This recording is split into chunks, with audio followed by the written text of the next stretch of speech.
Other members, Mr. Speaker.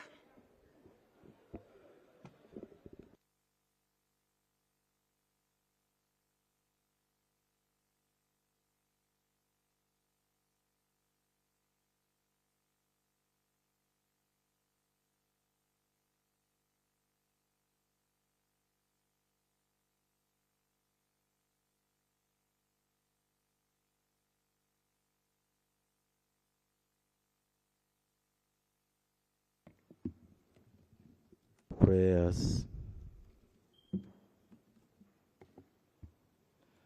Almighty God, who in your infinite wisdom and providential goodness have appointed the office of leaders and parliaments for the welfare of society and the just government of humanity, I beseech you to look upon with the abundant favor these servants, whom you have been pleased to call to the performance of such important trusts in this land. Let your blessing descend upon them here assembled, and grant that they may, as in your presence, treat and consider all matters that shall come under the deliberation in so just and faithful a manner as to promote your own glory and to advance the good of those whose interests you have committed to their church. Amen. Amen.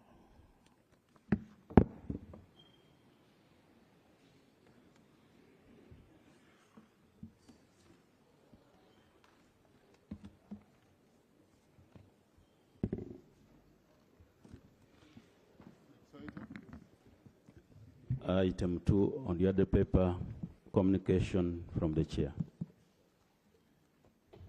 Honorable members, I want to welcome you to this sitting of today.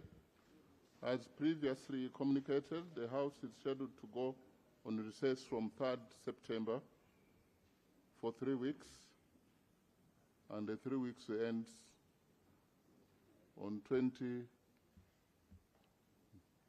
what?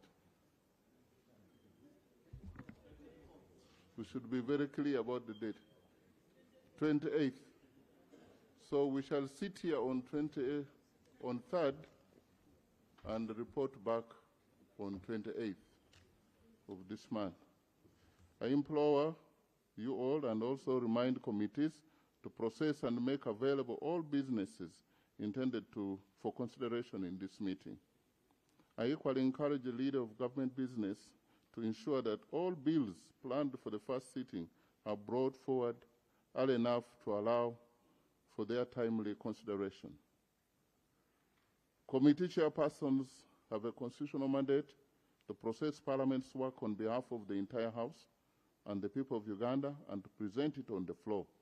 This is therefore to caution those who are sending covert and overt threats to the chairpersons during the course of their work to refrain from doing so. I'm not a speaker who will shield those attempting to evade accountability. And the next time, if they continue, we shall name and shame.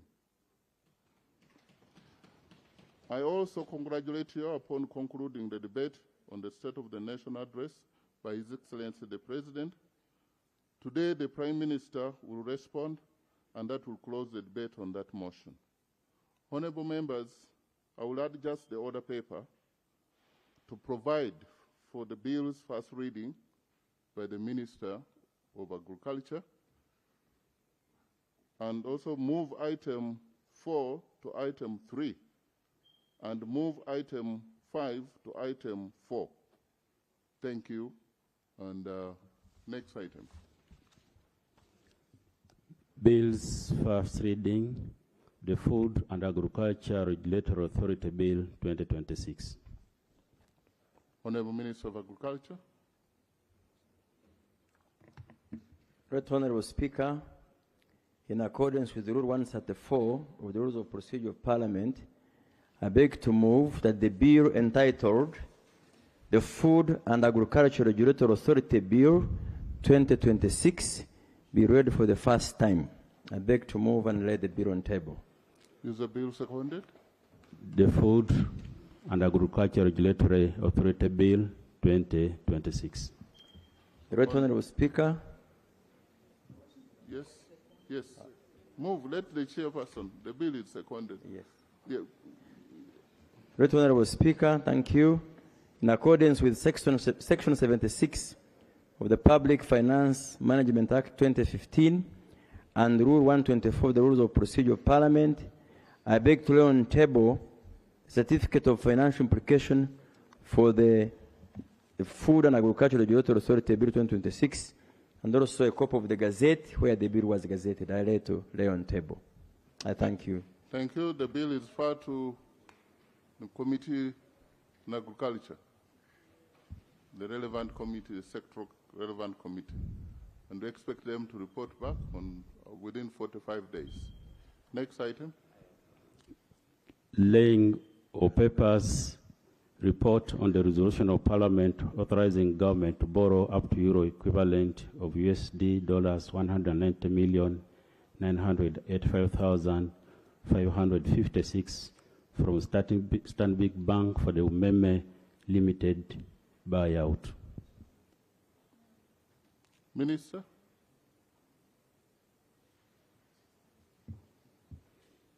Thank you, Right Honourable Speaker. In accordance with Rule 32(1) of the Parliamentary Rules of Procedure, I beg to lay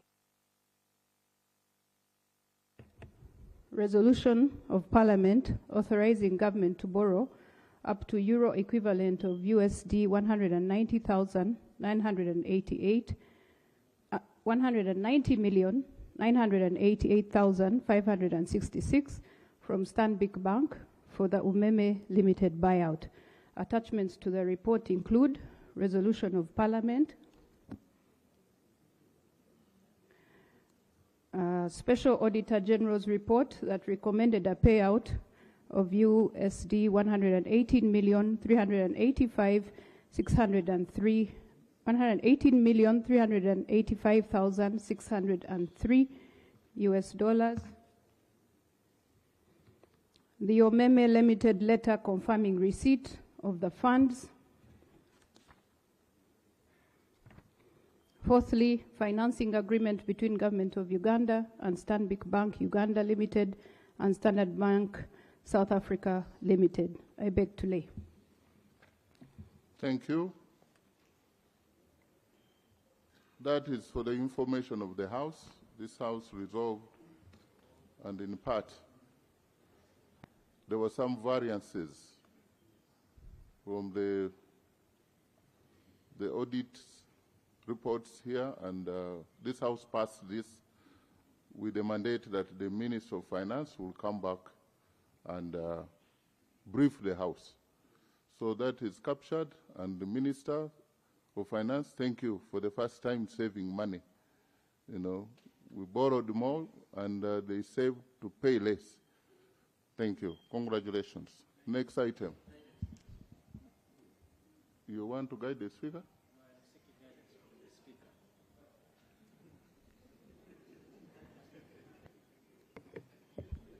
Mr. Speaker, you're the only one with the powers to guide here.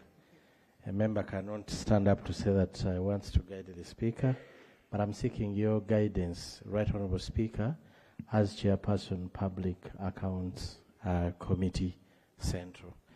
Right Honourable Speaker, that matter came before us, and we were supposed to deal with the Umeme buyout audit report.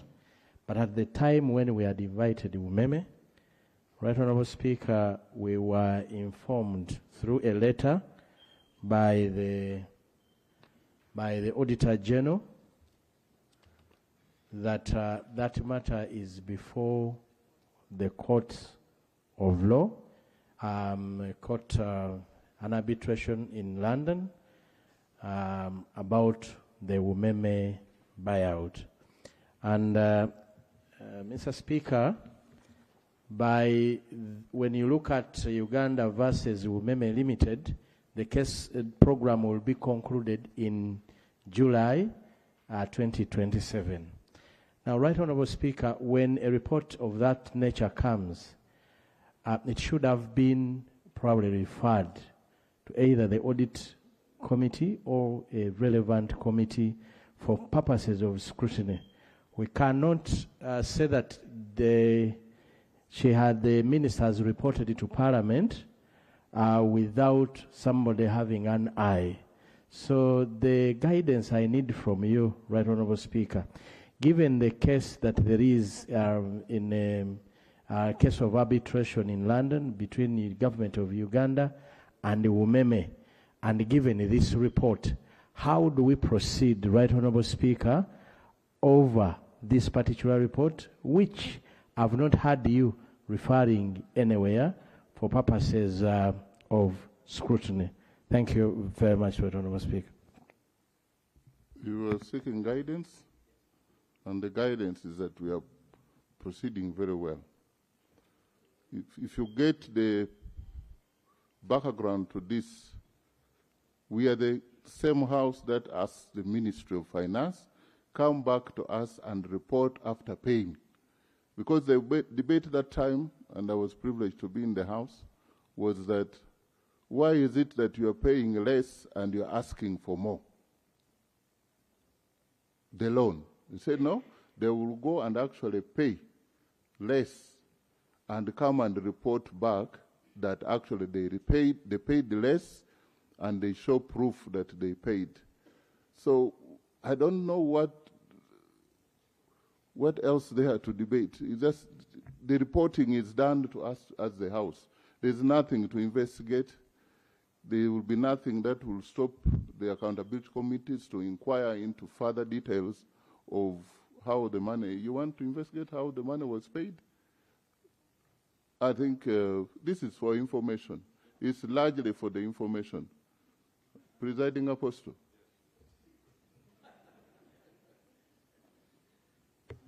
Always grateful to you for the compliment.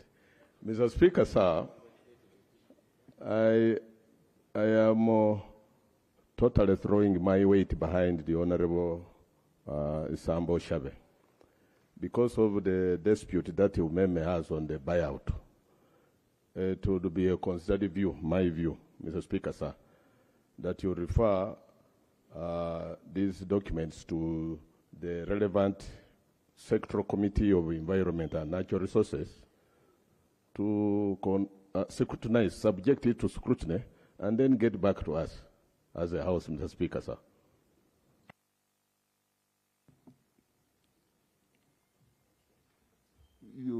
Who has allowed you?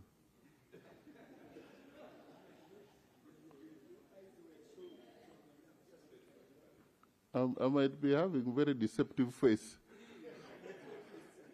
Yes, but I don't know why we pull the relevant committee in this case would actually be the national economy, because that's where they process the loan. So if for the housing, proper housing of this report, they should go to the national economy. Thank you very much, Right Honourable Speaker, for sending it to the Committee of National Economy. And for me, it is quite relevant, Right Honourable. You know why? 950 billion was borrowed from Stambik. So the money was borrowed from Stambik.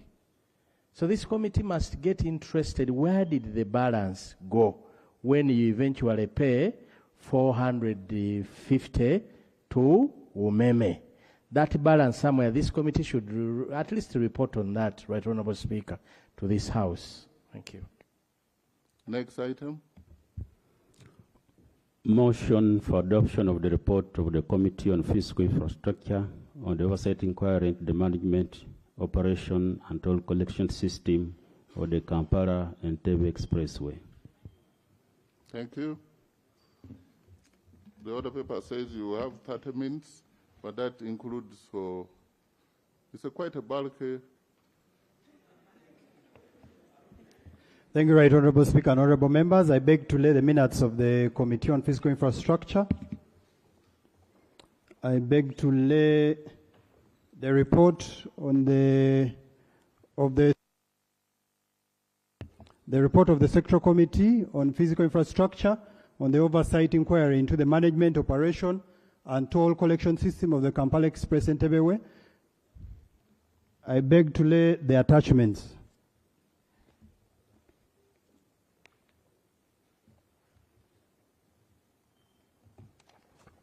Thank you, Right Honorable Speaker and Honorable Members. For the interest of time, as indicated by the presiding officer, I'll try to summarize the report. The report of the Sectoral Committee on Physical Infrastructure on the oversight inquiry into the management, operation, toll collection system of the Kampala-Entebbe Expressway. Kampala-Entebbe Expressway, at what cost and for whose benefit? Right Honorable Members and Right Honorable Speaker and Honorable Members, introduction. The mandate of the committee is mandated to examine the sectors of works transport, to initiate or evaluate the action programs of ministries, departments, and agencies falling within its jurisdiction, to make recommendations on such programs, and to monitor the performance of the MDAs. The background to the Kampala-Entebbe Expressway. The Kampala-Entebbe Expressway is Uganda's first toll road. It's a 4-lane dual carriage highway running approximately 37.2 kilometers from Entebbe International Airport to Busega on the Kampala Northern Bypass, together with a spur of approximately 14.1 kilometers branching off Kajansi towards Munyonyo, giving a combined network commonly cited as approximately 51 kilometers. I'm going to skip several issues just for the interest of time. The backdrop to the committee's oversight exercise.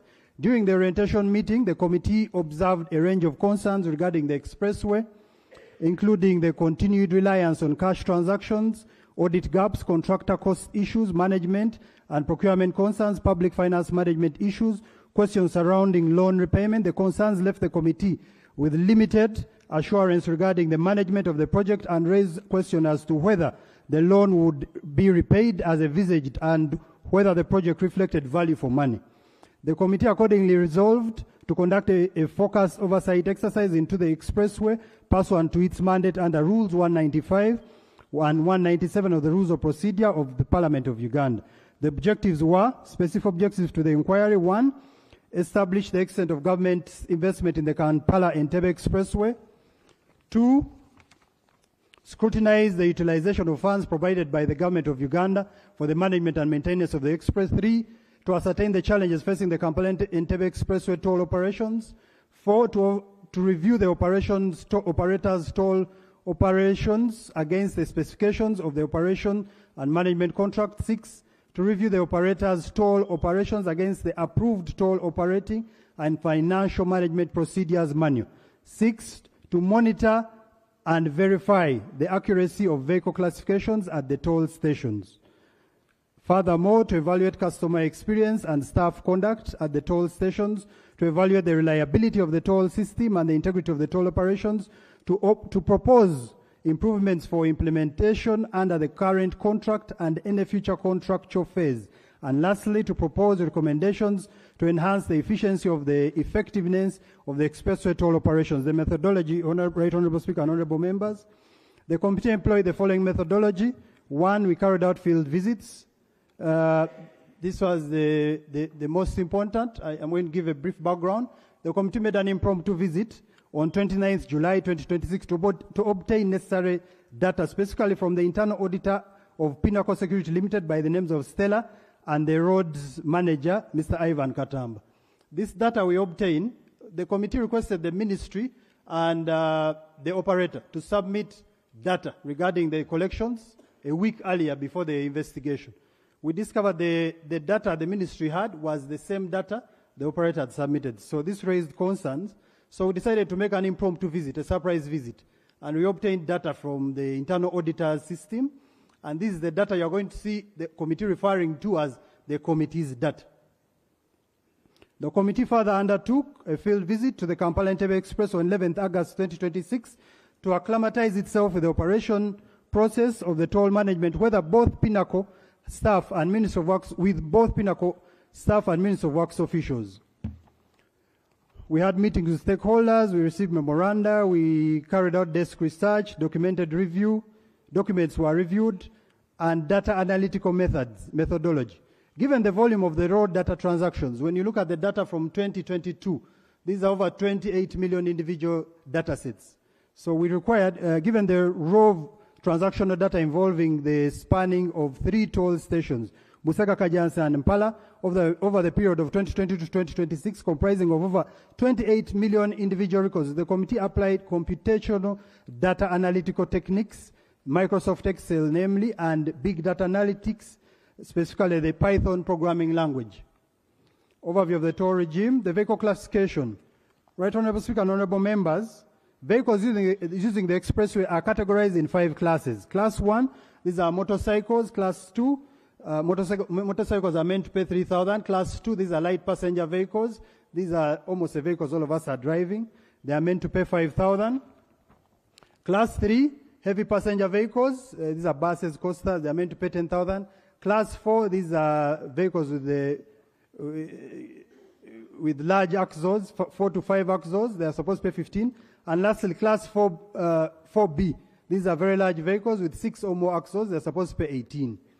Payment channels and past products. The committee observed that notwithstanding the exclusively cash and cash-based system regime, the Ministry of Works informed the committee that it intends to activate mobile money payments options by September 2026, with a further transaction phase 2 electronic tolling technology targeted from June 2027.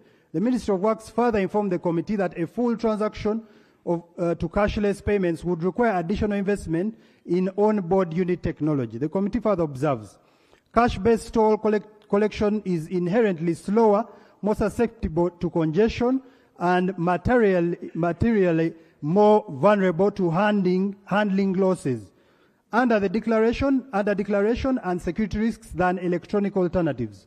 The committee further observes that the full 5-year term of the operation and maintenance contract, no material transition away from the cash-based system was achieved, because the contract was given in 2022, it ended in May this year, and there was no significant effort by the ministry to move away from the cash-based system. The committee further observes challenges of cash transactions at toll roads can heavily impact on efficiency and road user experience. These include manual processing. The manual handling of cash transactions by human or machines inherently slower than electronic methods, resulting in reduced through output and higher operational costs. Security risks. Handling large amounts of cash poses risks, including theft, robbery, employee fraud. Implementing security measures adds to the overall operational costs. Environmental impact. The production and processing of physical currency have their own environmental footprint, contributing to traffic congestion and increased emissions.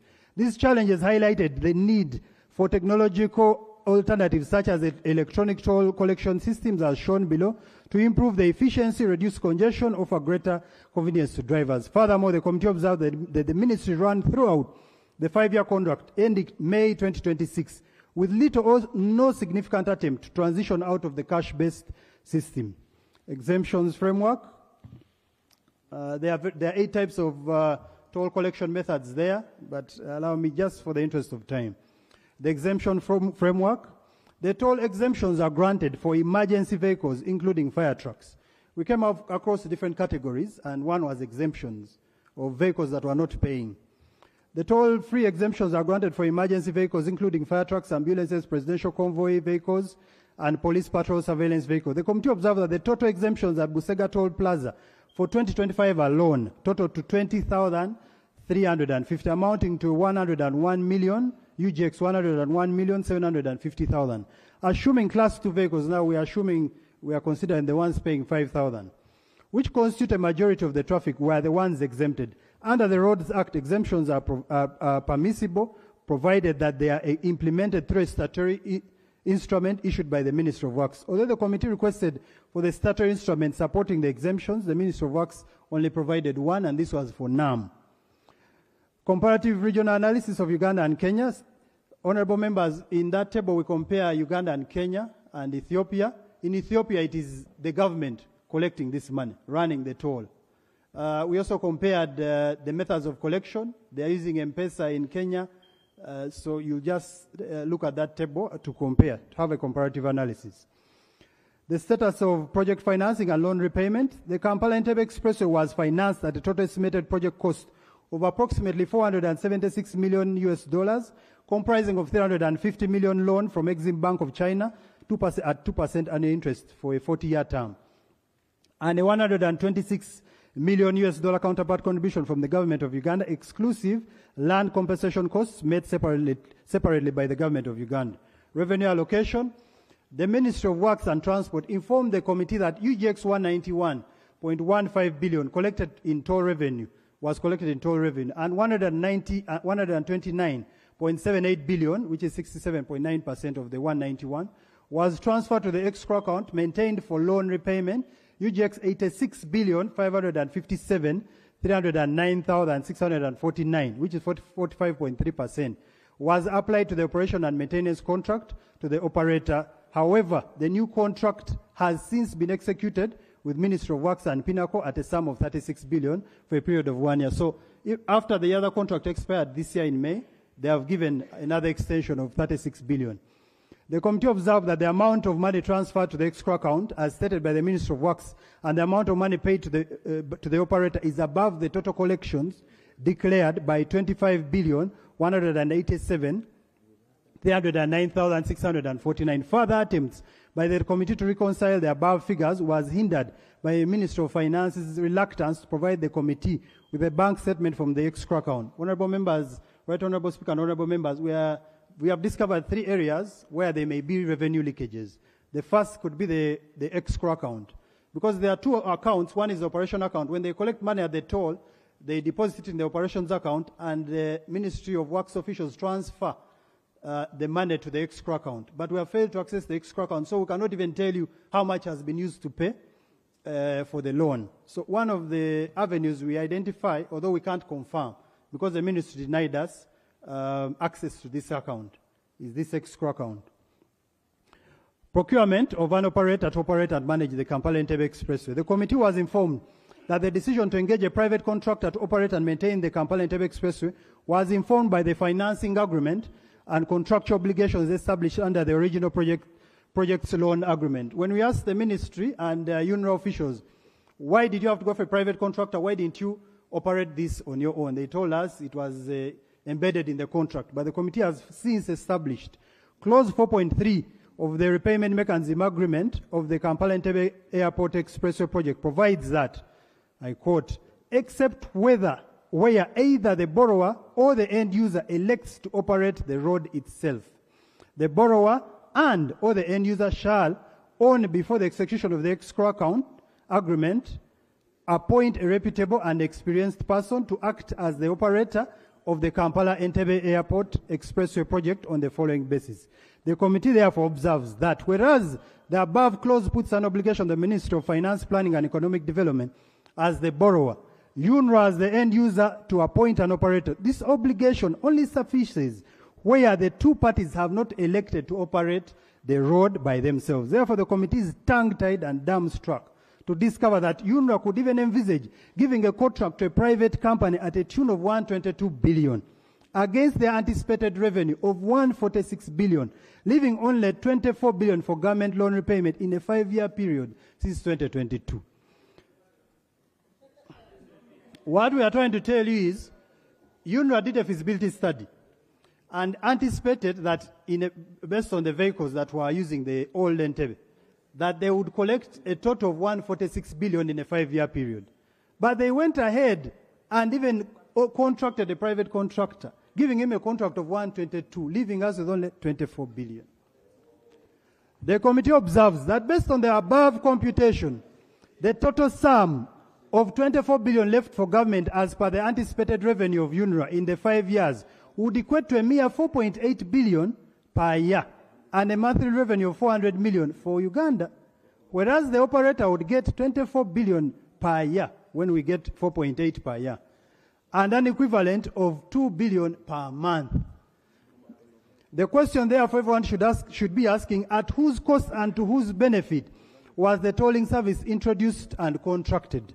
UNRWA's actions and intentions were further cast into doubt when the PSSC wrote to the ED of UNRWA, Ms. Allen Kajina, in a letter dated 8th October 2024, stating that operational model of the project, China Exim Bank, has observed that the current operator, MS Aegis Operations SA, will complete its contract in 2026. And the operation model may be modified. You are required to inform the ministry in advance, as stipulated in clause 4.3 of the repayment mechanism agreement of this project. What we are trying to say is the ministry was informing when this contract was running out. The PSSC wrote to UNRWA and stated, if you plan to operate the project independently This further meant they even had room after the contract ended. If you plan to operate the project independently, a smooth handover with MS Aegis is recommended to ensure proper operation and management of the project. The committee finds that based on the above communication from the PSST, Dr. Ramadan Ngobi, indeed UNRWA had the opportunity to save government operational costs it gave to the contract amounting to 122 billion, or initiate a new procurement in preparation of the new contractor, given the continuous dissatisfaction on the Aegis contractual performance. Section 8 of the UNRWA Act, repealed following the rationalization of UNRWA in 2024 under the UNRWA Repeal Act, provided for the Board of Directors as the governing body of UNRWA. Section 14 of the Act provided for the functions of the board, which included, inter alia, being responsible for the general direction and supervision of the authority and overseeing the operations authority. It follows that the board was directly aware of the Kampala-Entebbe Expressway project by law and had oversight supervision of its operation and maintenance. However, the committee did not come across any document or information to the effect that the board took it upon themselves to guide or give direction in respect to the maintenance and operations of the expressway. The committee therefore observed that the board largely and willfully neglected and or failed to perform its statutory mandate by giving general direction to the authority, but also the overall supervision of the authority and its projects. This in itself amounted to dereliction of duty and misconduct, to say the least. Section 19 of the Anti-Corruption Act, Cap 116, provides for the offense of causing financial loss, and it's there. Honorable members, you can read it. The committee observes that no clause in the repayment mechanism agreement for the Kampala-Entebbe Expressway project legally denied UNRWA to operate and maintain the Kampala-Entebbe Expressway itself, which could have saved government a lot of money, provided that UNRWA's personnel obtain the necessary skills in the road toll management. That should have been envisaged during the road construction. What we are telling you is, when that road was being constructed, everyone knew, including UNRWA, that this road would have tolls, because it's even stated in the design. So in that period of 5 years, they had even time to prepare. If they didn't have skills, they would have trained their staff to prepare to run this toll. The committee was further informed by management of Pinnacle Security Limited, when we met them, that they obtained experience, because one of the reasons they told us is they didn't have experience, so they looked for a private contract. That they obtained experience to manage the toll in just 6 months. This is just a private company. They obtained in 6 months, which we government could not do. Which casts doubt as to why the Ministry of Works, UNRWA, could not train its staff to manage the toll and subcontract other activities, like road maintenance, if necessary, in a bid to save government high costs. Furthermore, the Ministry of Works officials informed the committee that the lifespan of the road was 20 years. Therefore, based on the current repayment of the loan, it would simply mean the government would not be able to repay the loan in the given lifespan above, due to the high operational costs to private contractors. We can play the audio because of time. The committee finds that the officers from the user department and PDU of UNRWA, who had the responsibility of defining technical requirements, drafting procurement plans, participating in bid evaluations, conducting contract negotiations, and managing contracts, failed in their duty to save the government of Uganda financial loss when they initiated the 122 billion contract sum at the expense of the loan repayment. 6.3 analysis of the agreement between government of Uganda and Aegis. Kindly go to 6.3. So the project title was, now this is the contract being awarded. The owner, kindly go to the table. 6.3. The terms in the contract, the summary is there. What was the scope of the project? So that is the contract, 60 months. The address, everything, you can find it there, honorable members. Scope of the project.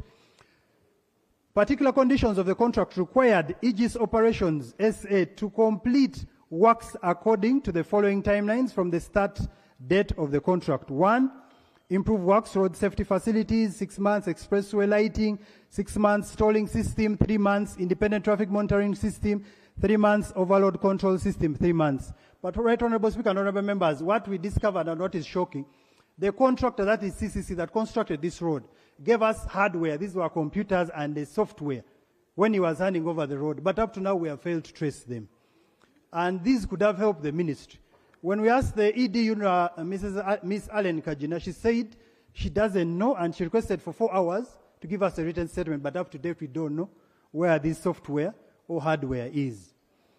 Failure to meet deadlines for completion of certain works. The committee was informed that whereas the contract required installation of an independent traffic monitoring system within 3 months. You saw it above there. The contract, that is GC 39.1 in the contract, stated that they were meant to set up an independent traffic monitoring system, which we as government were going to use to audit them. The committee was informed was the contract required installation of an independent traffic monitoring system within 3 months from 24th May 2021. UNRWA's internal audit report of July 2020 indicated that the ITMS, this is the independent traffic monitoring system, had not been installed as at the date when the audit was conducted.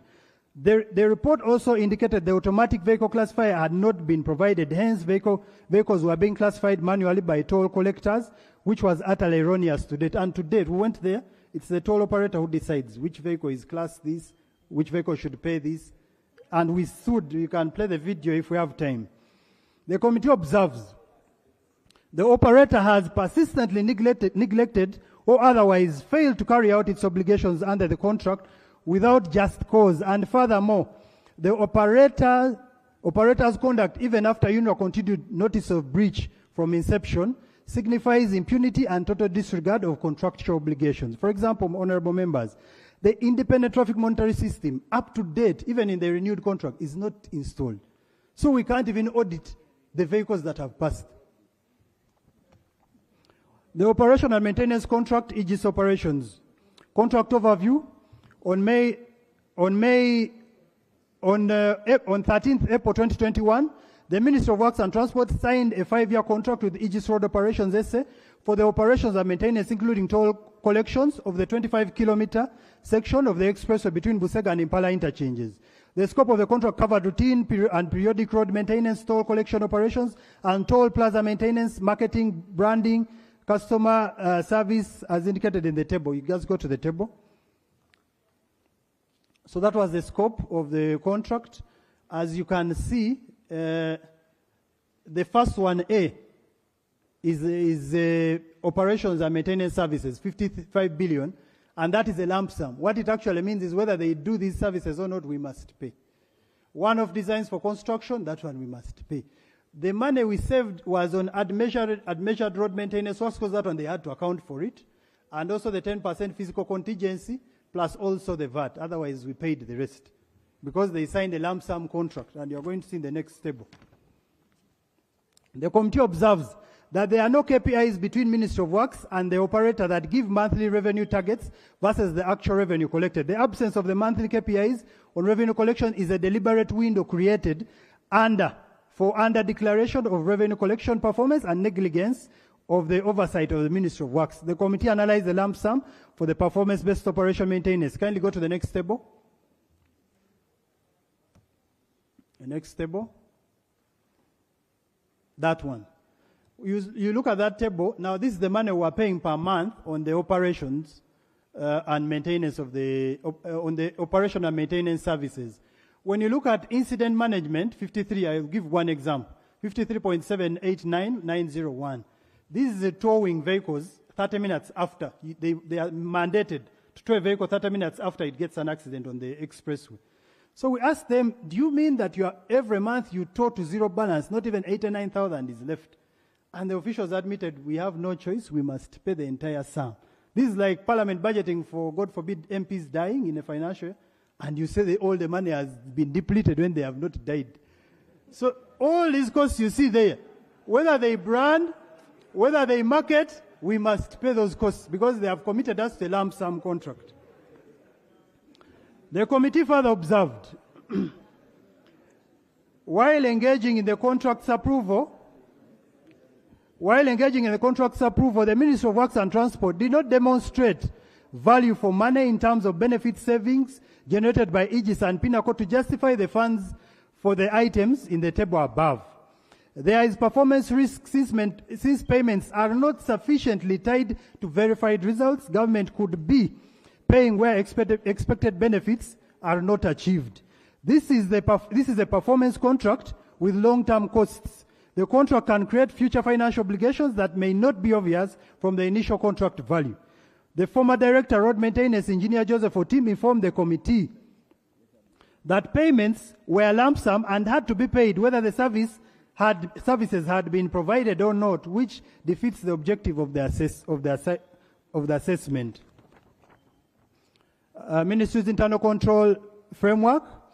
The Ministry of Works informed the committee that it operates multi-layered monitoring and control framework intended to verify the completeness and accuracy of toll collections, comprising 1, an independent traffic revenue monitoring system that captures and independently verifies traffic volumes. We're asking them, how do you audit these people? And this is what they told us. Automatic traffic counters at joining roads, including Surface Kampala Entebbe Express, Entebbe Road, daily and monthly revenue reconciliations, comparing traffic records, toll transactions, cash collections, and bank deposits, and lastly, real-time video monitoring of toll operations. The committee observes that there is actually no independent traffic revenue monitoring system that captures and independently verifies traffic volumes at the toll transactions by the ministry, and that to date, e.g. Pinnacle Security Limited has denied the ministry access to the codes for audit. Since the inception, you can play the audio if there is time, of the ministry informing us, and these directors of the managers of Pinnacle admitting that they cannot, and they will give them to us in the near future. Pinnacle, you will know. Furthermore, the only system that would have helped the ministry carry out independent traffic and revenue monitoring would have been a way in motion. The first system that was embedded in the contract was an independent traffic and revenue monitoring system. This system is supposed to be installed at the exit of the express. So every vehicle, the ministry should be capturing data on the laptops live. So they failed to install that one. Furthermore, the only system that would have helped the ministry carry out independent traffic and revenue monitoring would have been the weigh in motion scale. Aegis, however, installed a static scale at all the 3 tolls of the KE and intentionally refused to install the weigh in motion scale, even after repeated warnings. The warnings are attached by UNRWA. Now the challenge we have is UNRWA kept warning, but you can't install an independent traffic monitoring system to help us audit, and you don't even terminate this person's contract. You let him run out his 5-year. UNRWA further made several concerns in their reports demanding the above system be installed, which Aegis adamantly refused. For example, in the UNRWA Project Manager's monthly progress report for February 2024, the independent traffic monitoring system was supposed to be implemented within 3 months of the contract start. By November 2020, the contractor was expected to deliver the ITMS system and communicate the user acceptance test dates, but this was not accomplished up to date. Very minimal progress was made. Similarly, the same for the weigh in motion scale, which has not been installed to date. Similar reports from UNRWA in August 2024 project manager's report highlighted the same. The weigh in motion scales, which they should also have, you see, when you see the weighing, the scales we have, weight bridges we have in Uganda, for example, the one in Barara, we have 3, Maga, they should have weigh in motion scales on the road. These scales should be able to inform the ministry or anyone auditing live data, give live data, but they have not installed them even on the current web bridges intentionally. Yet even we purchased these weigh in motion scales. Weigh in motion scales help in the audit process by providing tamper-evident time-stamped record for critical events and changes associated with weighing activities and weighing data. These includes login, tier 0 calibration checks, configuration changes, weigh captures, manual entries, overrides, reweighs, etc. As instead, in summary, the weigh in motion scales play a critical role in the auditing by providing a secure computer-generated time-stamped record for critical events and changes associated with the weighing activities and weighing data. This ensures that the data is reliable and can be used as evidence in investigations and audits. The committee observes that the requirement for a low gradient, when we interacted with these operators during the meeting, they told us the gradient at the toll plazas is not suitable. But when we asked the ED UNRWA, she said they had never raised this. The committee observes that the requirement for a low gradient stroke unstable terrain near the toll plazas explanation does not justify on both engineering and contractual grounds. The claim does not withstand technical scrutiny and appears designed to protect the operator from an independent audit tool rather than reflect genuine site constraints. What the way in motion does is estimates, so it doesn't need a flat ground. But all of you who have passed by the tolls, this area is flat, so let's not waste time on that one. So we don't find their excuse of merit. Automatic traffic counters.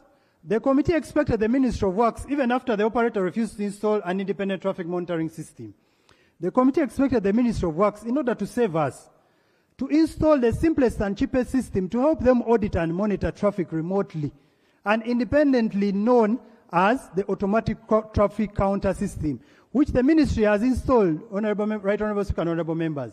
This is a system, it just has a control box on both sides of the road, and they put sensors underneath the road. And it costs just 200 million. So we expected the minister at least install this one to help us audit these people. But to our surprise, they installed it on the old Entebbe. And not a road like this of strategic importance.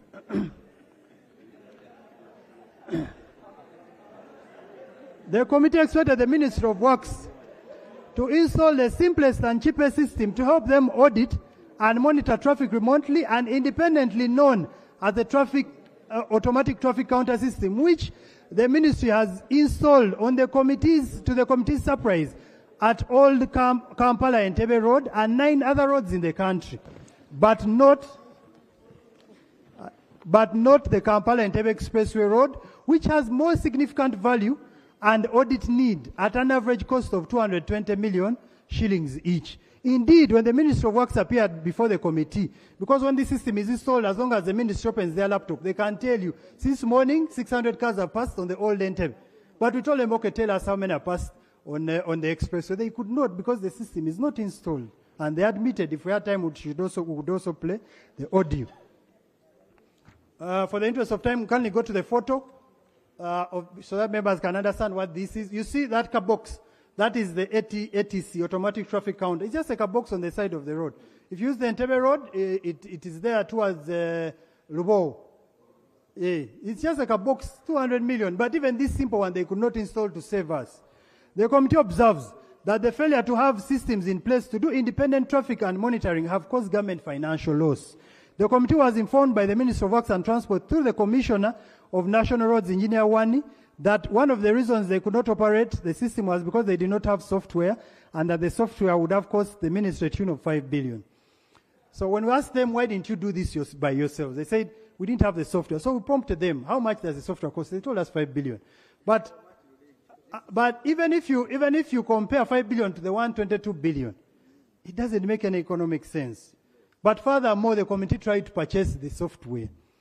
When we interacted with the manager of Aegis, currently now Pinnacle, Mr. Ivan Katamba, we asked him what is the name of this software. He told us the name is called Tolysis. The committee carried out an independent online investigation of the system. We went online and tried to buy it. The Tolysis system is designed to manage toll operations efficiently and effectively. It includes the following: transaction management, data collection, the rest are there. The committee finds reason to believe that based on the above functionality, because according to the data online, the system should be offering real-time monitoring across the entire networks when you read those functions. The committee finds the reason to believe, based on the functionality of the current system at the KEE, and compared to the functionality of the above Tolysis system, that there's a total mismatch in functionality. For example, transactions cannot be traced. It cannot offer real-time monitoring. It can't automatically classify a vehicle. You have to click the vehicle that has passed, and we tried it. We used the Parliament Coaster. It passed, and we had paid 5,000.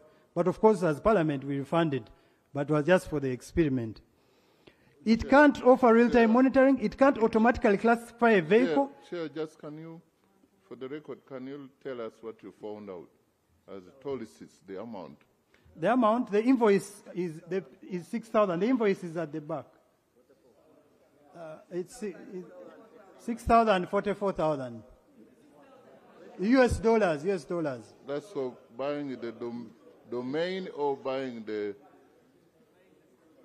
Well, for us, we looked up the name Tolysis. And it is a domain. They should not lie to you that this is a software. Because it is hosted under Aegis. It is a domain. And that's why you see we are requesting for the source codes and they can't provide. Honorable Chair, proceed. Okay.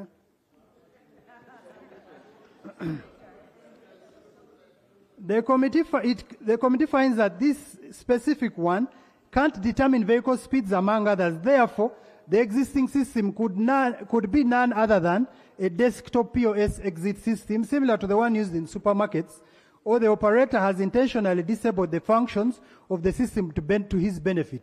If at all the system is what they claim it is, it should have the functionality above. But from our analysis and our observation, it doesn't have. It means either he has disabled some functionality or it is like the one in supermarkets. The committee finds that whereas the Ministry of Works and Transport officials informed the committee that the toll software used on the KE would cost government a tune of 5 billion, the committee attempted to purchase and the invoice is there. But whether it is 5 billion or not, it doesn't justify you giving a contractor. And we also have software that was given to us by the person who constructed the road that is still nowhere to be found. And the hardware. So if the software was the issue, they should have used the other one that was given to us. When we asked Aegis where they were, Aegis said they found them there and removed them and handed them over to UNO, but we don't know where they are to date. The committee further tasked officials from Aegis during a field visit on 11th August 2026 to print a statement similar to an individual's bank statement. Right, Honorable Speaker and Honorable Members, if you went to a bank and you could not print your statement, your bank statement, it means they can alter your transactions or even take your money. So we asked them, we gave them 2 number plates and said, okay, print a statement of these vehicles. And they failed to print because they cannot. They cannot. The general manager by the names of Ivan Katamba informed the committee that this was possible. However, the committee waited to no avail, only to discover that the system only prints statements for cars using UPESA cards, but for cars paying cash, it is impossible, and these are the most. For example, during UNRWA's audit, a search was made based on a picture of a motor vehicle. The UNRWA's forensic audit is attached. Was made based on a picture of a motor vehicle number UBJ 698Y going through Busega Lane, 606 on 25th April 2022 at 15:54 hours, as shown in their database. However, when the system was checked by URA, 0 records captured a vehicle at that time. The internal auditor at Ministry of Works discovered that 93 motor vehicles were observed to have paid and passed the CCTV footage and yet were not recorded in the toll system. The committee established that the KEE toll collection system was unable to generate a reliable statement identifying vehicles that paid toll fees in cash, and this was demonstrated during the committee's visit at the KEE on 11th August 2026. The system therefore could not provide in a readily extractable and independently verifiable form a complete transaction level record for cash payment, vehicle showing, among other particulars, the vehicle registration number, vehicle classification, toll plaza date, all these it cannot. The committee further observes that the revenue leakage could only remain undetected due to cases where cash was collected but not fully recorded or remitted, and incorrect vehicle classification or under collection cannot be readily detected. Findings on revenue. Now, here we're talking about the Auditor General. Right, Honorable Speaker and Honorable Members, the Auditor General has never carried out a revenue audit since 2022 on this project. And yet he carries out simple audits on collections of Entebbe Airport, that money in the car park. But this particular one he has never. According to clause 6.5 of the operation and maintenance of Kampala-Entebbe Expressway specifications, UNRWA and or the Auditor General is required to carry out periodic audits of operations covering, among others, cash handling, change shift procedures, control room management, documentation collector, documentation supervisor, incident control, operating procedure manuals, plaza computers, toll authority, cards, administration, security toll, etc. The committee notes that whereas the argument does not explicitly define what amounts to the phrase periodic audits, the word periodic audits refers to something happening fairly, often, or regularly. The failure of the Auditor General to carry out periodic audits on the operations under the contract raises concerns of financial transparency, accountability, and proper use of revenues collected by Aegis Road Operations, SS/Pinnacle. The committee was informed that the Auditor General audited Kampala Entebbe Expressway from 2022 to date has not audited. In 2023, when he wrote to the Auditor General to justify why he has not audited, he wrote back to us that he cannot audit an individual, and it's attached and extend his letter to the committee. He cannot audit that project individually, he must audit the entire UNRWA. But even the entire UNRWA, you would be auditing such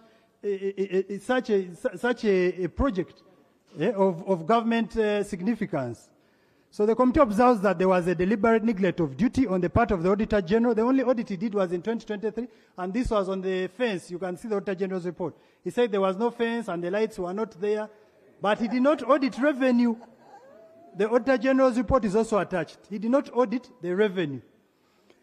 The committee observes that there was a deliberate neglect of duty on the part of the Auditor General to audit the toll operations, specifically the financial transactions.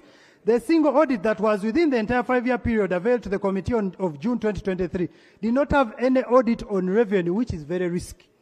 The committee observed, further noted, that Parliament's Standing Committee report on COSASE recommended that a special audit be carried out on the operations and maintenance of the KE and report back to Parliament within 3 months. The report was adopted by Parliament in December 2022. Had the Auditor General executed his mandate as requested by Parliament, he would have averted financial loss.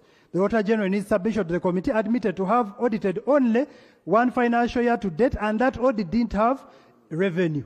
The letter is there. Now, UNRWA audit, right, Honorable Speaker and Honorable Members, even before we go to our findings, several entities have tried to audit this contract or this operation.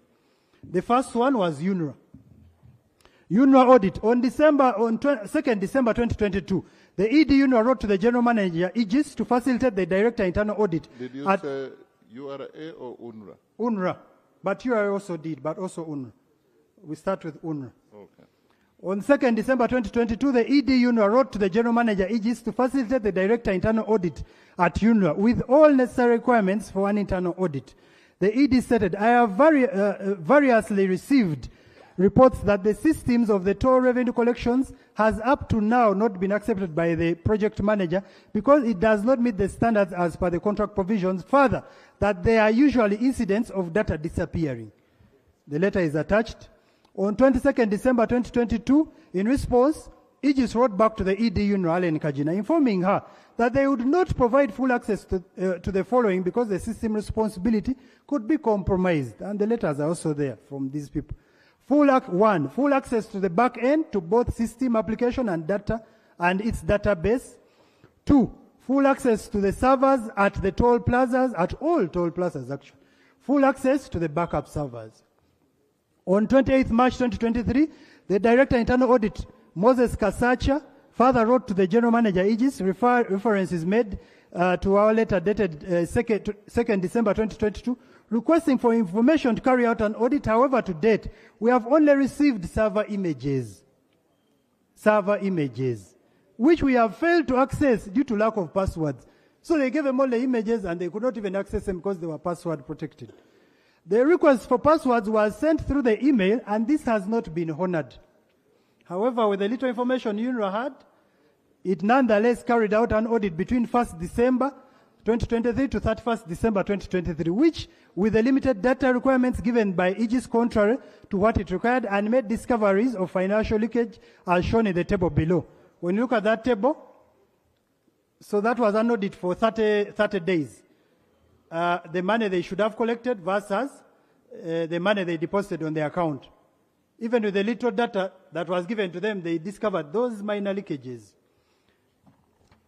The committee observes that unreasonable delays in providing access to data by the operator not only prolonged the audit process but also increased the risk of overlooking critical evidence due to time constraints. Furthermore, now UNRWA is now doing the forensic audit. We have finished the one of UNRWA. Now it's URA, doing a forensic audit. On 28th November 2022, the executive director, she was not satisfied with the other audit, so now she writes to URA to help her carry out a forensic audit. On 28th November 2022, the Executive Director of UNRWA, Mrs. Allen Kajina, wrote to URA Commissioner General, where she stated, there have been reports that suggest possible manipulations or worse still, system inefficiencies in regards to data protection and integrity.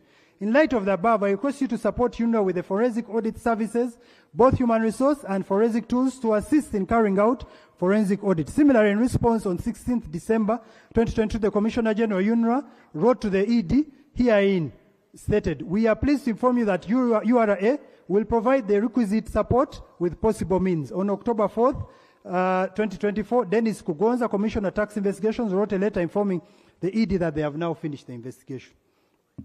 These are annexed. The entire forensic report is attached.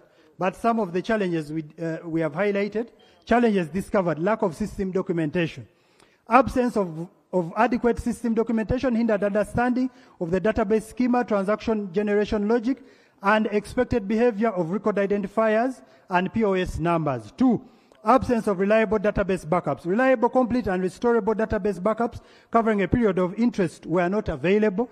These several limited the ability to recover missing records or reconstruct the database state at earlier points in time. Missing records.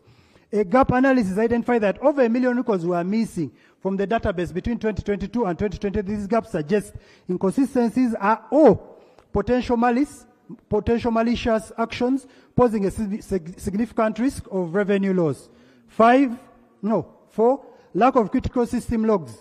System logs are essential for tracking actions performed within systems and or providing vital audit trails. Without these logs, it was not possible to determine the pattern of transaction identifiers and the reason behind their disproportionate growth relative to the records in the database. 5, deletion of motor vehicle pictures.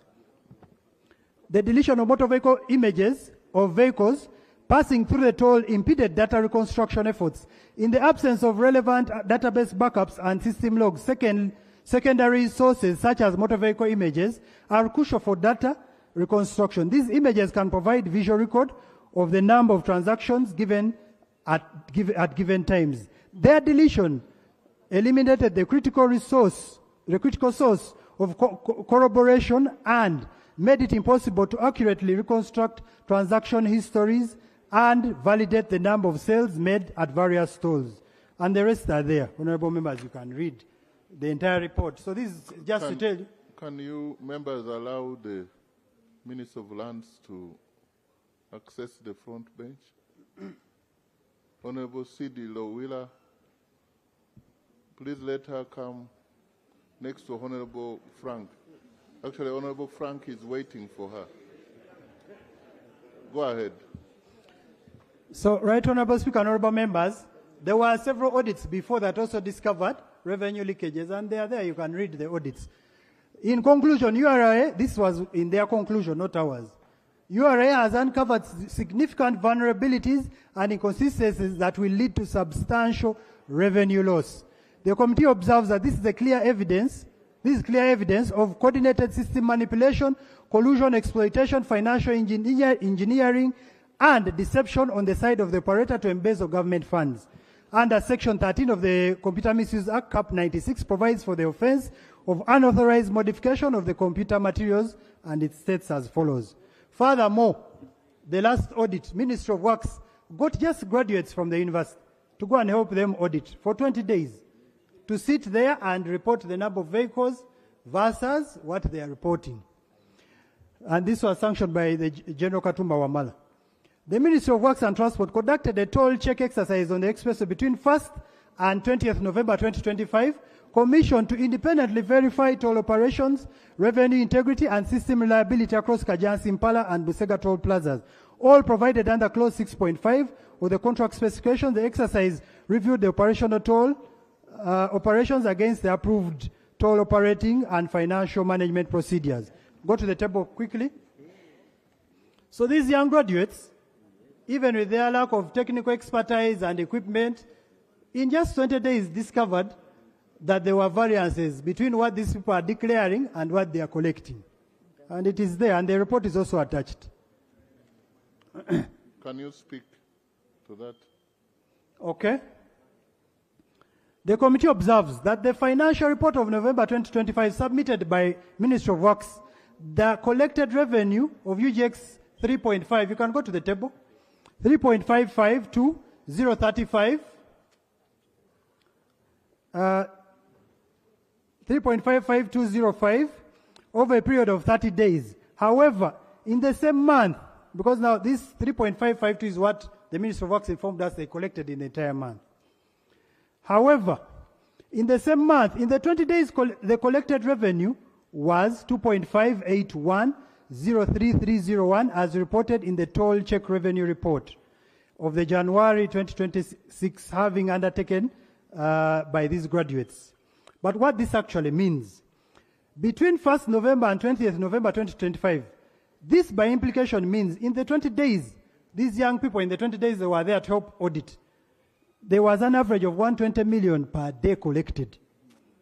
However, on the 10 days when they left, it dropped to 97 average per day. So this is already a glaring fact. The committee observes that the toll check exercise, being the only substantive independent verification exercise conducted on the toll system since tolling began in 2022 itself, revealed material operational weaknesses. These include heavy reliance on manual data entry. This is just a summary of what they discovered. Low on performance and obligations under the contract. The committee tasked UNRA to explain why, after all the instances of breach of contract, UNRA did not terminate the contract or explore remedial options under the contract, including arbitration. The committee was informed that terminating the contract would be financially detrimental to the government, and this is why UNRA opted for dialogue with Aegis Operations to address the breach of contractual obligations. The committee observes that UNRA was grossly negligent in enforcing the contractual obligations under the contract and as such led to financial loss to the government. For example, the continued failure to install a way-in-motion bridge and the independent traffic monitoring system. This one cannot be excused. Because if you babysit an operator who can't install a mechanism for us to audit them till their contract ends. So which could only have helped government to remotely audit transactions at the tolls as stated in the contract. Analysis, now this is our analysis of the another leakage, how we believe money is being taken. The committee analyzed that Stanbic Bank Uganda Limited control account statements with the help of Parliament, support of the Office of the Clerk, we managed to retrieve the entire bank statement since 2022, where they have been banking this money. Daily cash leakages, kindly go to table 7. Table 7. The committee's analysis found that, for example, on 12th November 2022, UGX 133,667 million was collected across the 3 tolls. But before I even go into these leakages, let me explain how, because you're going to see data at a certain point, the committee referring to the committee's data. The committee's data in this case is the data when we made a surprise visit and obtained data from their internal auditor's system. That is what we refer to the committee's data. And that is why on the 3 occasions, we asked them to dispute. Every time they came to the committee, we begged them, please dispute our discrepancies. They could not, because it's now their data versus their data. They submitted data to the committee a week before the investigation started. And then we went, after receiving their data, to obtain data from their internal auditor's system. So all the data is there. And after obtaining this data, we asked the managing director of Aegis, Pinnacle, to append a signature to verify that data came from them. So they failed to dispute our data because it's their data versus their data.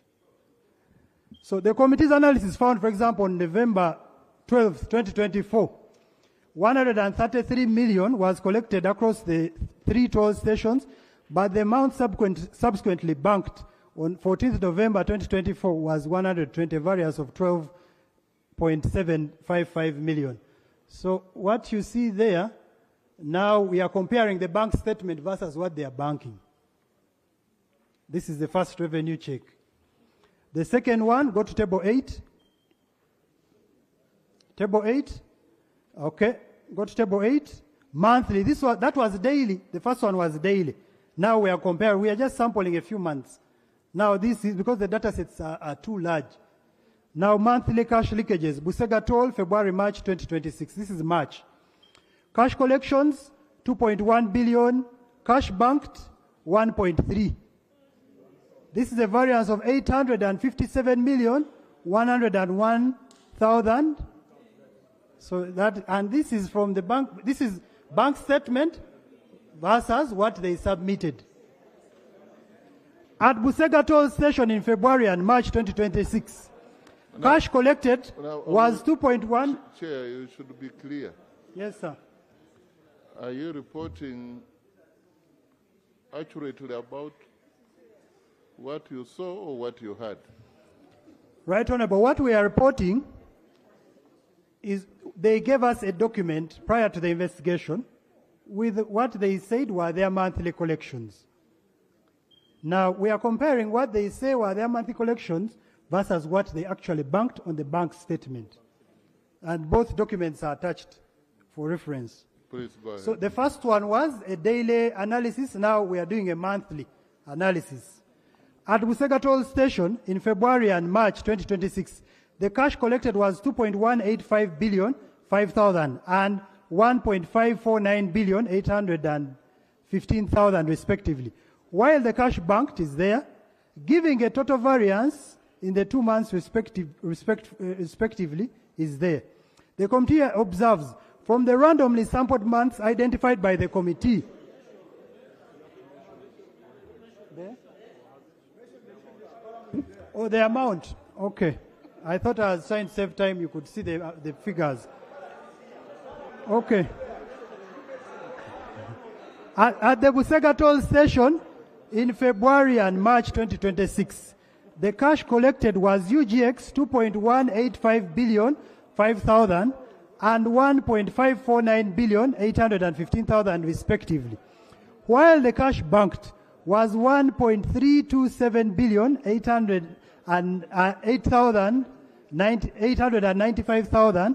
and 1,301,228,000 respectively, giving variances of 857,110,000 and 248,587,000 for the 2 months respectively. These were just samples.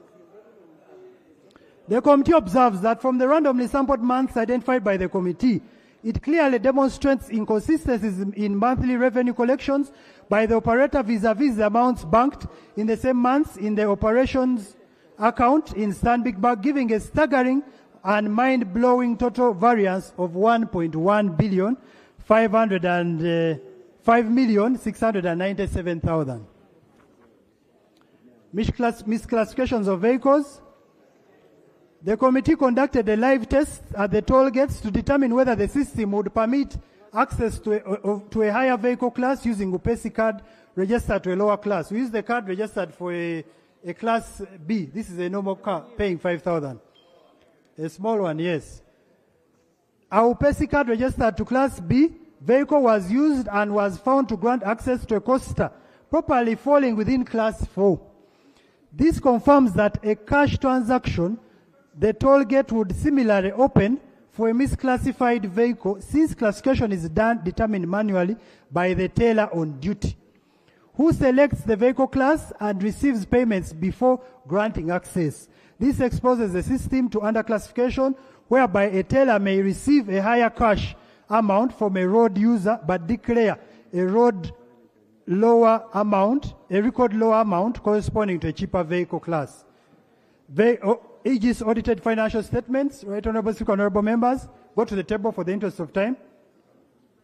We looked at their audited books of accounts, and we realized they declare losses all the time. Since inception. The committee, and you can see the revenue they get is 13,879,598. You look at their cost of sales, the gross profit is now reduced to 109,865,000, plus the other income of 7.4 million, giving a gross income. Go down. Kindly go down for the members to see. Then they inflate the total operating costs, giving us a zero. The committee observes that, notwithstanding reported losses in each of the 5 years of the contract. Aegis continued in operation throughout the contract term and subsequently able to novate the contract to Pinnacle Security Limited. This casts serious doubt on the reported financial loss, and in the committee's view, this warrants a forensic tax audit because the same operator sought an extension after the expiry of the contract period. So if he was making losses, we don't know why he still wanted to continue. Data integrity analysis. Now, go to the data integrity 9.0. Now here, at first we were using the bank statements. Now we are using data integrity based on the data received from the internal auditor. This section presents the committee's independent computational analysis of the raw transactional data obtained from Aegis, benchmarked against corresponding summary figures reported by the Ministry of Works, Transport, and using the sampling methodology using big data analysis. This is now software, the Python programming language. Because from 2022, these data sets are too large. So for each of the five sampled months, now we have sampled months, kindly go to the table. For each of the 5 sampled months, the committee independently computed total revenue from the raw Aegis transactional data and compared it against the corresponding figure reported by the ministry. What the ministry reported is the same as what the operator reported. When you look at that table, for example, January, what we got from their internal auditor system showed that they got 2.4 in January, 2.481 billion, 744. But what they report and what they banked was 2.3, a variance of 134 million, 52,100. The same throughout those sampled months. We are comparing what their internal auditor gave us and what their manager certified versus what they submitted to the committee earlier and what the Ministry of Works has. The committee observes that the ministry's figures being lower than the committee in every single sampled month, without a single instance of the reverse, is not consistent with the random data entry error. When you use this programming language, you don't make errors. It's impossible. With random data entry errors, which would ordinarily be expected to produce discrepancies in both directions, it is more consistent with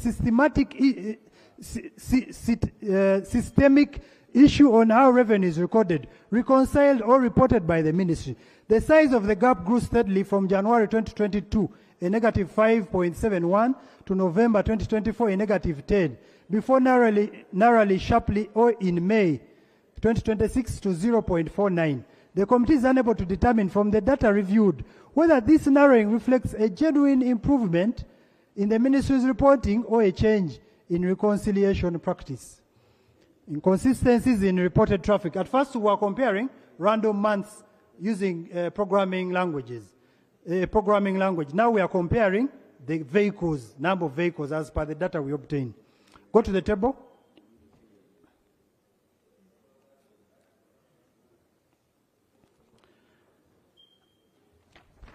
So in the table, in the first table you see there, to prove that this software actually works. Applying the same methodology, the committee independently computed the number of vehicles passing the toll stations by vehicle class of the same 5 sampled months, the other months, and compared this against the ministry's reported traffic, table 13 and table 14 below. Now what shocks you when we use this data analytic software, for the month of December, we had exactly what they have. But now you go to the next table. That means it is actually working. Now, when you go to that table, Right Honorable Speaker and Honorable Members, the ministry reports to have more 104,494 more vehicles than ours. But again, what beats our understanding, they report less revenue. So either this is engineering, creativity, we shall see. Or they forgot to reconcile. Or they forgot to edit. In December 2023, the 2 data sets matched exactly across every vehicle class with 0 discrepancies. In May 2026, by contrast, the ministry's reported traffic exceeded the committee's independently computed traffic in every single vehicle class. And you see, let's go back to the table. Right, Honorable Speaker, Honorable Members, even if you compute that, the number of vehicles they have given, the ministry has reported, times the amount each class is supposed to pay, you will find that they should have declared 4.4 billion. But instead they declared 3.9 billion. Go to the table. Kindly go to the table. The graph, the next graph, for the interest of time. The graph, just continue down. Down. That graph. You see from that graph, the first line shows the traffic percentage, the committees versus the ministry. You see, I don't know if you can see, negative 0.19 is the traffic we had. We had less than their traffic. But even when we had less traffic than theirs, the second graph up, that car line above, we had below we had less traffic, but we had more revenue than theirs by plus 5.71%. But even when we had the same traffic, where you see 0.0%, when we had the same traffic as theirs, we still had more revenue than theirs. You can see the second one, December 2023. That's just a summary. Remember, as you read that. What it actually means, you can just see. Vehicles passing, free passage. Now, we are going to tell you what will be done. Vehicles passing free of charge. Now, at the express, you have vehicles that are exempted. Those are ambulances, presidential convoy, although it must be by statutory declaration. But we also have vehicles that pass using a free pass. So we are analyzing this. Go to the table. Kindly go to the table so our members can see. All those vehicles have been passing using a free pass. Now, when we prompted, kindly go down to the graph. I just want to show the members, for the interest of time, a summary of those findings. Go to the graph. There. You see, the operator told us that these are staff of the operator, of Pinnacle. So they should not be paying, they just pass. But when you look at that graph, based on the data above, the graph is just a summary. Let's assume they are staff. If they are going to work every day, that graph should be consistent. But you see, for example, May, the graph shoots up. The vehicles on that day that got free passes, I don't know if they recruited 30,000 more people on that day to use, and later they drop, and then they increase. So that alone shows you that these people are engineering the free passes to fleece government of their money. Over the period reviewed, 2022 to date, a total of 62,873 vehicles passed through Busega, and that's just an analysis of Busega alone.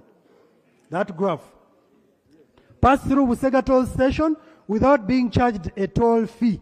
Applying standard class of 2, let's assume the 62,000 we found in there in Busega, on the Busega database, to have passed. Applying a standard rate of 5,000, the committee's traffic analysis establishes that these constituted overwhelming majority, the class 2.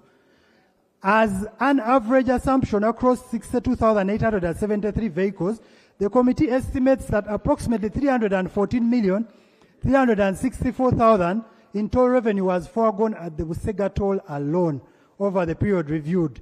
The revenue foregone across the expressway as a whole is definitely, without doubt, much higher, because there are 3 and we have only analyzed Busega.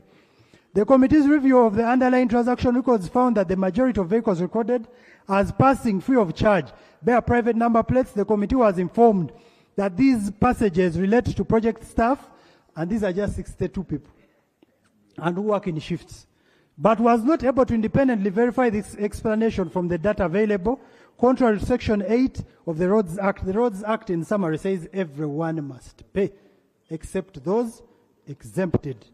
So we want these people to refund this money. The committee observes that even with the free pass being given to staff, the pattern of movement should have been fairly consistent given this free pass would be assumingly used by staff to access their routine places of work. However, it's evident from the committee analysis that the graph above in the month of May shot up to 1,433 from an average 1,134 free passes of the month of April in the same year. This analysis is a clear indication that the free pass is being misused by the operator to deny government its rightful expected revenue to pay off the debt. Committee general observations, Right Honourable Speaker and Honourable Members. Lack of an automated vehicle classifier, those are general observations. But in those general observations, kindly go to the table of withholding tax remittances. Kindly go down. That one, table 17. When you look at that table, the committee observes that it's in the sampled IPCs above, all tax remittances are below the statutory rate of 6%. You see, they are using 5.4, 5.6, 5. Even nil. In addition, the operators reported losses in all their financial statements, implying that they were not liable to pay any income, which would be reconciled with the withholding tax.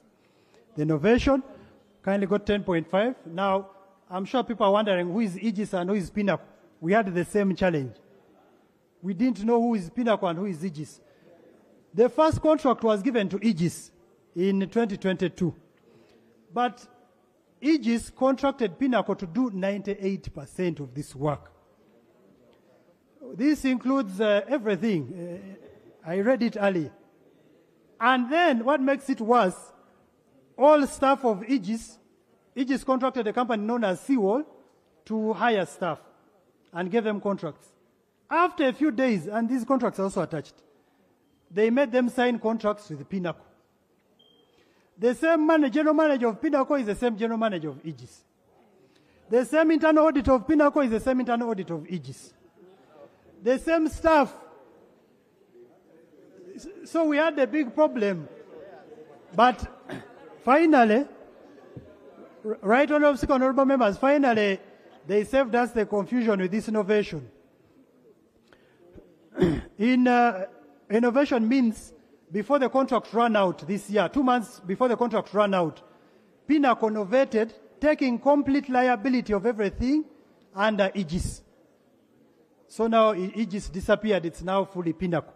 And it takes full liability in this innovation. Okay? 10.1, failure to obtain legal advice regarding extension of the contract. Article 1195 of the Constitution of the Republic of Uganda, 1995 is to the effect subject to the provisions of the Constitution, no agreement, contract, treaty, convention, or document by whatever name called, to which the government is a party or in respect of which government has an interest, shall be concluded without legal advice from the Attorney General, except in such cases as subject to such conditions as Parliament by law may prescribe. The committee observes that the extension, when the contract ended, they gave them an extension of 1 year at 36 billion. Remember, our average collections per month are 42 billion. Per year, sorry, are 42 billion. Now they are giving them another extension of 36 billion, meaning we are now looking at 6 billion for Uganda. The committee observes the extension of the contract of the KE in favor of Pinnacle Limited is irregular because it was obtained in total disregard of Article 1195 of the Constitution of the Republic of Uganda. The extension of the contract, the committee observes that whereas the contract was supposed to expire on 23rd May 2026, an ovation agreement was executed on May 8th, 2026 in order for Pinnacle Security Limited to operate and maintain the KEE. The contract legally expired on 23rd May 2026 because the extension of the contract wherein government has an interest was obtained in contravention of Article 1195 of the Constitution of the Republic of Uganda, 1995.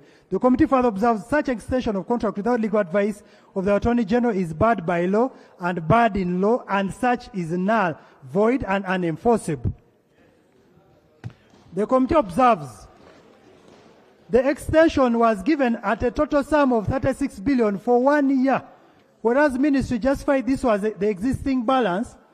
You will see they will be telling you from the 122 some money was not given to the operator. And it is true because some of this money was attached, if you had seen the earlier table, to unmeasurable road maintenance. But because it was a new road, they could not spend all of it, because this money you must account for. And therefore, it also reduced the VAT. So they did take all of it, 36 remained. So more or less as if they said, okay, even the remaining, give us another contract, we finish it. So the committee observes that the extension was given a total sum of 36 billion for 1 year, whereas Minister of Works justified this was the existing balance on the previous contract under Aegis. This was unintentional ploy to exhaust the entire contract sum. Because now the money that was left because of VAT, because of unmeasurable costs, is going to be rebalanced to the lump sum cost of maintenance, which must be spent. It was zero. There was poor achievement of performance indicators highlighted by UNRWA from the onset and even by the time of the expiry of the original contract of Aegis. However, the Ministry of Works advertently, purposefully, consciously, knowingly and deliberately extended the contract for another period of 1 year contrary to the satisfactory performance requirement in clause 39(1) of the particular conditions of the contract. If you know these people can't install an independent monitoring system, they have failed to install it in 5 years. Why are you extending to give them another time, even up to now? They are 3 months into the new contract. They have still not installed it. The official finds all the officials knowingly participated in the extension of the contract with Pinnacle, the operator, culpable under Section 10 of the Anti-Corruption Act, Cap 116.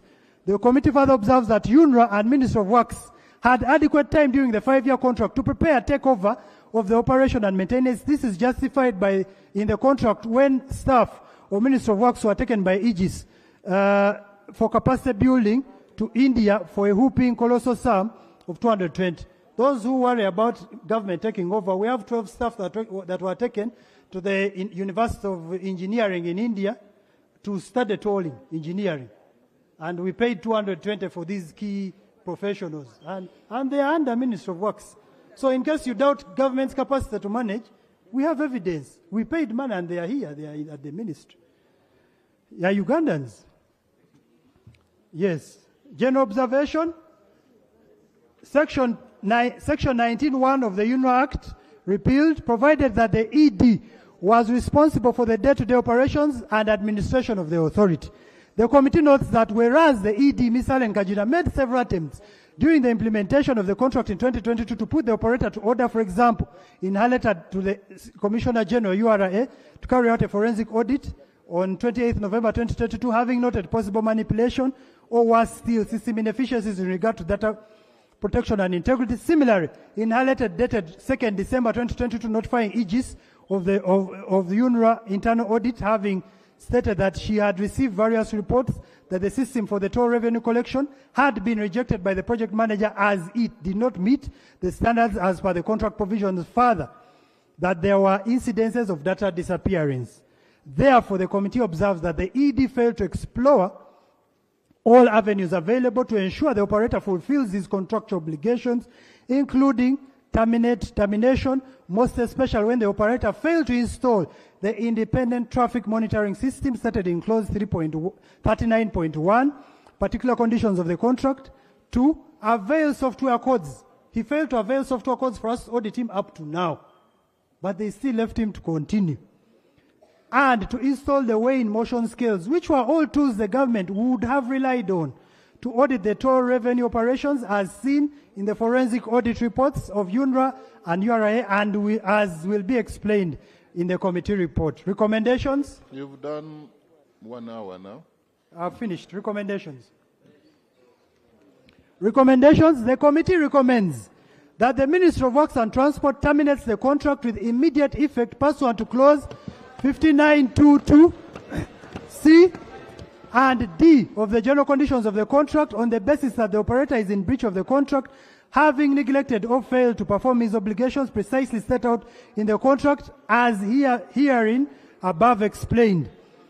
2, the committee recommends the Ministry of Works and Transport takes immediate charge of the operations and maintenance of the Kampala-Entebbe Expressway in a bid to save government of Uganda from huge expenditure on private contractual arrangements for the benefit of the taxpayer, specifically for the repayment of the loan.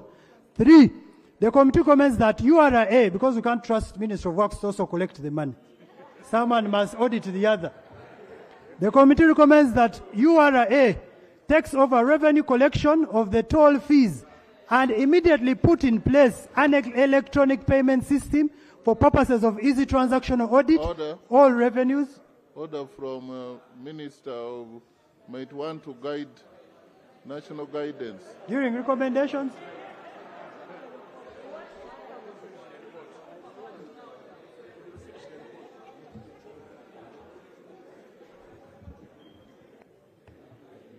Thank you very much, Right Honorable Speaker.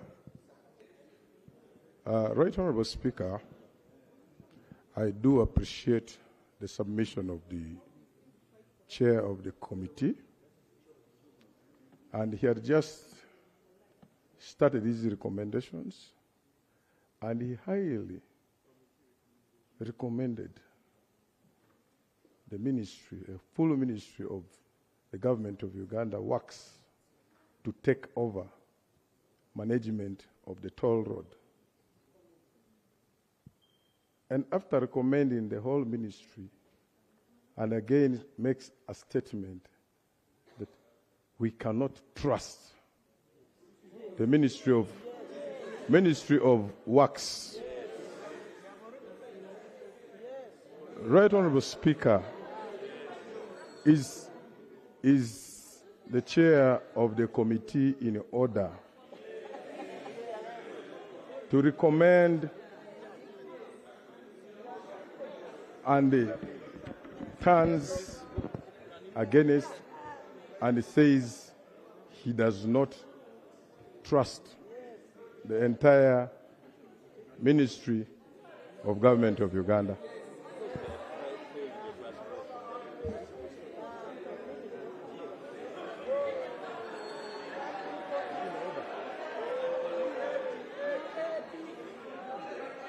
Okay. The reason I allowed the Honorable Odia is a vanguard, is a fight against corruption.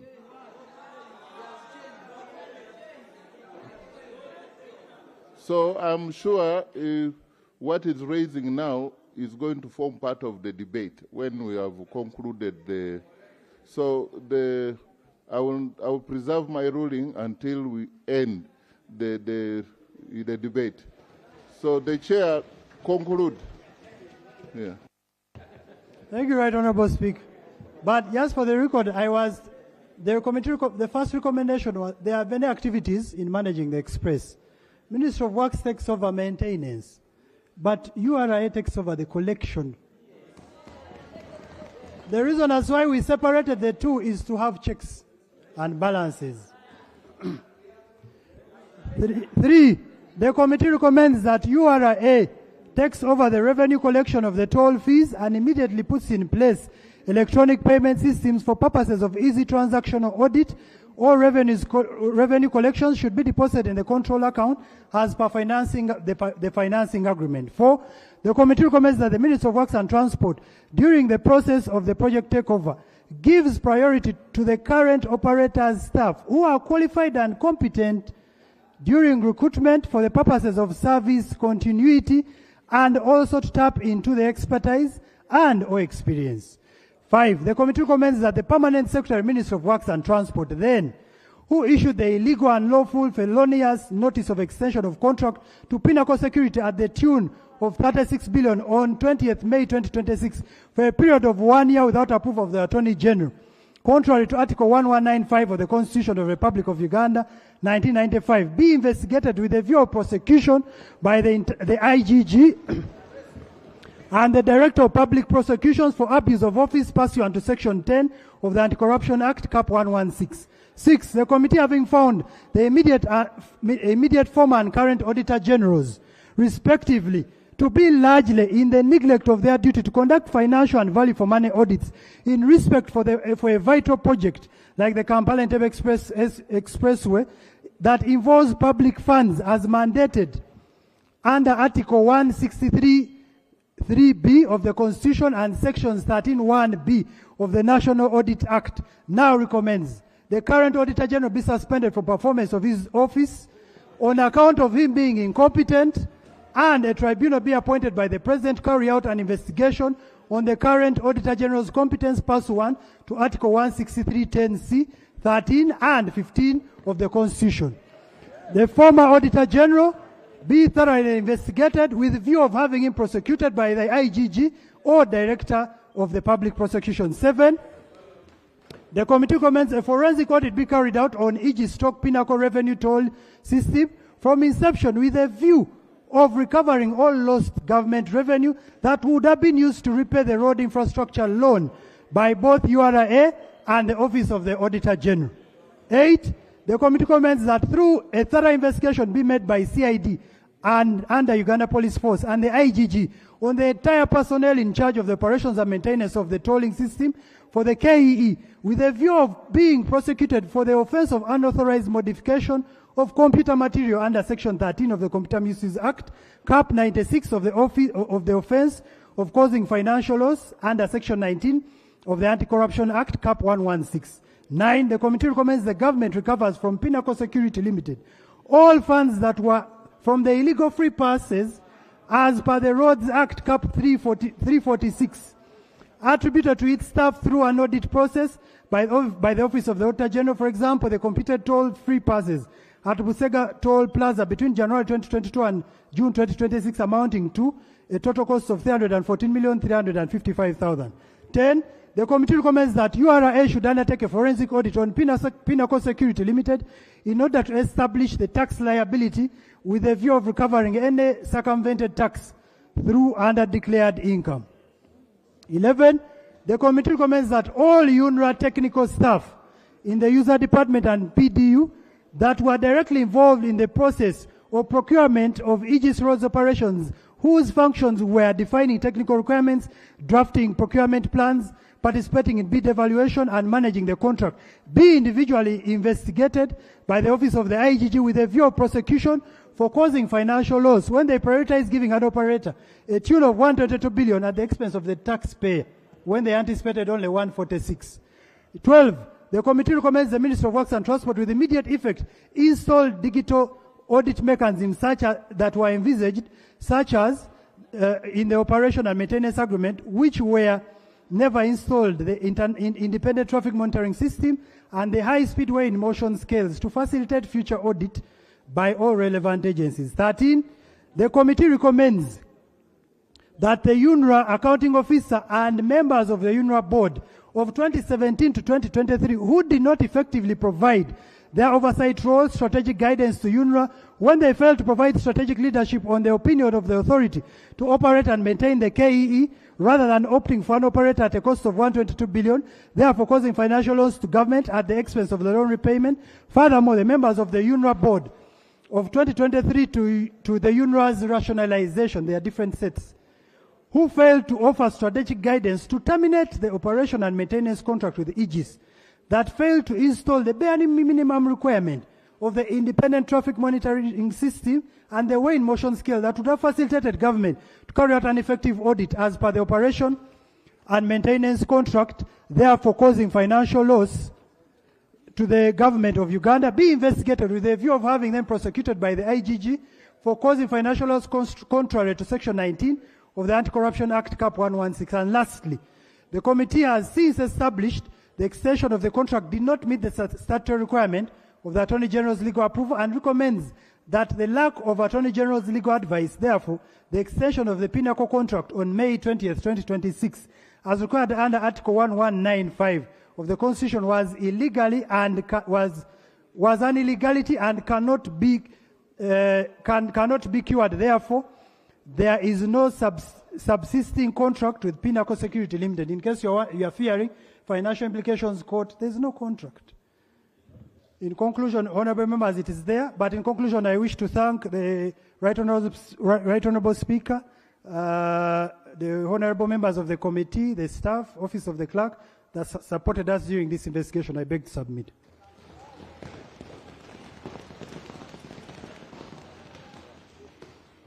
Honorable Chair, I am required to establish whether you have a minority report. Thank you, Right Honorable. The report was signed by 24 members out of 30, And we don't have a minority report. Honorable Nyakato, you have a minority Thank you report? very much, Right Honorable Speaker. I want to commend the chair and the members of the committee for the very elaborate, on-spot and timely report. I also want to say this, that as a shadow minister, but also as opposition members of our parliament on the committee, we're on the same page with the committee report. But I wanted to re-echo just a few things, Right Honorable Speaker. Right Honorable Speaker, the $350 million that went on the express highway construction is being paid by you and me. Your children, my children, your great children and your great grandchildren, they will all pay this money. Right Honorable Speaker, the repayment scope was supposed to be 13 years to recover that $350 million US dollars. According to revenue projections, it shows that we may be able to clear in 16 years. But also, according to the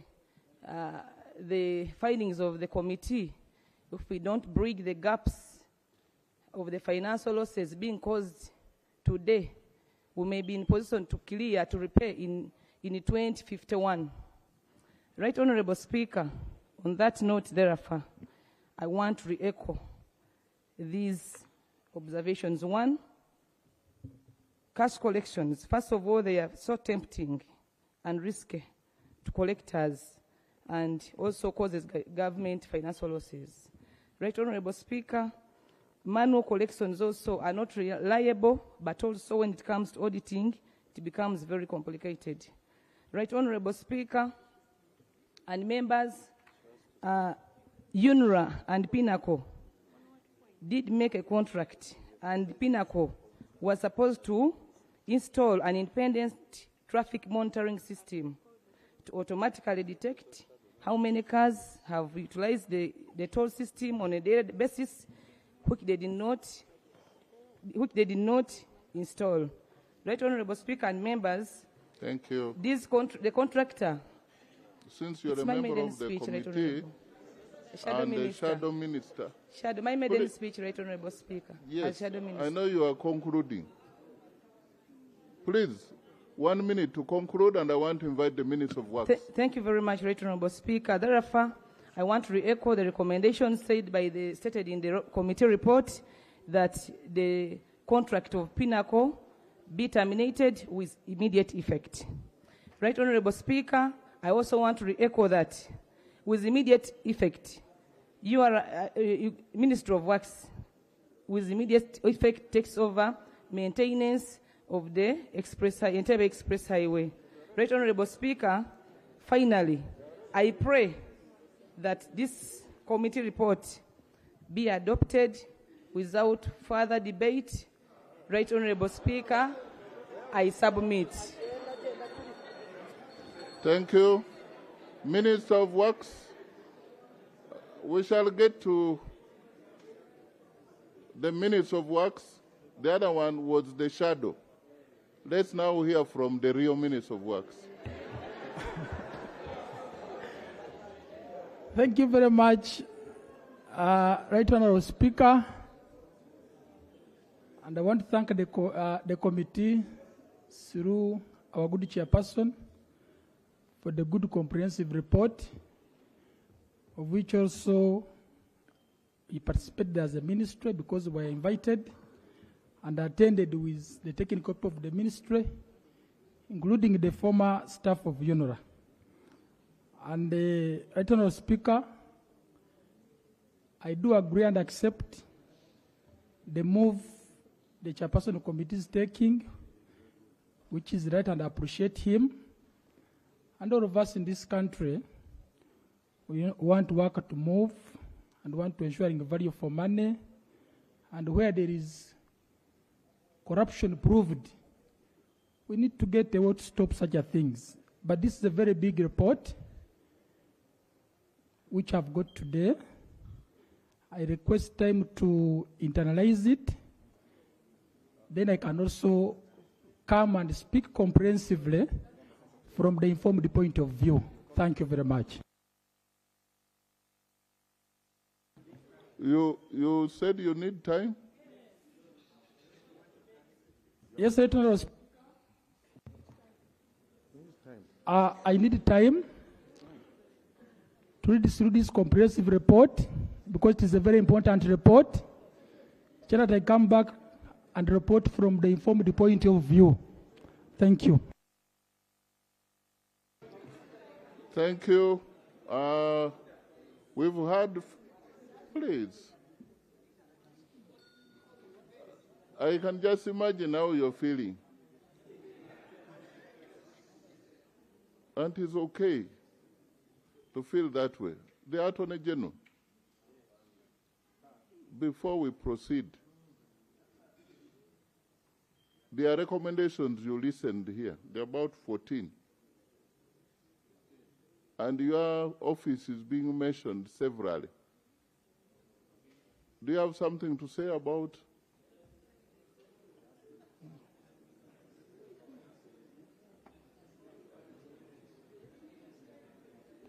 Or we give government time to respond fully? Attorney General, I think, you want to say something? Okay. Thank you, Right Honourable Speaker.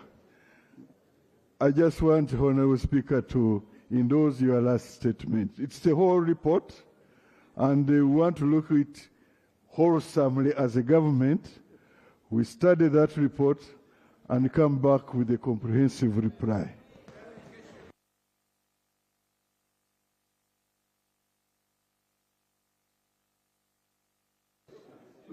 Yes, let us be calm.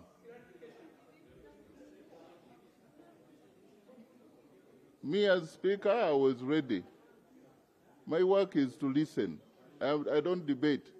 But if you want to have a good debate, like a football match, both sides must be ready.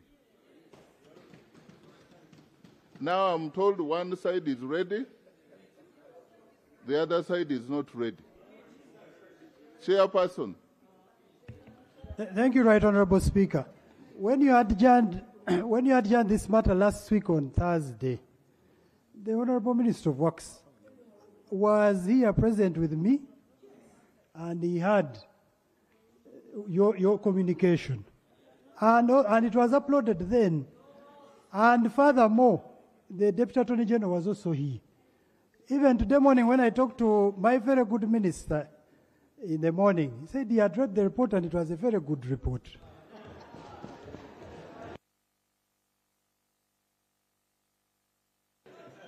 The minister who is telling the truth, and I know you as a very honest man. Right Honourable Speaker, as you have rightly said, I'm a very honest man, and I'm among a few who are fighting corruption. We are tired of corruption in this country. And I'm not against the report of the committee, but I'm requesting time honestly to look at it, understand it, internalize it. I come and speak from the informed point of view. I don't tell lies this hour. Honorable Zake. Right Honourable Speaker, I thank you for this opportunity. Mr. Speaker, some of us have just received, actually all of us here, have just received this report. And it is so clear. It is so clear that we have just been following the chairperson, reading almost everything. If you're a good listener and you're able to follow up, you're able to understand some clear things and you note them up. So, Mr. Speaker, I want to put the minister on order. Is it in order to request for time and you're not able to be specific enough to let us know about what time do you need for you to be able to read and understand the report so that you have a way forward on your side? That is my order. Honourable members, this report has been with us for some time, for a week. that was not uploaded. The danger of what is the shortcut to deal with this report? Isn't it to debate it and we dispose it off? Can I get Honorable Batwa? Let's not postpone this thing. Thank you, Right Honorable Speaker and honorable colleagues. This is a matter that should not be delayed. It should be handled expressively. 2 minutes. Right Honorable Speaker, right from the time we enacted the Public Finance Management Act, accountability shifted from being institutional to being personal. The person, the accounting officer at the time, should be reprimanded and should bear full blame in capital words. Secondly, we have seen that this company has not been remitting tax. And we have seen clearly that even the person taking this money, the collections to the bank, has been stealing to a tune of $1 billion in just a space of a month. We should, in our recommendation, add a recommendation requiring Uganda Revenue Authority to go and re-audit and claim our full tax. I've seen Ugandans having their properties getting sold simply because they have a tax to pay with URA. So we can't sleep on this kind of duty. I thank the committee and I associate with all the recommendations. Honorable Mwiru, Paul. I'm going to do 7 this side. So don't even try to get up. I've seen you. I'm going to pick. Yes. Thank you, Right Honorable Speaker. I want to take this opportunity to thank the chairman for this very good report. Right Honorable Speaker, it is when you read Article 79, it's our duty to do oversight. And the Constitution under Article 164 creates a duty on everybody to account. Right Honorable Speaker, we are dealing with criminality. That actually monies have been collected and a different amount of money is banked. We normally have loans in this house. We create a burden on taxpayers, on Ugandans, yet money is being siphoned out of the system as the taxpayer keep on suffering. Honorable Speaker, I want to applaud the committee for this good work done. But also, Honorable Speaker, one of the vices we have to deal with actually is maladministration. Because there are people who are supposed to detect the loss of money. And actually they kept quiet about the same. And maladministration is the biggest form, actually, than even corruption itself. Because, for instance, you are the gatekeeper. You keep quiet as money is being siphoned out of the system. I want to invite colleagues that we are dealing with a bipartisan matter. This matter is not just about you and about your feelings, but it's about the country. I invite colleagues that the public out there looks at us as actually the people who are responsible of following up on their path. We got a loan, Honorable Speaker. A road was built. The money which would be helping to service the loan is being put in the hands of the individuals. So I call upon everybody to rise up to the occasion. It's only now that either rise up to the occasion and speak against corruption, because you cannot fight corruption by actually keeping quiet about it. This is the only opportunity we have, colleagues, members of parliament, on both sides of the house, that we support the committee report, we support the recommendations passed. If the minister, in his view, he thinks he needs to study the report, you're going to study the report when you're making treasury memorandum on action taken on this report. I thank you. Maseruka.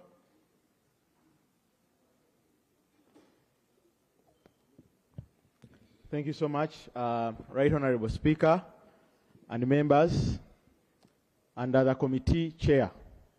No wonder we are the same size, Right Honorable Speaker. Right Honorable Speaker, To impute that you share the same brain also. Right Honorable Speaker, Entebbe Express Highway is one of those roads which are mandated to citizens of this country to relinquish money to this government. When members of the public give in money to the government, that money requires strict accountability. Now that we have this saying of Chisanja no sleep, all what I see in the report is that government deliberately decided to run away from its responsibility. Second of all, Right Honorable Speaker, why is it that we are discovering this in 2026? Why is it that after a period of 4 years, we come out and say, there has been siphoning of money for the last 4-6 years? Thirdly, why is it that we always have almost the same names? If it is not Pinnacle, it is Pinetti, it is Patrick, or something of that kind.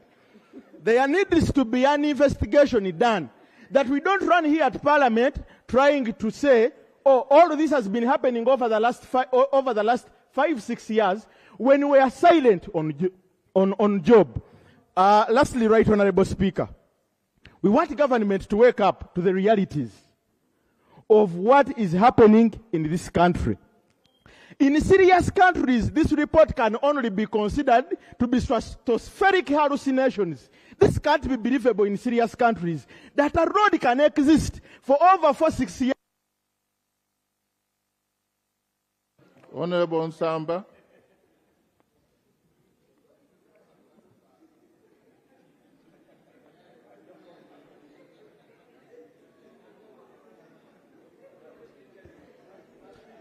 Thank you very much, Right Honorable Speaker. Right Honorable Speaker, I stand to associate myself to the committee report and categorically say that I support the committee recommendations 100% for immediately terminating the contract, the existing contract. And if the minister wants to get back to this parliament, he should get back to us to tell us that, you know, since a parliamentary recommendation was taken, this is the action we took. Right Honorable Speaker, I was reached out as chairperson Public Accounts Committee, telling me that, you know, what fiscal infrastructure is doing is accountability matters. But Right Honorable Speaker, when you give chance to our Auditor General and the Auditor General's reports, they will never make you go this deep. They will be there, they present something, a little shallow, they will not talk about these things. So Honorable Mpaka, kudos to your team. Thank you so much for the work done. And I would like to implore our Auditor General and his team to pick this report and use it as a way to report about entities in this parliament. This should be the template. You go deeper and bring out issues so that the public and members of parliament can appreciate this. Right Honorable Speaker, this matter should be concluded today, and we must immediately require the minister to come back and report on when and how is terminating the contract of.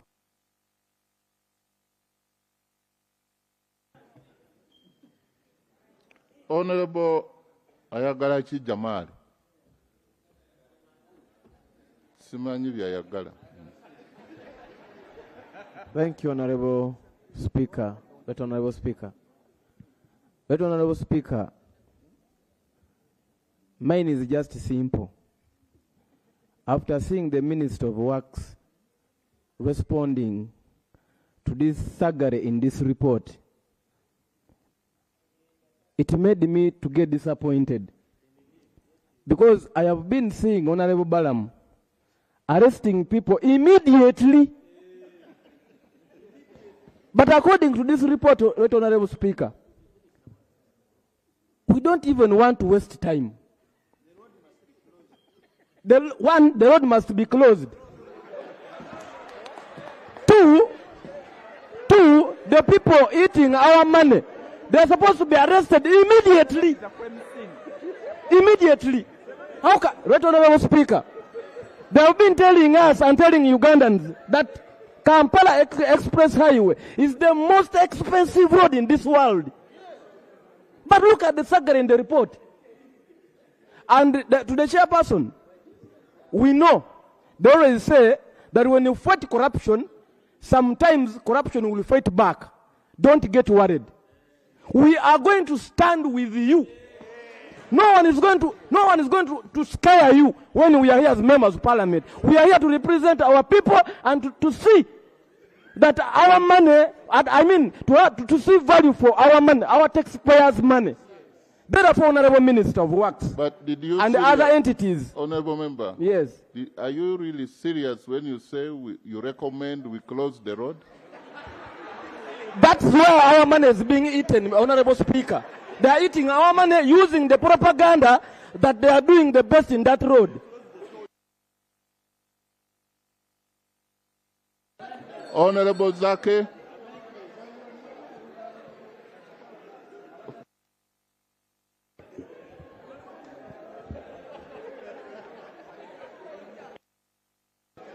Thank you, Right Honorable Speaker. Right Honorable Speaker, the Ministry of Works and Transport,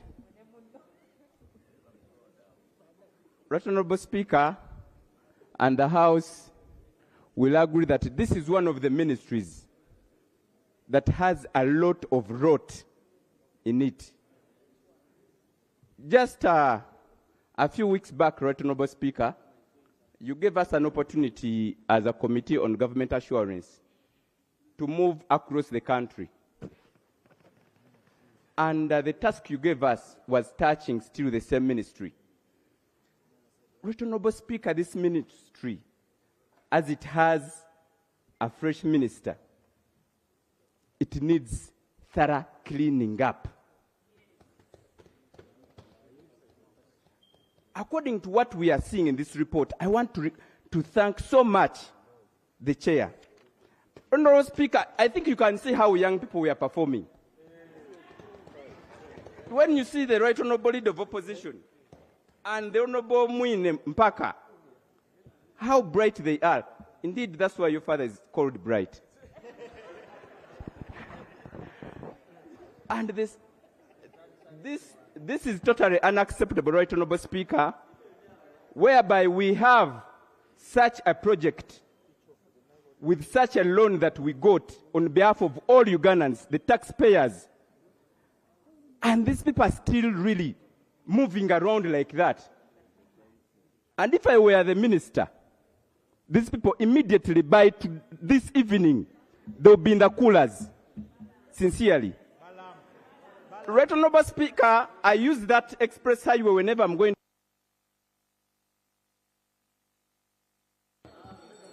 Right Honorable Speaker, almost every day, but the people working on those tours, something to add in the report. These people are not paid at all. They have told me so many months they have moved when they have not been paid at all. And this is serious. Man has been taken.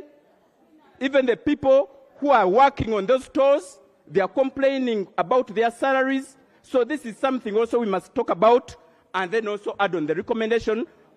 Honorable Chair, I support you fully 100%. How I wish we can put in action all these recommendations. I thank you, Right Honorable Speaker. I want to provide some guidance so that the debate is structured. And we have about 14 recommendations. You see, if we don't structure them, that's why we shall end up resolving to close the road.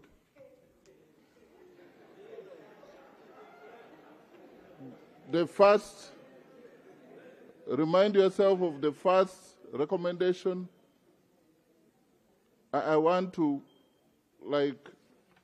if the first recommendation is that terminate the contract, and the last 14, number 14 says there is no subsisting contract. I want that kind of debate, whether you can terminate what does not what is not existing. I also want to hear, the legal issues in those for or against. So there are also recommendations for forensic audit. What follows? What kind of decisions do you take before audit is done as you process the debate? Honorable Naruyima? No. The road is in Wakiso. Okay, 2 minutes. You might close it without us. Thank you so much, Mr. Speaker. Mr. Speaker, on behalf of the people of Wakiso District, allow me to appreciate the committee for these recommendations, and we entirely agree with them, though on item 10, recommendation 10, we are saying that the mandate to have financial and for value for money audits is entirely upon the Office of the Auditor General. Much as we are having gaps, but you also find that's under our Constitution, Article 163. It's the mandate of the Auditor General. We are not talking about the person, but we are talking about the office. So giving, again, URA another role to audit, to have a forensic audit, we are seeing conflict of interest. Yet it's now, again, URA, which we have recommended earlier, to be the one to take over the management of finances. So I'm seeing some conflict there and then. I pray that we take it to the right office as far as our Constitution is concerned. And finally, on behalf of the people of Wakiso District, we request that more lights be provided to strengthen security on the Entebbe Express Highway. I thank you. Are you suggesting that the theft is going on because of darkness? Especially below the bridges, Honorable we have Sekabira? issues. Is he here? Honorable Emmanuel? Thank you very much, Right Honorable Speaker. On this matter, Right Honorable, I am speaking with a heavy heart because this report is before us and the public is looking forward to seeing our recommendations and actions being taken. Because in a few days to come, COSASA will bring another report on Rairi, on Luowa Hospital, and so many others. Therefore, I want to implore members to stand firm. We adopt all the recommendations because they are good recommendations. As of now, we cannot escape our duty of doing oversight. Therefore, I support the recommendations, and I want to ask all colleagues to follow suit so that there is accountability in accordance to Article 164 of the Constitution of the Republic of Uganda to hold all officers accountable for the money that government has lost. I submit. Thank you. And I also want to get to hear from you members how we can process the recommendations against the Auditor General. I've never had. Are we going to be the first to process such kind of, and his Office of Parliament? And one person said, why now? 2017 to 2023, where was Parliament? Emmanuel, Honorable. Thank you so much. As we debate, we should have such, help me generate those kind of, Thank you, Right Honorable Speaker. The point you have mentioned is actually why I have stood up. But before that, I want to thank the chair and the committee for a good work done.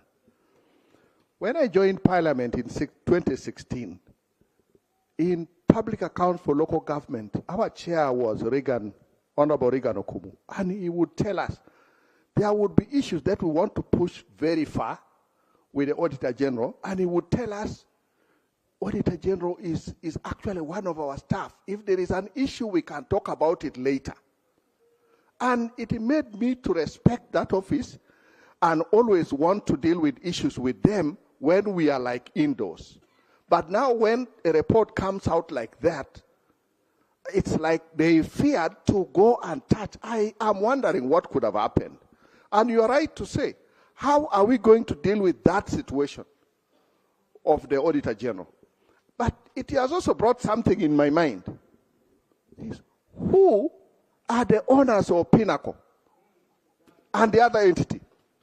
Because there is a possibility that Auditor General, also knowing who are behind that entity, could have been fearing to go ahead on and go deeper into what is happening. So, but overall, Right Honorable Speaker, I support the recommendations, and I want to think that we can carry them wholly and implement them. Thank you. Honorable Cyrus. Thank you so much, Right Honorable Chair and Speaker. First of all, I want to appreciate you. One time I listened to you and you said that you accounting officers who come to committees bear your own word, cross. If you know you have any issue to answer, answer. Be answerable to the word committees. So it starts with you. You are the one who has given us the courage. Two, I'd love to thank Honorable Mwine Mpaka, a person whom in my honest heart I thought should have become a commissioner. But now I see if you had gone to the commission, you would have missed this good report. I'm so happy that you give us that pride. Now you are trying to salvage the image of Parliament. And everybody can see that we are working because of what you have done. Together with your colleagues. It takes courage for you to bring a report of this magnitude to the floor of Parliament. If you are weak, you'll get money here and there and you just say, we forgot something. Yeah, so we really appreciate. It's not something simple. When we are coming to Parliament, we swear and we say, I will be there to defend and protect the Constitution. But once you are shown something small like this, you say, I forgot about the Constitution. And therefore, Honorable Speaker, it is time for us to shine. Let's do the job that God has sent us to do. And when you look at recommendation 1 and the last one, actually you are right to say, now, is there a contract that is existing? Now, if there is no contract, why should the toll gate be operating? People should now move freely for 3 months as we allow Minister of Works to fix a system properly that operates. Otherwise, if you tell them to go there in the morning, what are they going to use? They also don't have any good machine for now. Right, Honorable Speaker, that is the truth. Let the thing be opened, let people operate, let Minister of Works come to order and prepare what they are going to do. I want to thank you. Honorable Gilbert Olanya. Then will be followed by Honorable Mutengo. I'm about to exhaust this way because we are actually saying the same thing. When you find a committee report where there is no minority, that should not generate a lot of debate. Yeah, there is consensus. That is a bipartisan. Honorable Olanya. Thank you, Right Honorable Speaker. Right Honorable Speaker, I recall when you are voted as a speaker, you told members of parliament to do research work and debate from the informed point of view. I recall you stated that when the report or any other matter arises on the floor of parliament, you have to do your research and talk from the informed point of view. On that note, Right Honorable Speaker, the chairperson stated clearly that for the last 5 years, there was a company called Igis. And for the last 3 months, the company changed to Pinnacle. I would like to find out from the chairperson. We have taken 5 years. Did you take time to follow any report on these Igis for the last 5 years? And the report that we are giving today, is it covering only for the 3 months that the new company has taken over? Right, Honorable Speaker, we need to be factual and very objective in our discussion. Number 2, Right, Honorable Speaker, let the officers concerned and the chairperson and the committee, you stated that there were no contract agreement signed. The minister is here. The Minister of Works and ICT. Can they clarify to honorable members whether truly there were no contracts signed between Pinnacle and Iggy's. Right, Honorable Speaker, I did my research.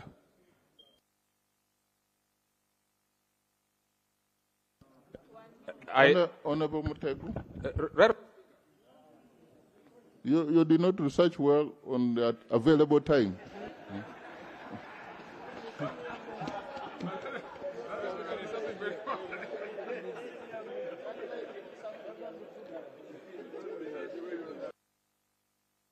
Honorable Mutego. Thanks very much, Right Honorable Speaker. Mine will be an advice to the Minister of Works that next time before we carry out such projects, let's carry out a thorough study in the region and we determine how our colleagues do certain things. There are friends in the region who carried out such a project and it was purely carried out by a private investor who is going to do works and collect money for themselves for 20 years. This will go a long way to save the taxpayers. It will reduce the burden on our grandchildren in terms of paying back. This person will come and invest his money, he collects, and later after 20 years he hands us back the road. That will go a long way to help the burden on loans and whatever. Thanks very much, Mr. Honorable Speaker. Honorable Wall, as the lady's voice from this way, and honestly, that's enough. I will go this way. Yeah.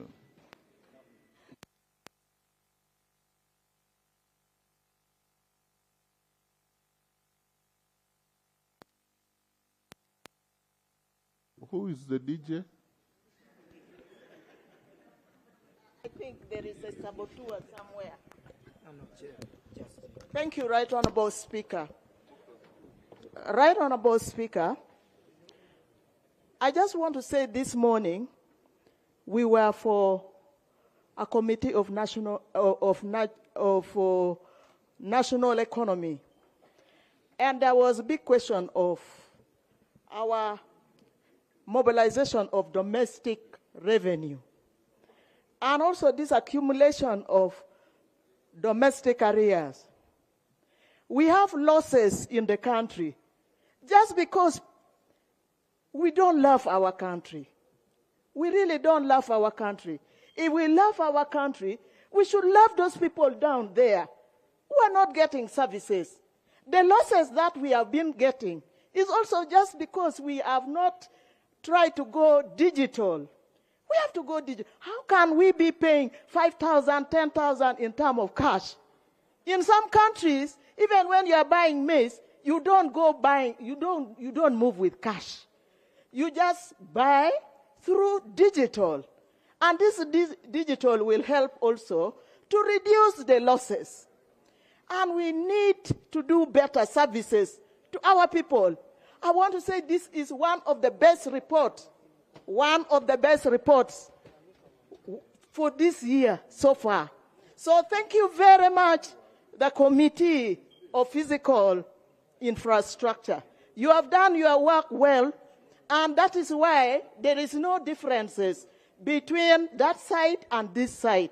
We are all in support of your committee, and that's why there is no minority report. I also say, let Uganda Revenue Authority do their work. Take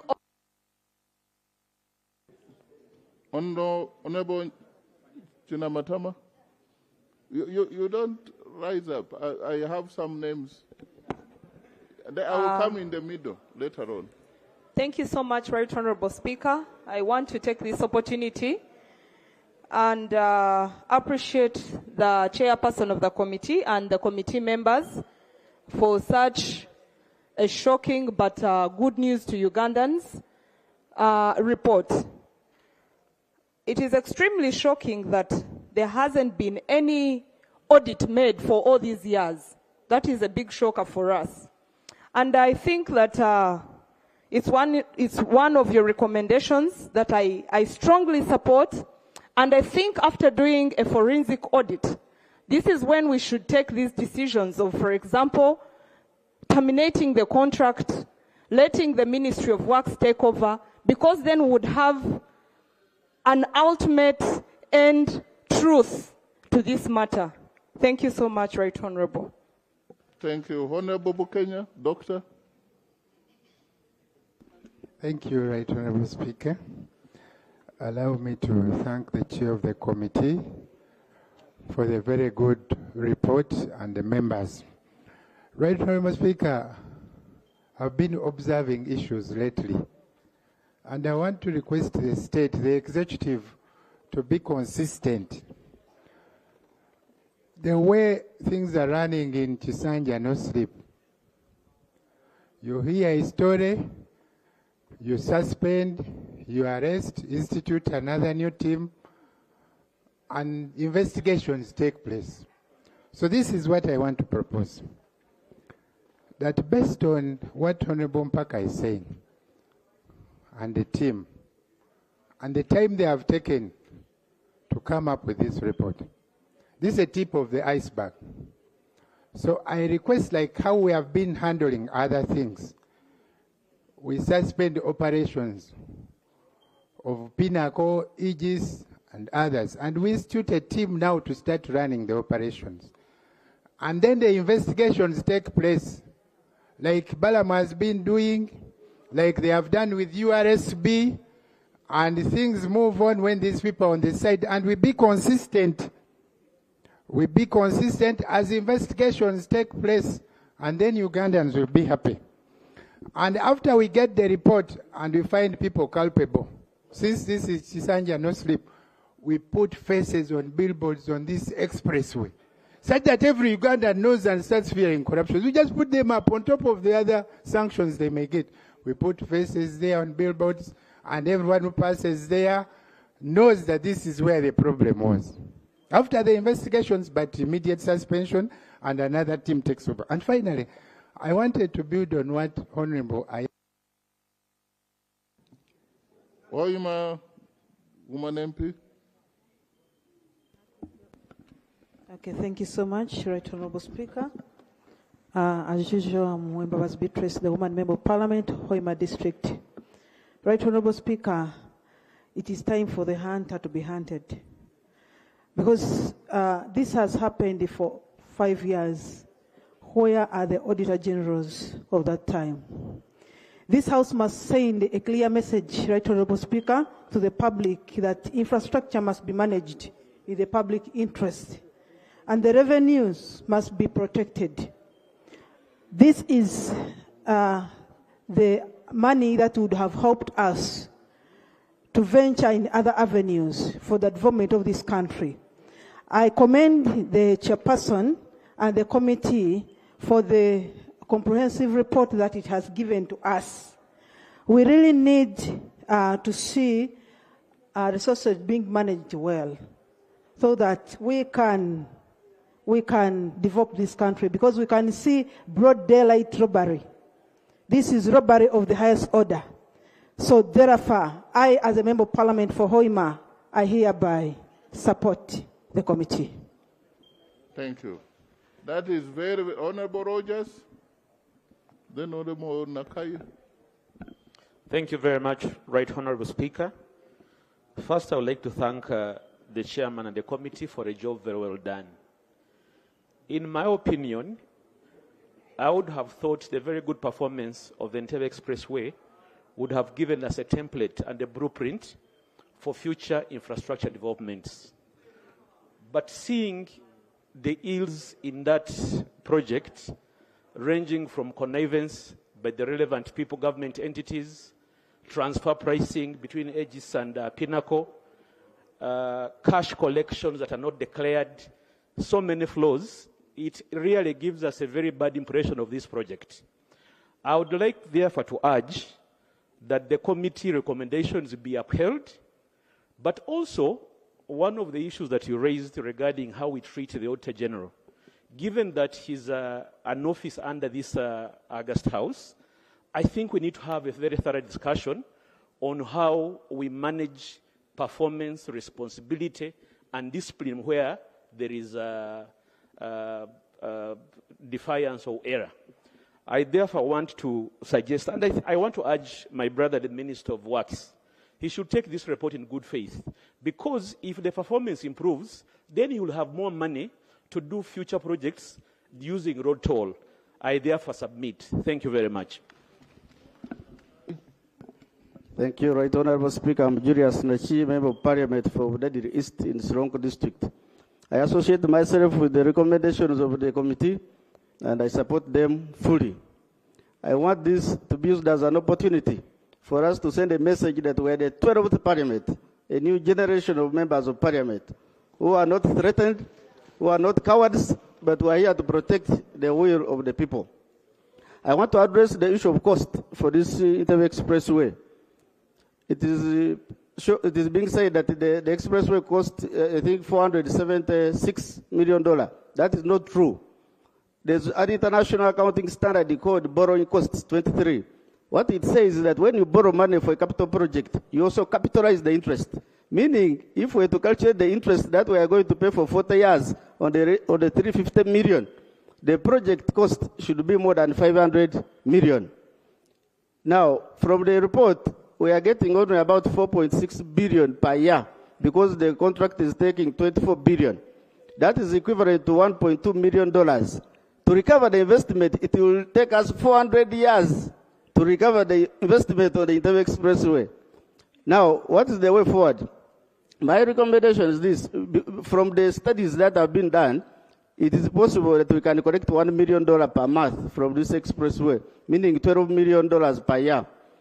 If we were to tender out this process, for example, like local governments, the way they do markets, we get people who have money, we tell them you'll collect 12 million in a year, instead give us 10 million now. Then you go and collect 12, so that we get our money in advance. Otherwise, even if we give it to another entity of government, we may get the same problem. So it is better we privatize this collection. People pay us in advance, then they manage. If they get 20 million, that's up to them. But from the study, we know the minimum. 1 minute more. 1 minute more. Those experts are... Thank you, Honorable Speaker. So I was saying, by doing that, for example, if we were to get 10 million per year, it will need only 35 years for us to get back, to pay back the loan, because the loan is 350 million, and it's for 40 years. So you'll see that the repayment period for the loan will be matching with the collections. To be 35 years against 40 years. But for now, the repayment is, the payback period is 400 years, and yet we're supposed to pay back in 40 years. And also in 40 years, the useful life of the road will be done. The road will not exist beyond 50 years, so there will be no residual value to collect. So I submit that we go private. Thank you. Thank you. Leader of government business, you know people you should deploy accordingly. Honorable Enos. Thank you, Right Honorable Speaker. Before I debate, I want to cite Rule 100. Can we listen to Honorable Enos? Why has he excited you? Thank you so much. Right Honorable, I want first cite Rule 100. 1. A member shall not take part in a discussion of any matter before the House or committee in which the member has direct pecuniary interest, unless the member has declared the nature of the interest to the House. I want to first declare my interest in this matter, that Pinnacle Security is a personal friend. I went to school with him. And even when Aegis was taking on the contract, I supported them in forming their quotation to Ministry of Works. But Right Honorable Speaker, as, now that I've put my interest to you, I would like to ask this House. First, I support and I appreciate the work of my colleagues. But there's a lot that was left out. And that's why I ask genuinely, because I spoke to the chairperson, I read the report, I had from Pinnacle Security, I really play that this House allows, we have a forensic audit of the last 5 years until today. Then we can determine effectively who is benefiting and who is paying the cost. Because when you look at the cost, Right Honorable Chair, the committee does not bring out to you that part of the 122 billion, 18 of that money is tax. 122 billion, 55 billion is what actually goes to the operation and maintenance, which is actually going to the contractors. And it's only not one contractor. There are 8 subcontractors that shared the 55 billion over 5 years. Now, meaning that the cost of actually running the road is not entirely 122 billion as they have brought it out. Number 2, Mr. Speaker, why I want us to do a forensic test is on the Honorable Isaac.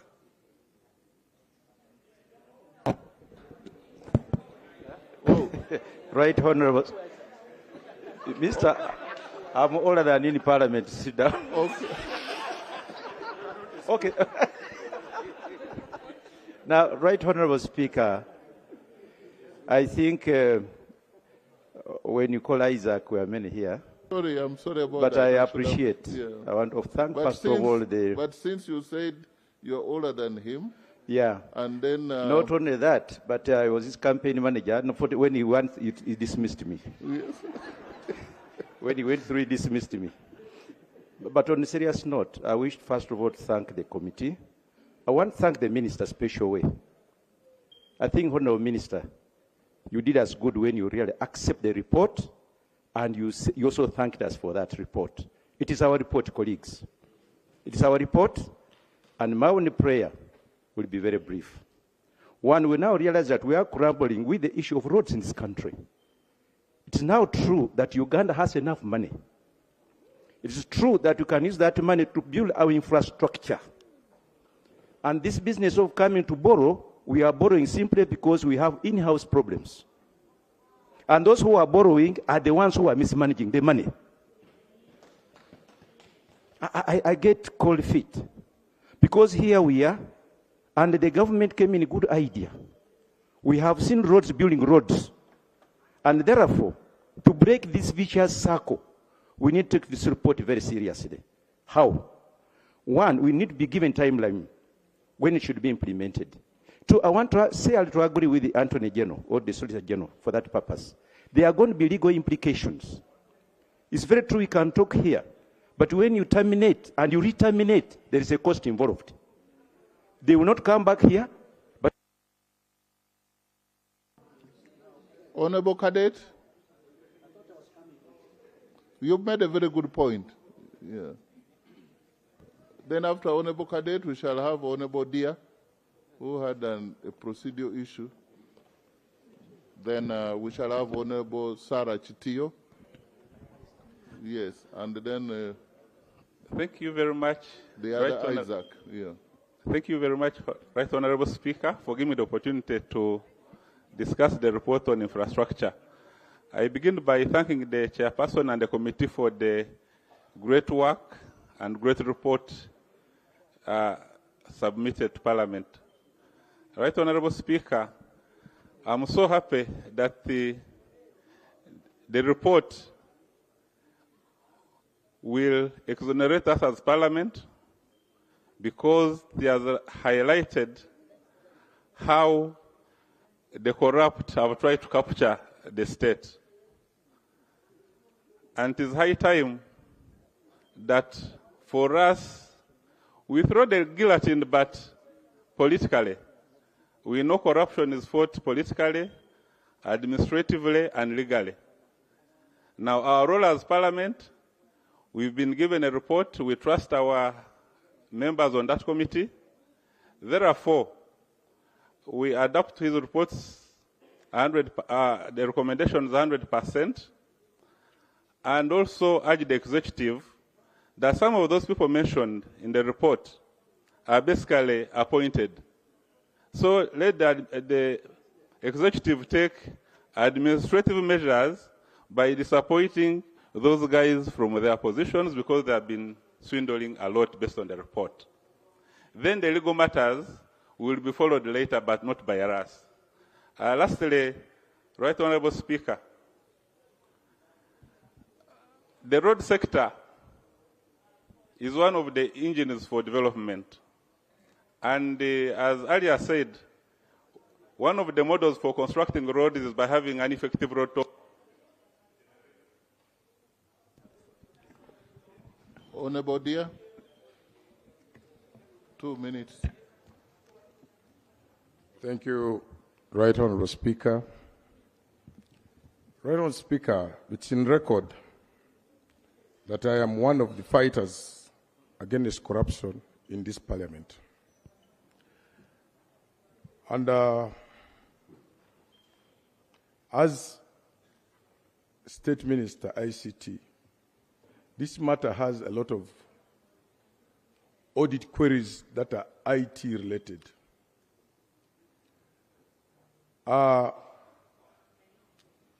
If it meant arresting Aegis and Pinnacle, I would be number one leading the entire team. But the question is, you are all aware that even government in that ICT ministry, through UTL, we are still battling with a briefcase company, you know that one, RCC, up to today. The question here with this matter that we are trying to address, is there a contract between the government of Uganda and Aegis? Secondly, is there a contract between the government of Uganda and Pinnacle? Number three, what have we based on to come up with the audit report now? And where is the problem? Number one, the problem is that Aegis was given opportunity and a contract to build and operate. Aegis was given opportunity to build a system. They built it themselves, put it in place, started using it themselves. Nobody knows what is in the system. As I talk to you, Right Honorable Speaker, right now, from my own research, from day one, Aegis signed the contract to the government of Uganda. Up to today, up to now, they have never given the source code of that system to government of Uganda. Therefore, all the reports you hear here, audit reports, those are peripheral audit reports. Nobody knows what is in the system. Nobody knows. The source code is what we could use a password to a system. You understand? Now, this system, government of Uganda doesn't have the password to it, as I talk to you now. Therefore, I request Ministry of ICT be given opportunity together with the Ministry of Works to look into this matter with the guidance from Auditor General and the guidance from Attorney General. I am ready for determination. But the question is how? The question is how and based on which facts? So as I submit, finally, I want to give assurance to this House that the source code of that system is not with the government. It is still with Aegis, not even Pinnacle. My prayers, let this matter go for more consultation from Auditor General's office. This is my submission, it's my prayer as an individual. Listen to the Minister of ICT, procedure, and national guidance. You are being given national guidance. I'm giving national guidance, please. Procedure. I beg to be protected. I beg to be protected with no selfish interest. Right Honorable Speaker, the source code. Honorable Kakoza, your time now. I know you wanted to raise procedural matter, but none of it has been taken by events. But Right Honorable Speaker. No, you have a right to speak. You had indicated you wanted to speak. Yeah. Thank you, Right Honorable Speaker. First of all, I add my voice to the committee members with the chairperson. This report is very comprehensive and good. But I have reservations on some recommendations where really we are becoming police, prosecutors, and becoming judges in our own courts. I do think that the relevant agencies, after passing this report, could take, rather than terminating contracts, and we adapt it as it is. As you know, you are Right Honorable Speaker, that yes, Parliament can do its job, but the recommendation to relevant agencies to act properly is better language than saying we terminate. I beg to submit. Honorable Kaberuka James Kinkizi.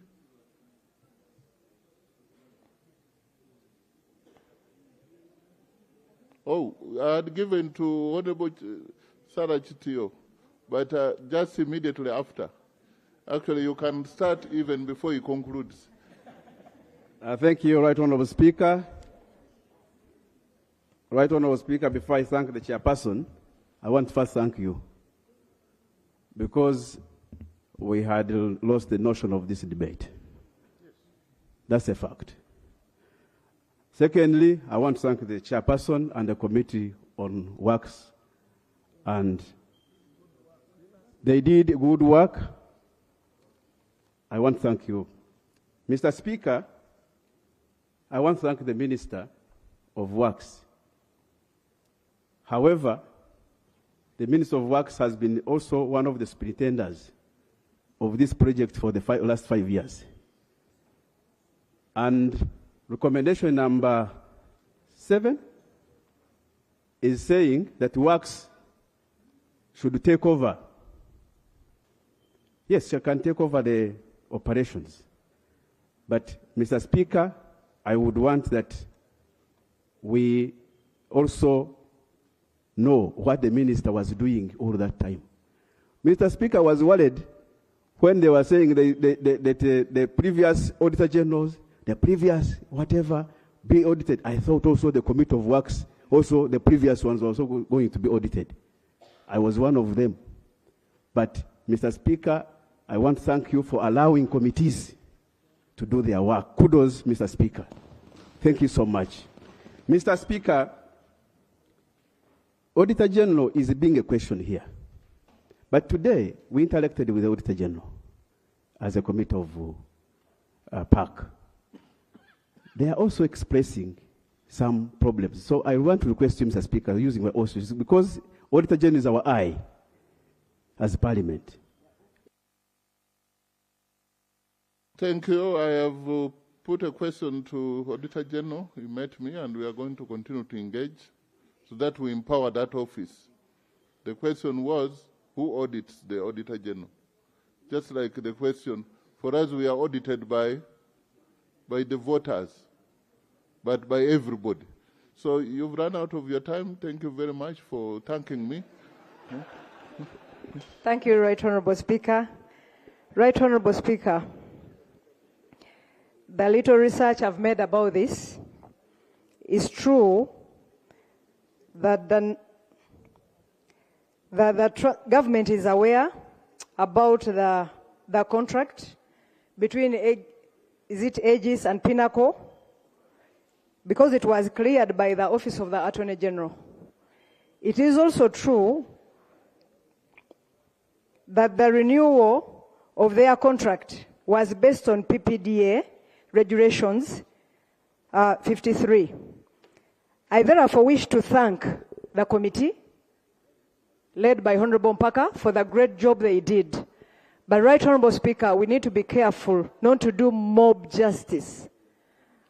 I'm one of those people that were affected by the mob justice. And during the 11th Parliament, when I was the president of Netball, one of the committees of this Parliament pinned me and recommended me to be taken to Luzira prison. When actually they had no facts, there was no record that I was given such amount of money that was taking me to Luzira. But I thank the wisdom of the Attorney General then.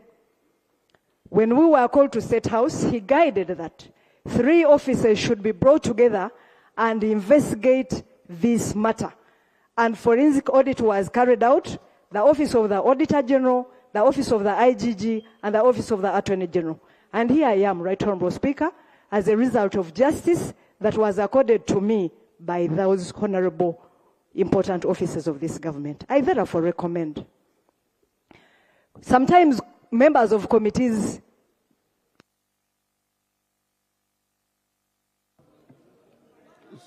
Yes. Thank you, Right Honorable Speaker. My point here is, or my recommendation is that this House should refer this matter to the Office of the Attorney General, the Auditor General, and the IGG. With the help of the mother or concerned ministries, without being emotional, they dig deeper into these issues. Whoever is wrong is therefore pinned, and whoever is right is therefore given justice. I beg to submit. Thank you, Right Honorable Speaker. Honorable Nangoli.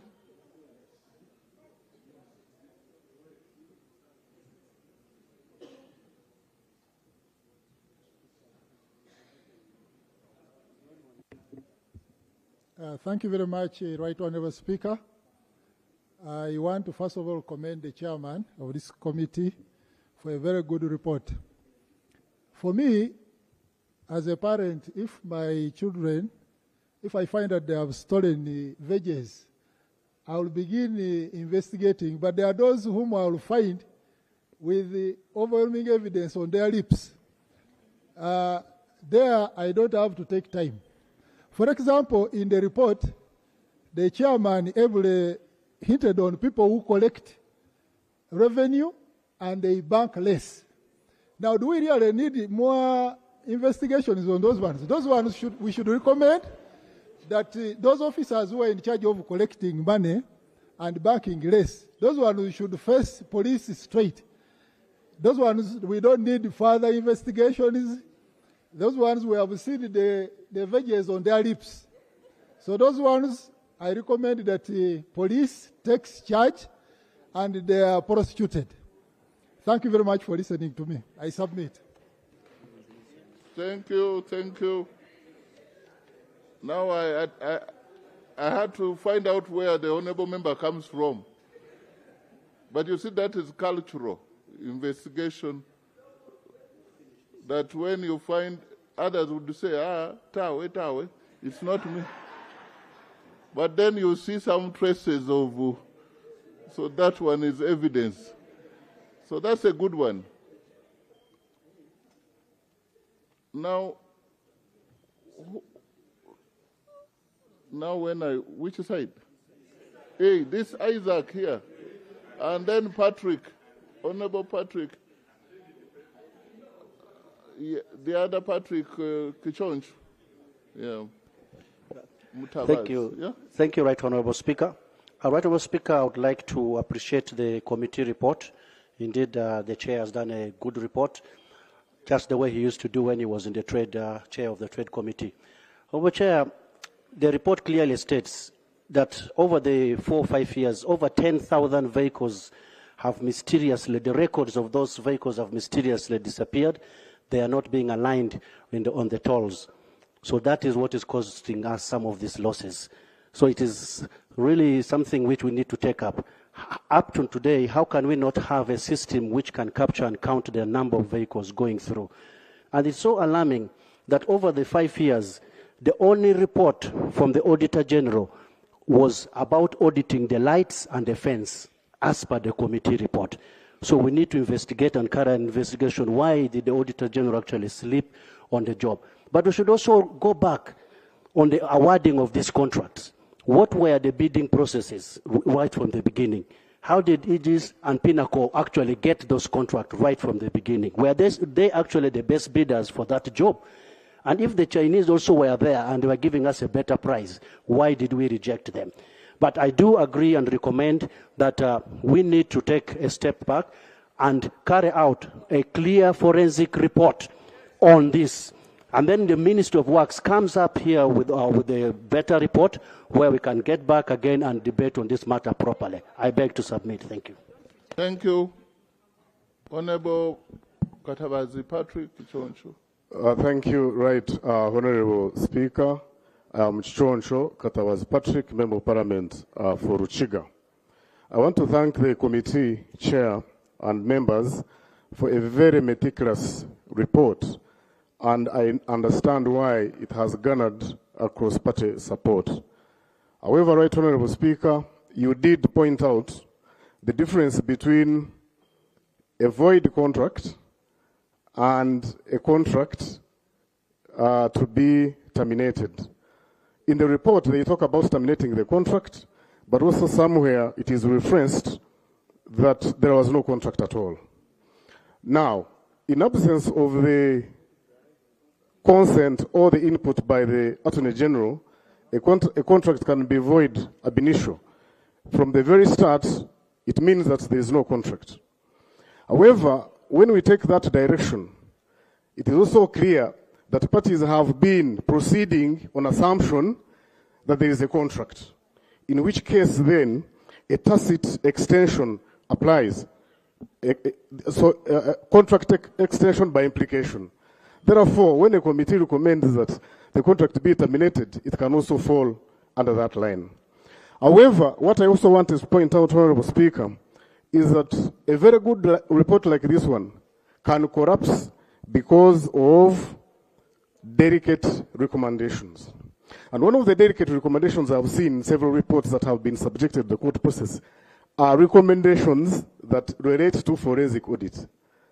So we need, as a parliament, if we are to proceed with that recommendation of having a forensic audit, to define parameters within which that can be carried out. Because if we do not, then we are likely to have a forensic...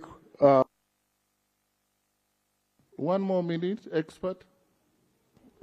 Then we can end up with a forensic audit report that actually undermines the very good work of the committee that we have already seen. So it is very important that we become very clear on what we intend to achieve, but also very importantly, for us to avoid civil litigation, the input of the Attorney General is also very relevant in coming out with the final recommendations that this Parliament should approve. Thank you very much. So what the member is saying, by the committee saying, let there be forensic audit, what you are admitting on record that you were not able to dig it all. So if you are not able to dig it all, there are limits on particular decision you should be able to take. But you can't like say we prosecute you. So that's the guidance. I've been part of this parliament where we made the recommendation personally as a chair, as a committee, and they faulted us. So I will allow you and the chairperson, you'll make some amendments. Forensic audit is something we can't avoid, but it goes deeper than what the committee could have. If that is, Honorable Bisaso, what do you have to say? PhD student. Thank you very much, Chair. Is a PhD student. I want to, first of all, thank the Chair Committee. Just like Loeb. Yeah. For such a wonderful report. But Honorable Speaker, whereas I support the recommendations of the committee, I wish to strongly oppose the proposal to employ or retain Pinnacle security staff to work with our auditor operations. The URA people that we are saying that we should employ or give the job. Because the report clearly points out that there have been discrepancies in the system. So these people may come to prove their innocence in case we give them a chance to work as part of the staff of the URA. So let us agree that we don't entrust suspected custodians of the system with the responsibility of proving innocence. Let's use another team such that we can resolve and get the right methodologies of work. Thank you. Thank you. And just for the record, I said Honorable Bisaso Abdul is a PhD student. I'm being informed reliably that the leader of government business and the first female prime minister of Uganda is equally a PhD student. And when Loeb heard that she had enrolled for PhD, Loeb also quickly enrolled, is also a PhD student. So we are going to benefit from. So, honourable colleagues, I think let's pause now, because we are going for the Honourable Balaam's paper. But I need us. How do we process this, chairperson? How do we process? Oh yes. Before that, let me have Loeb. Yeah. PhD student. Yeah. But don't make it so complicated for us. Thank you, Mr. Speaker. Mr. Speaker, for the record, I enrolled for my PhD before the Prime Minister, but I welcome her to the club. Maybe one of these days we should have a discussion, and I guide you and you also guide me, perhaps. Mr. Speaker, I want to appreciate the committee for the laborious work that they have done in putting together this report. The committee chair made a remark and said there was a COSASE report in December of 2022 that highlighted a couple of those issues. Mr. Speaker, I was the chairperson of COSASE then. I stood on this very microphone and presented that report, and it was unanimously adopted by Parliament. We had concerns about ages, concerns about the tolling and the collection of that money and so on and so forth. And we had expected government to take action on this unanimous report. Government did not. And maybe that's why we are here today, because if action had been taken, we probably would have remedied many things. And I also want to caution, so even as we pass this report, I see the energy and the vigor. Sometimes we pass these reports and government says, okay, you be there excited, pass your report, we shall sit on it. And indeed they sit on it. So I hope that we don't get to see a repeat of the same, because this is not the first time that these particular issues do come up. So it's important that there gets to be action taken reports whenever a red flag is raised. Otherwise, then issues come back to bite us. And sometimes when we address these issues, it's possible there are some, maybe not all, but some people in government who will say, no, that report has been tabled by Senyonyi, who belongs to the opposition, so we shall not pay attention to it. 1 more minute for the PhD LOP. As if that then lessens the content of the issues. Mr. Speaker, 2 quick issues as I wrap up. Minister of Works, now that there's a recommendation about them taking over, we need to be certain, do they have the capability to do this work, or are they also going to look for another company to subcontract? I think that that's important. We might be saying these subcontracting things are irrelevant. Minister of Works take over, and then tomorrow Minister of Works also looks for another subcontractor, and perhaps we get similar issues. And finally, the question of whether the contract is void or voidable, it is my considered view that this contract is voidable. That means there is an existing contract. Because when Ministry of Works signs a contract with company X, it is the duty of Ministry of Works to do their due diligence, including getting a green light from the Attorney General. Now, it is not the business of the company to establish whether you did your due diligence and whether you got a green light from the Attorney General. That's your business as government, as Ministry of Works. So as far as that company is concerned, the contract does exist. So it can only be voidable, but it is not void ab initio. So maybe we need to know why didn't Ministry of Works do their due diligence to get a green light from Attorney General, because that becomes your problem. Very finally, Mr. Speaker, you asked about the Auditor General. The Auditor General is an officer of Parliament. That, though, does not mean they are above scrutiny. They are not, because when we send them to do work, we don't send them to go and goof up.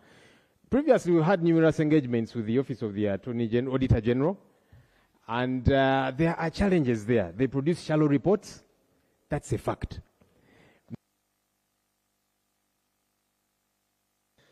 What will you give me?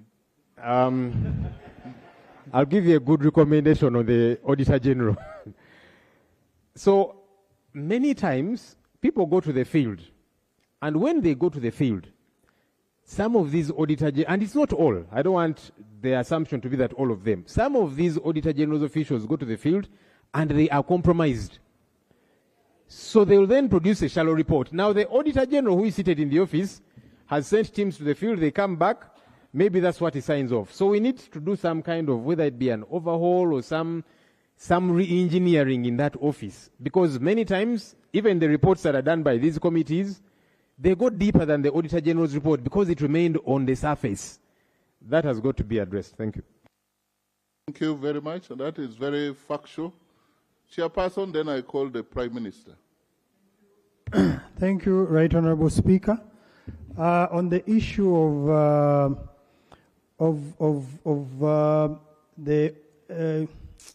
the forensic audit, we totally agree with you. However, on the first recommendation regarding termination, we are not terminating based on the financial, I may call it financial indiscipline that we have discovered. We are terminating because of breach of contract, and we have proved it, because they have failed to install the independent traffic monitoring system. They have failed to provide the source codes, which are provided for in the contract. So these are issues we have proved, both in the report and also in the annexures provided. However, these committees do work on behalf of Parliament, and we concede to any amendments that will be made in respect to this report. Thank you. Prime Minister.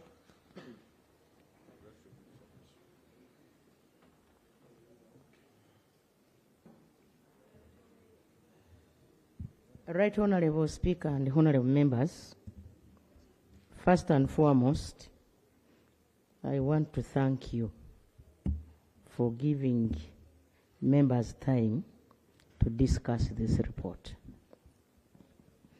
Then two, I want to thank the members of the committee and the chairperson. You know, when we are identifying members to lead the committees, we also take time. So you also thank the government chief whip for identifying, yes, our younger brother Mpaka. Then lastly, Right Honorable Speaker and members, I have taken time going through recommendations one by one. The recommendations they are in, according to me, some of them have given us a breathing space. Why? Because you are aware that the President directed us during the swearing in of this new cabinet that this time round no more corruption. And nobody will be spared. And no more politeness. And no more sleeping. Members, the ministers we have today are quite energetic. I want to inform this August House that the ministers we have, though they have just started on their roles, you actually see that they are patriotic. They are committed. And therefore, when the minister said he wanted some little more time, for me, inside my heart, I said, I think he needs to study these recommendations one by one. But I know he will act. He's a very active young man. And I commit to also pick interest in this as a leader of government business. I will cause meetings that will further scrutinize and come up. If you are a thief, you are a thief. Yes. Honorable members, we have all traveled across the world and we have passed through road tolls. You don't even see somebody putting something, fidgeting, because they delay us there. I think the system they have is also backward. And so, yes, maybe this is an opportunity for us to put better certain things. When you are traveling, say in Dubai, you don't even recognize that they are, getting money from your vehicle. You just, it is smooth. But this one of ours, I think it is still analog. And so this could be an opportunity for us. Members, because for me, I'm a Ugandan, and I feel that's why I was given another term. Yes, I call a spade a spade. The fact is we have to support Parliament to do its oversight role, and we also have to act on your recommendations as provided for in the law. And therefore, members, since the minister requested for some little time, we can ask how long? Because all of us are on the same page, members. We are tired of corruption. We are tired of making our president look dirty when the man has done his best. And so, Honorable Minister, maybe a few days. I don't know how long this can take us. Can it be like a week? Because we also have to do a thorough job. We also have to do a thorough job. Mr. Speaker, is a week too much? You want to raise the procedure matter? Thank you. Honourable Speaker, the procedural point I'm raising is that, one, I have in my hand His Excellency the President wrote to the Prime Minister on the same matter. He wrote on the 23rd June 2026, directing the Prime Minister to look into the issues of the express highway road toll. And the President directed that the Prime Minister should look into the matter and guide accordingly. Number two, I also have another letter written on July 8th, 2026, to the Executive Director, National Information Technology and Authority, written by the Minister of ICT, Kasule, on the same matter about the road toll.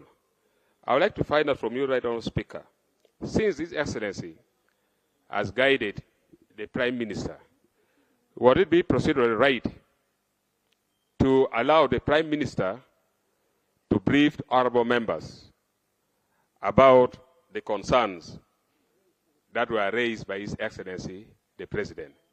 And two, Right Honourable Speaker, would it be procedurally right to allow this report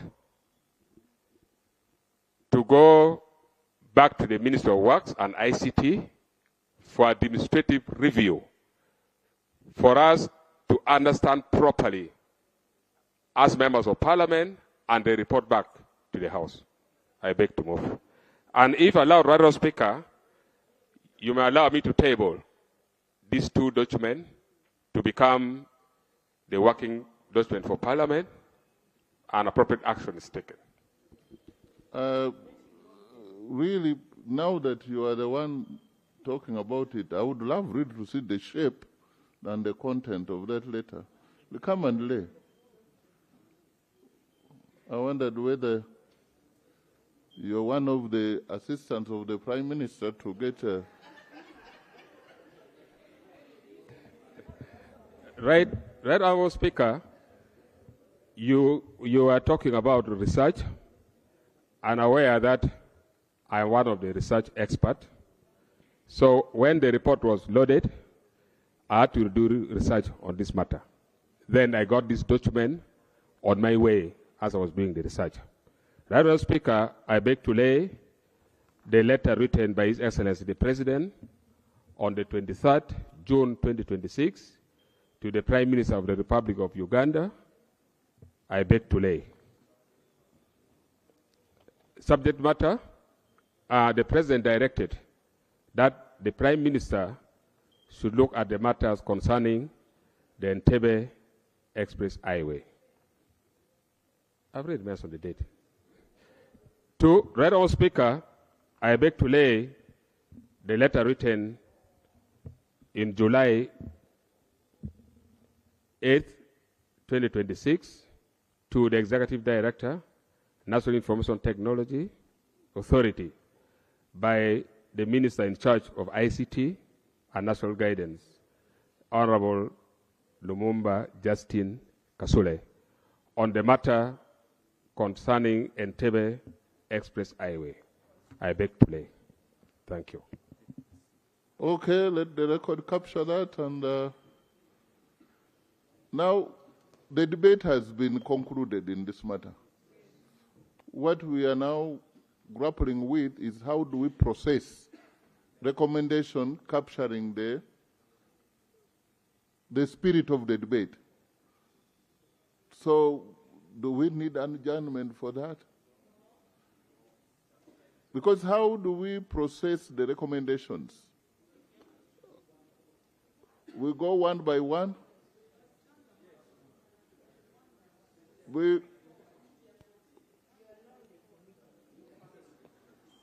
Can I ask chair committee?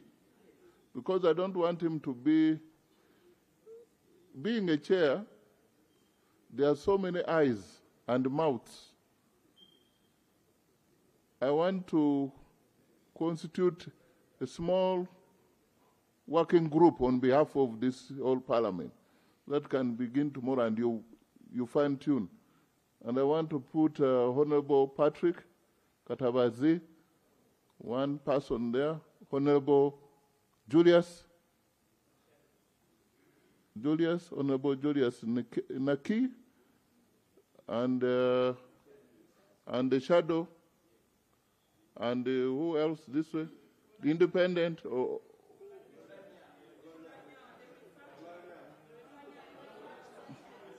independent Honorable Adenyo, and Olanya. By the way, Honorable Olanya completed successfully his PhD. So he's a qualified researcher. You can't do PhD when you can't do research. So we can have him there. So those few people, how many people in your group? Maybe you adopt. Thank you, Right Honorable Speaker. But if I may kindly request, the precedent we are setting is going to be very dangerous.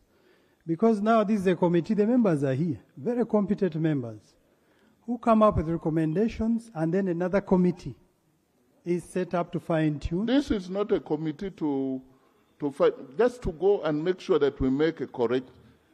What is your view? I asked My you. view is... I asked you about outrightly some of the recommendations you made, like investigate. You did not stop there. With the view of prosecuting, and then what do you say about that? Me as a speaker here, I cannot preside over a recommendation which is going to be challenged. Thank you, Right Honorable Speaker. I'm of the considered opinion that we move recommendation per recommendation and approve, amend, or even strike out. I beg to submit. That's why I thought we needed that. But if you want that, we can process that. Because I wanted to go to the local government, but we need to take a decision on this one. Because this is all done. So if you can give me 2 minutes without again debating, we can, there are 14 recommendations, 1 minute we go through it. Okay? Recommendation number 1.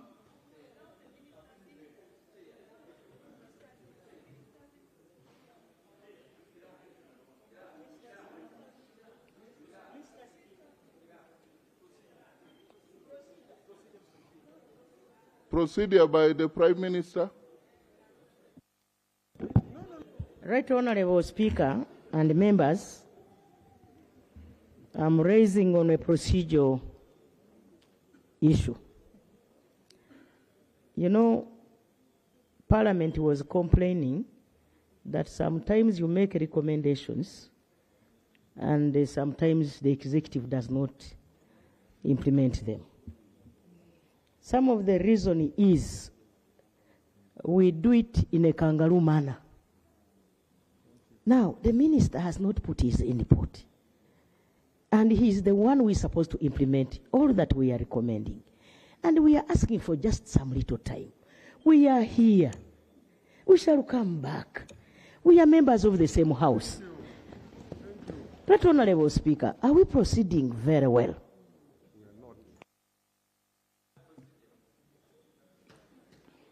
There is nothing like further proceeding.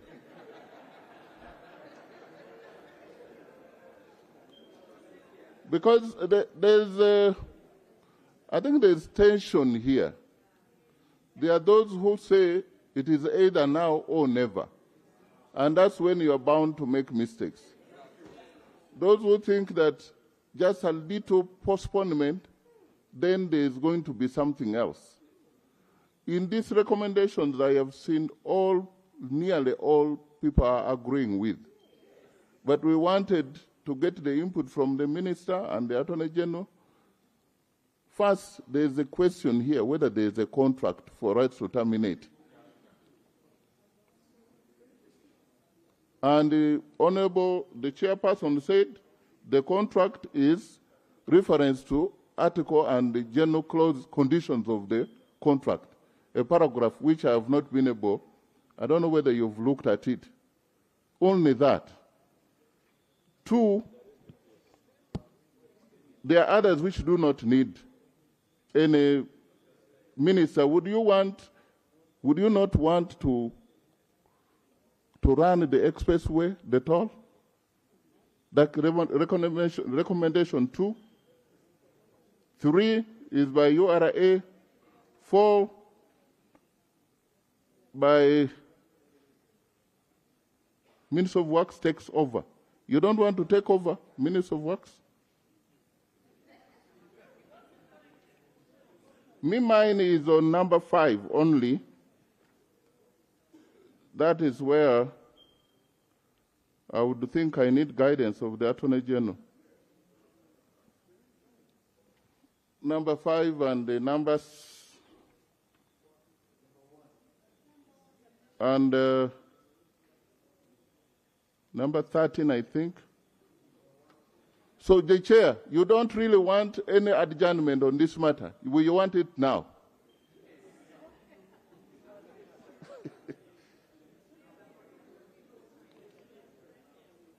Prime Minister, when are you ready?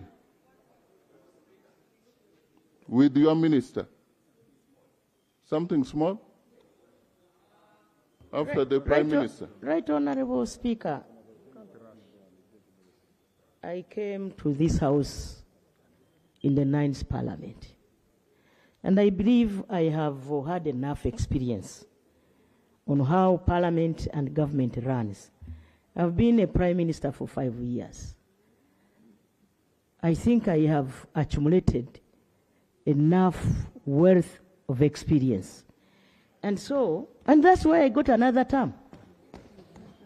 Right, Honorable Speaker, I request that you give us just 1 week. This chairperson here is our son. We sit and scrutinize, and nobody, you have put very good boys, very good members of parliament, like Olanya. Right, Honorable Speaker, I request on behalf of government that you allow us just 1 week. I will give it time, even myself. And we come here, produce work that can be acted on and implemented. Right, Honorable Speaker, 1 week is enough. We don't have 1 week because we shall be going for recess. Can we do this on Thursday? We do this on Thursday. That's processing close by close. Yes, Lop? Mr. Speaker, you see, ultimately, and I do hear the Prime Minister, I like the commitment because in the past you have not acted on reports that we have passed here. Now there's commitment and we are going to follow up. However, Mr. Speaker, it's difficult to say that Parliament is going to process a report with the agreement of the Minister. I don't see that happening. Parliament should do its job. Then the Minister will be required to bring an action taken report. Because if we are going to say we go, one item by item and get the agreement of the Minister, what if he does not agree? Do we stall? I think that Parliament should do its job. Then the Minister comes back to us, we give time and say, come back with an action taken report. Because what we are postponing now to Thursday, we shall have the same stalemate. So regardless, except if it is for want of time or otherwise, it can still be done now. And then we say now, Parliament has done its job. Executive, go and do your job, come back to Parliament, after 3 months, after 4 months, whatever the case might be.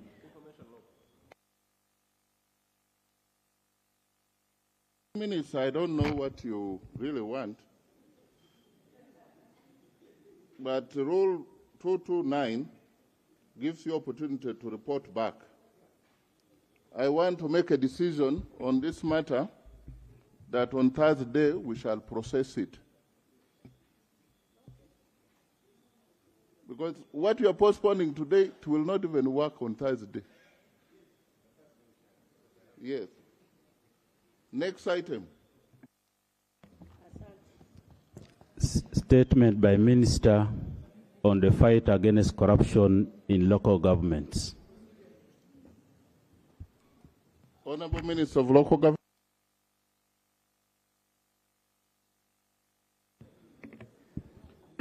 Right Honorable Speaker and honorable colleagues. Lydia.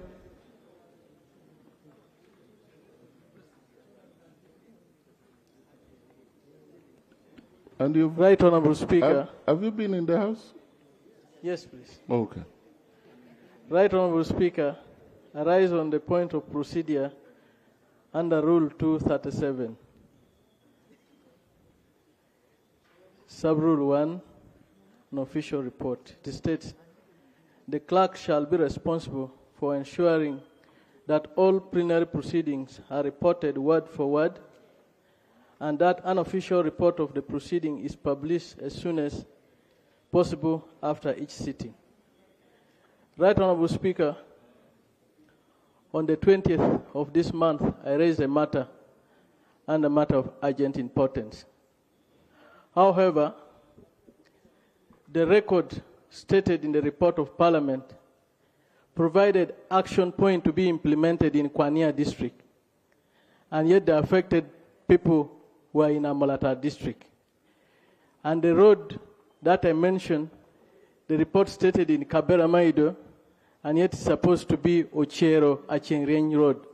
Right Honorable Speaker, is it procedure right? Thank you.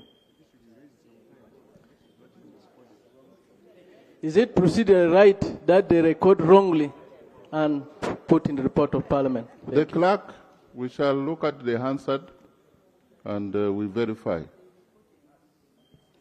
So is that the procedural question?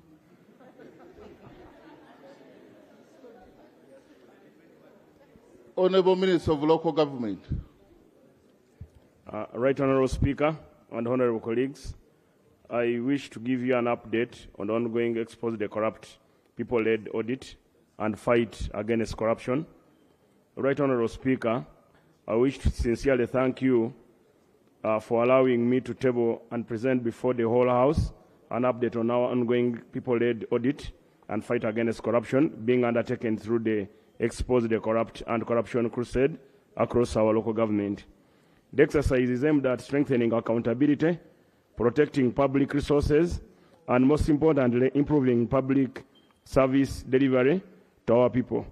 Through engagements with the citizen, inspection, collaboration with the relevant accountability, security, and anti-corruption agencies, we are identifying gaps and cases that undermine the effective delivery of government programs and services. I wish to extend my special appreciation to the Minister of State of Local Government and the anti-corruption agencies who are supporting this effort led by the State House Anti-Corruption Unit, which is led by General Isoke, the Internal Security Organization, the Inspectorate of Government, the Director of Public Prosecution, the CID, and all the other professionals who are giving us a hand. There is a commitment. Commitment has been very instrumental in ensuring that credible concern raised by citizens receive the necessary attention and follow-up. To emphasize on the emphasis, this is not a personal fight against individual. It is just for accountability and for the betterment of Uganda. Our objective is not to witch hunt anyone, but to ensure that public resources are used to their intended purpose and that citizens receive the services they deserve. This is not a fight belonging to only revolutionary heroes like General Museveni, nor the new generation led by Mozi. It is a national cause that requires every Ugandan institution and leader to participate actively. As members of parliament, we have a particular responsibility because we represent the very communities affected by the quality of public service delivery. I therefore call upon all honorable members to actively participate in this effort in the constituencies and areas where we operate and represent our people. Let us collectively expose corruption, demand accountability, protect public resources, and ensure that our schools, health centers, roads, bridges, local government, and other public institutions deliver effectively. The ultimate measure of this campaign should not simply be the number of officials investigated or interdicted. Our success must be measured by the better service, stronger institutions, responsible leadership, and an improved quality of life for our people of Uganda. I once again wish to thank you, the Right Honourable. Before I give you the detail, it is about personality. It's not about. It's about public service. It's not about settling scores. It's about protecting public resources. And it's not the fight of a few. It is a fight which every Ugandan must participate. So a brief look at on the areas that we have covered, Right Honourable Speaker and Honourable colleagues. We launched the campaign on 8th July, exposed the corrupt national campaign, phase 1. We started with Jinja, continued to Bulambuli, Mbale, Namisindwa, and Mbale City. In phase 2, we covered Greater Masaka, focusing on Masaka City, Masaka District, Sembabule, Rakai, and well, phase 3, we have proceeded to Mbarara City, Buweju, Mitoma, and Isinjiro. Then we have also extended our movement to Pakwach, Maracha, and Moyo. Last weekend, we were in Rwenzori sub-region, where we covered Bunyangabo, Kasese, and Bundubujo. Methodology. The campaign and investigations are conducted using documentary review, interviews, site visits, audits, and barazas. To ensure thorough and comprehensive campaign and investigation into the issue of corruption, I requested for technical support from the relevant ministries and departments and agencies to back up the exercise, and this includes the State House Anti-Corruption for lawyers and detectives, Office of the Directorate of Public Prosecution for prosecutors to ensure we collect the right files so that we don't just collect and take people to court, but we need to have the right file management. Minister of Works, Transport and Minister of Works and Transport for engineers and lab techs who are taking samples of some of the shoulder works done. Police and CID in respective districts, and detectives. The audit aspect of investigation have so far been supported by internal audit department of the local government visited. However, similar arrangements are being made through the PSST and the internal auditor general to present at least 3 or 4 members to support this audit so that we get accurate information. Areas of investigation focus. The following are the key areas of focus during our ongoing exercise: understanding the cause of corruption in local government and disrupting the network that facilitates it. Then exposing and shaming proven corrupt, negligent public officers, awakening public participation in public service and management, creating, on C, awakening public participation and public service management. As you are all aware, Minister of Local Government has a structure right from LC1 to the top, but some of the veins had blocked. So we are trying to awaken those veins so that they do the right thing that they are meant to do. Then creating national awareness in fight against all forms of corruption in our local government. Together with other anti-corruption agencies, conducting swift investigation and prosecution for offenders in public interest. Understanding the policy gaps and indicating bottlenecks in the fight against corruption for discussion in cabinet and in parliament. Strengthening accountability and citizen-led barazas at village, parish, sub-county, and district level, using media as a tool of accountability and social mobilization in the fight against corruption. We have used some laws. Among the laws that we have used the Constitution of the Republic of Uganda 1995. We are using the Local Government Act as amended in 1997. We are using the Anti-Corruption Act, CAP 116, we are using the Land Act, Cap 236, the Local Government, as mentioned, the Registration of Title Act, Cap 240, the Public Service Standing Orders, 2021, the Market Act, Cap 75, the Uganda National Land Policy, and then the Presidential Directive and Cabinet Resolution. Findings are primarily the findings in the sampled projects by the city were unable to cover all the key projects in particular districts. Cities or due to budget constraints. In Jinja, the campaign commenced. We began with Jinja City on 8th July. On the day, I convened a special sitting of council by councillors of Jinja district, attended by hundreds of wananchi and members of parliament from the district. The following issues were raised. The district speaker read an open petition against the chief administrative officer, Mrs. Lydia Nakamate, on several allegations, including abusing her office by conniving with the district chairperson to misappropriate funds for the district headquarters. The forensic audit has been conducted, and we have found some facts in that petition. Denying councillors access to valuable information include bills of quantity. You see, when we are building government buildings, members of parliament have a right, just like any Ugandan has a right to know what exactly we are doing.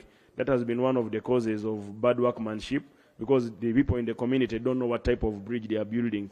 Ahead you'll see those bridges, the wonder bridges in the Mundibujo.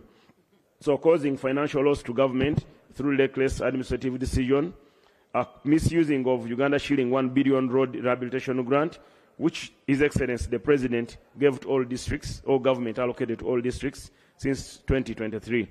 The District Service Commission was also widely accused of selling jobs to the highest bidder and influence peddling.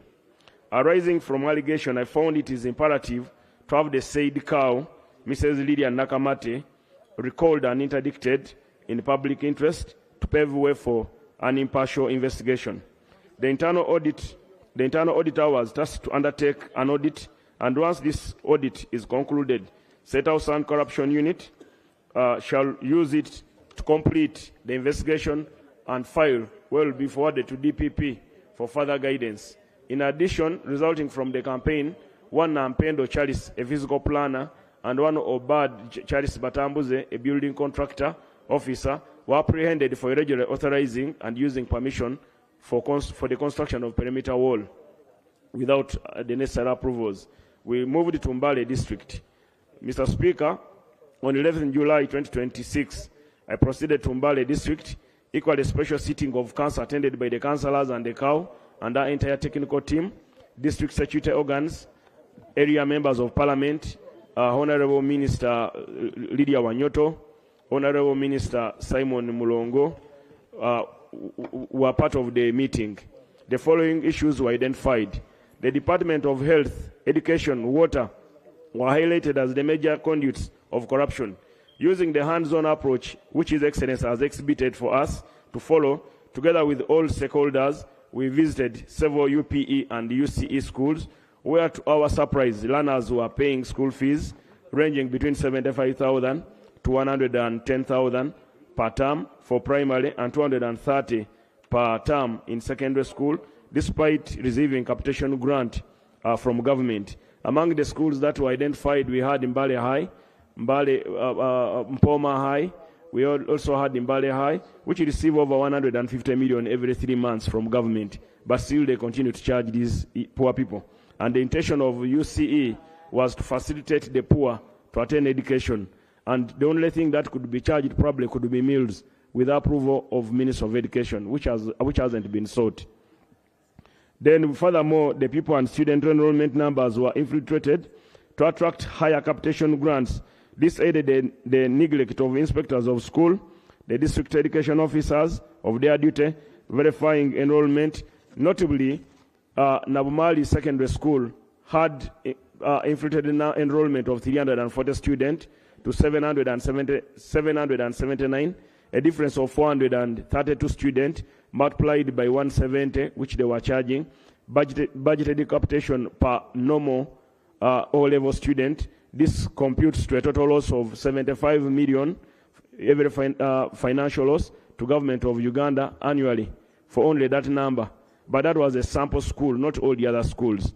The head teacher Nabumali SS Betty Nabirio, Wamanga, District Inspector of School Asadi Walufu, District Education Officer Pade Kauka were arrested immediately, interdicted, and charged with abuse of office. They appeared before the Anti-Corruption Division of the High Court on 30th of July as an example to the rest.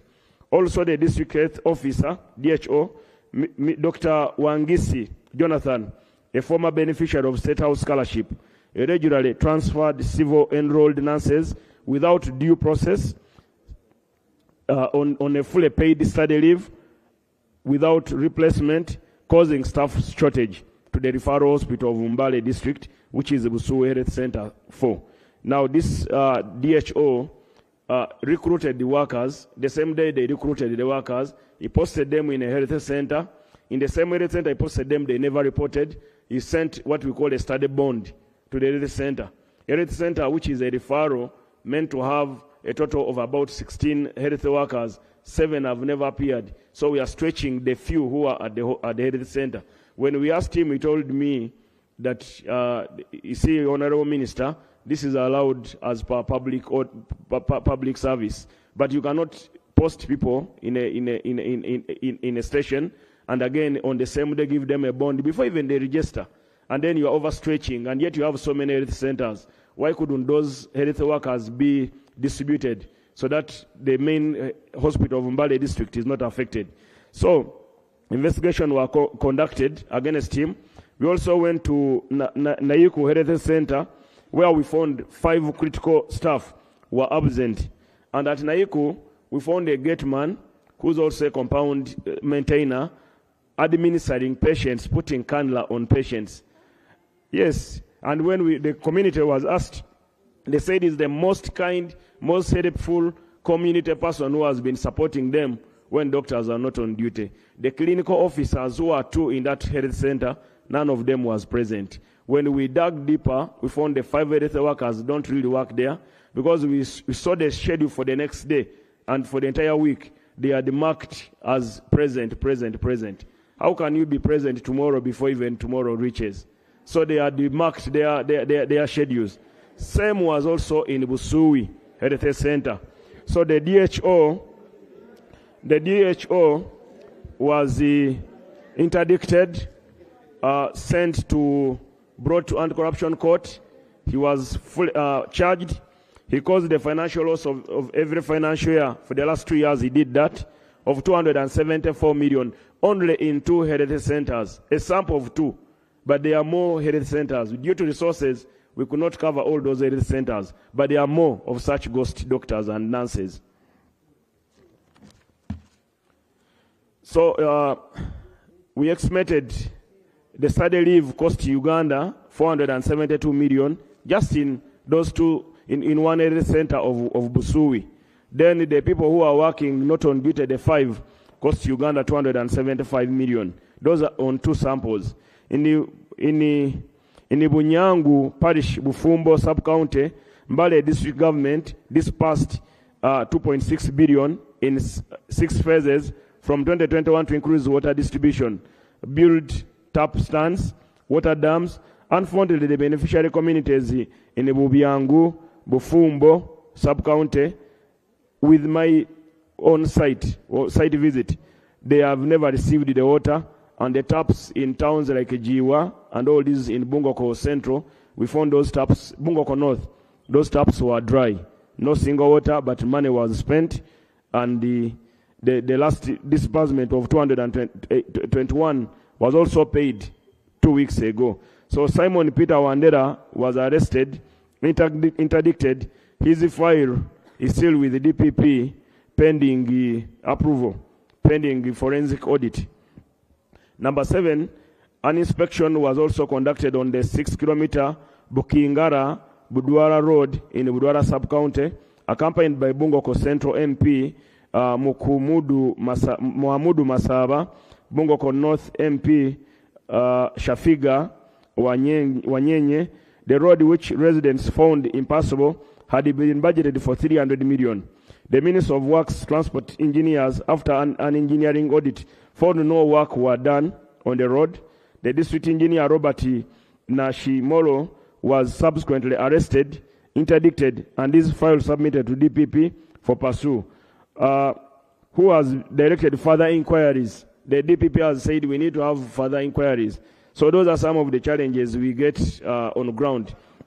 Then, but you see, something is seen. You can see, you budgeted for a road. You said you will put 3 lines of culverts. I've measured the road. You said you will make 8 meters of a width of a road. I have my tape meter. I've done it. You have 3 meters. And then someone called DPP tells you we need more evidence. So those are some of the challenges, but we shall overcome those challenges. So in Mbale City, the Speaker and members on 17th July 2026, we held a consultative meeting at the Mbale City Hall to listen and provide on-spot guidance to various concerns from councillors, business community, residents, and among others. The following salient issues were presented. A questionable cost of construction of City Abach, shoulder road works across the city, government schools which were charging exorbitant fees.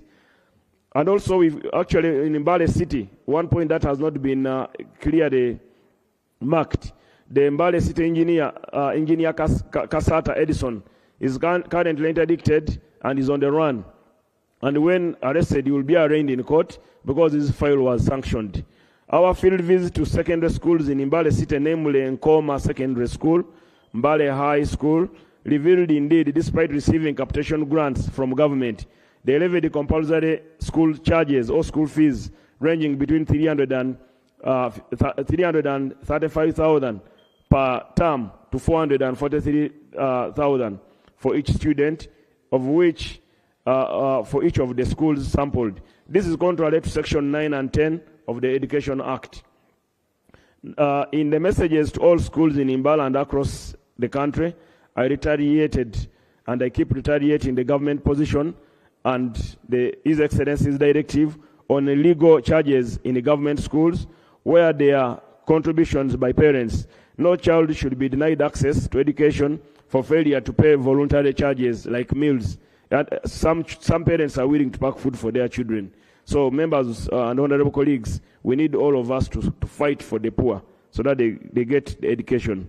Also, an engineering audit was instructed into the questionable City Abacha, which cost government 113.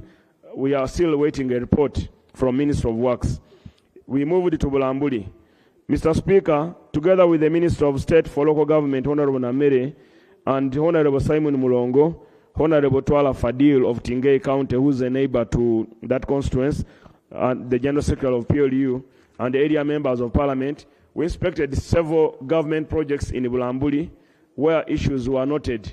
At Muyamba Health Center 4, the main health center, a construction of a patient's latrine during COVID-19 pandemic at a cost of 73 million.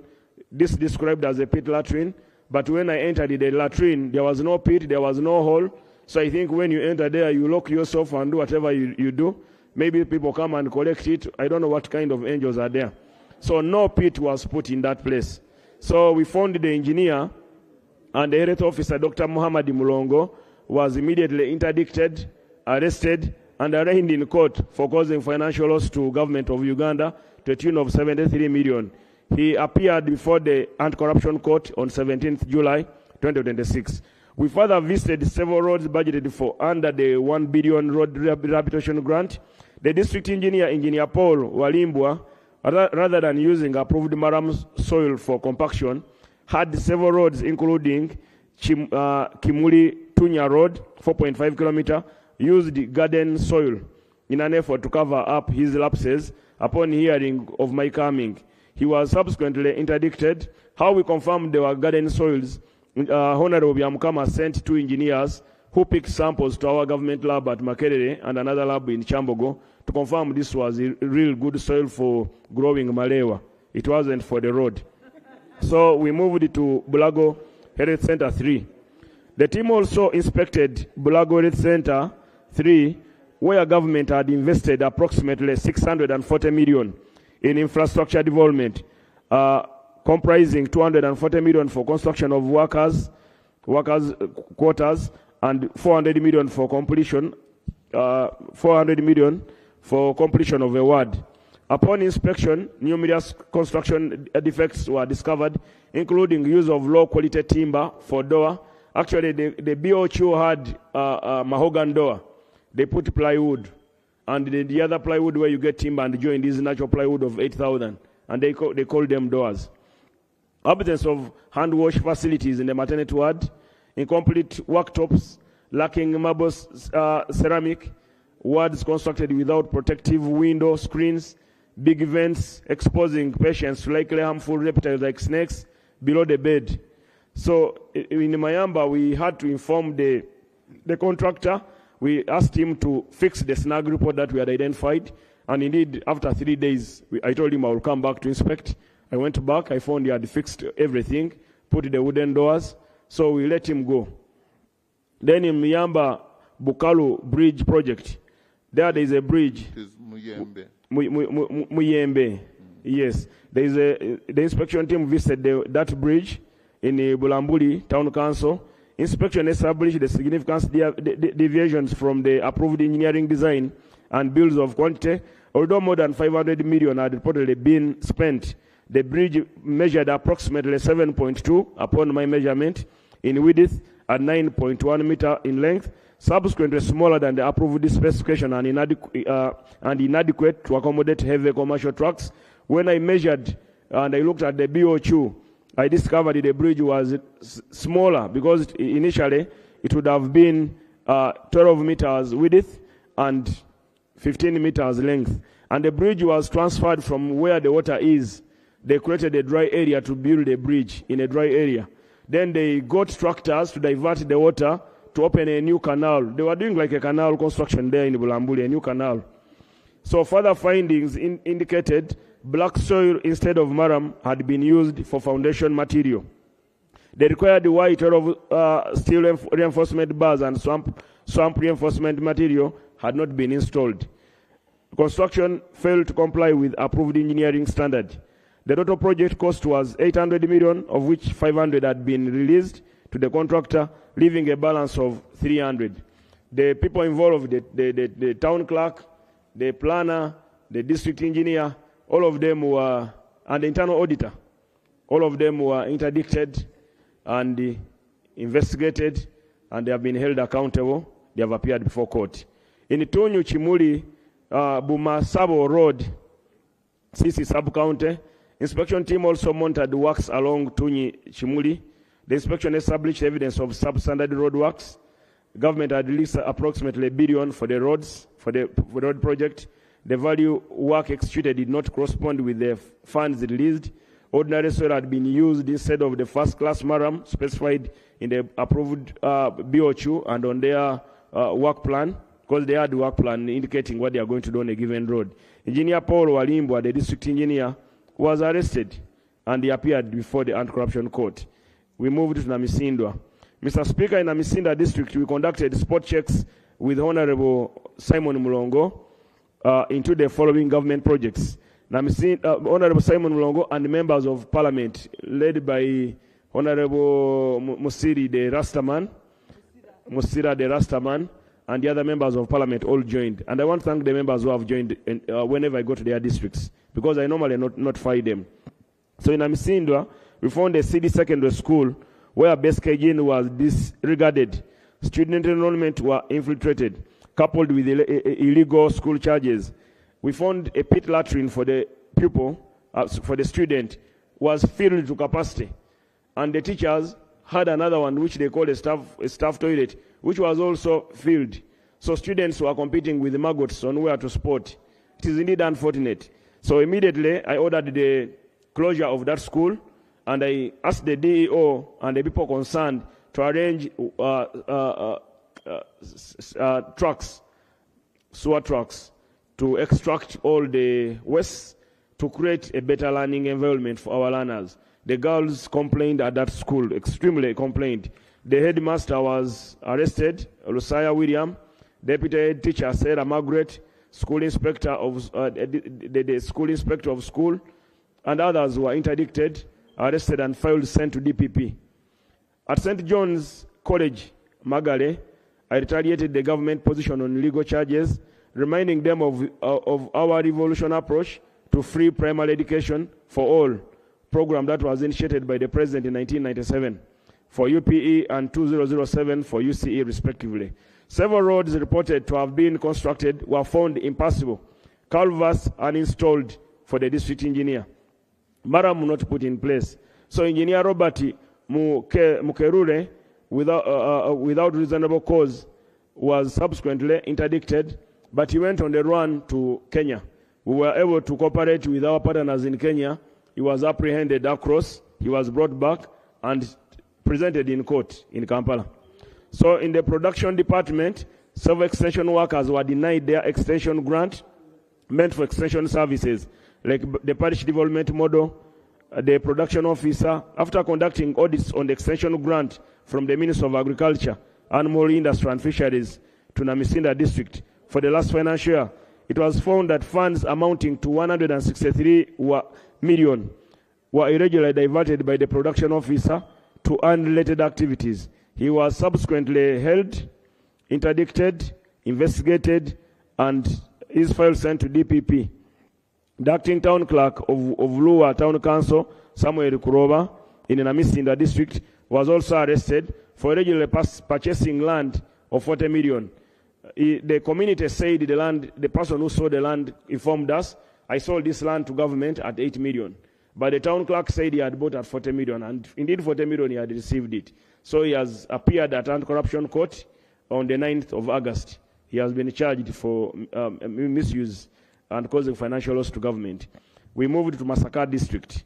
Mr. Speaker, in Masaka district, a number of issues were raised, including syndicated land grabbing, titling land in protected areas, like the forest, the Central Forest Reserve, using Minister of Land officers, one called Tolbert, who has been finally arrested over making fake titles and defrauding the former Vice President Emeritus, Honorable Sekandi.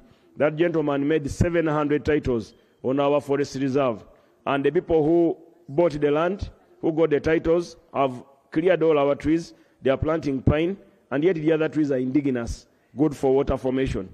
So investigation revealed on the 24th of April, Minister of Water and Environment wrote to the Minister of Land, Housing and Urban Development, reminding them to cancel 265 titles illegally created in Central Forest Reserve, formerly managed by NFA, but this has not yet been done. This is yet to be done. While investigation into the other land matters remain on course, one Zulaika Nakabiri, a notorious land grabber in Nyondo Mukungwe, and 4 others were arrested and arraigned before the Masaka Chief Magistrate Court for irregularity evicting, trespassing on land owned by private individual. They were remanded until 13th of August. Now, Right Honorable Speaker, on that point, that lady called Zulaika, she's a witch doctor in that area, so she uses her scarecrows to intimidate the poor. She found one widow, removed the widow from her house, and told the widow that this is my house. She put windows and put a tenant. So I think that is the impunity and the thugger of the highest order. Then she had done the same. She went to another elderly person and said this was their ancestral land. So removed the woman from her garden, burnt her house. Then she put a shrine on that land there in Masaka. In Masaka here in Nyendo. So after collecting, harvesting coffee, when I reached, I asked the police of Masaka, why haven't you arrested this woman that we fear entering her compound? I said, where is the compound? Let's go there. I'm covered by grace, by the blood of Jesus Christ. So we entered the compound. We picked her, took her. To my surprise, this very woman called Zulaika, she had 5 sanctioned files. 5 sanctioned files of different crimes. And she had never been appeared in court. Because when she grabs land, she sells people's land, gets money to manipulate around the system. That impunity and the people who are holding the file have been referred to the IGP, the police disciplinary, so that they are removed from the force. We should not have such officers who frustrate the poor. So those ones have been sent, and I'm following up on that case. I've also briefed the Honorable Minister, Professor Ephraim Kamuntu, to ensure that those officers are not only transferred, but they are removed from the force. We should not subject and oppress the poor using witchcraft or using power of office, the power that we hold. So now that lead has been sorted. Connected to the above, the senior land officer at Emzo Masaka. Did you say she's in cells? Yes, she was remanded in Masaka. She was remanded by Masaka Chief Magistrate Court. So we put back the owners. The evil spirit didn't remove her from the cell? Totally nothing. But you see, this is what they were telling us, that we all fear her. So I said, I will not fear her. I will not fear her. We removed her, and everything is normal. Connected to the above, Right Honorable Speaker, the senior land officer at the Emzo Masaka, Colbert Ziwata Amale, was apprehended on 12th August 2026 for conspiracy to defraud and several allegations of illegal titling of our own land, the government land, including land belonging to Muzei Sekandi. He made the titles on Muzei Sekandi's land in Chana Mukaka, the land which measured 70. This Tolbert told Muzei Sekandi he had 20 acres. Then he made titles on 50 acres, different plots, and started selling. So that Tolbert, his file is before a DPP for sanctioning. Sembabule district. In Sembabule, this has been the headquarters of corruption, the headquarters of impunity, the headquarters of don't remove me from here. So I'm happy I was joined by the minister, Honorable Anifa Kawoya, both in Masaka, in Greater Masaka. I was joined by Honorable Kawoya. I was joined by Honorable Rashande. I was joined by Honorable Namere in Masaka district and city. But in Sembabule, I went with Honorable Kawoya.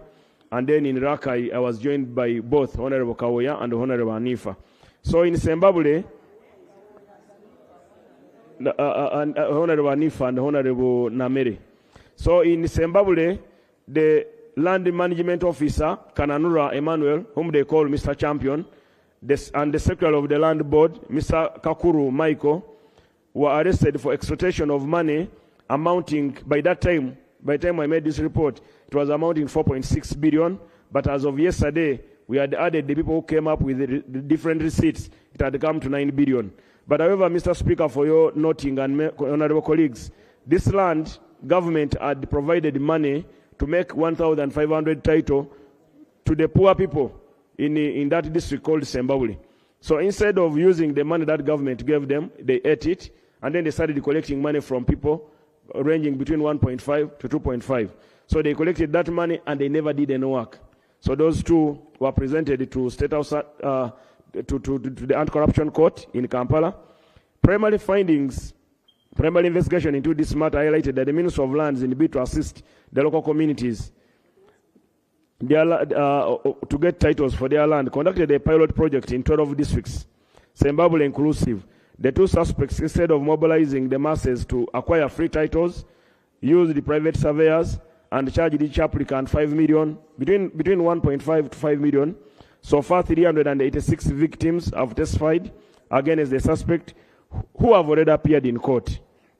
Then number 3, the senior land officer, Emmanuel Kananura Champion, and the secretary of the board are arrested for extortion. Emmanuel Kananura appeared before the Anti-Corruption Court on 12th August. I think that is a reputation.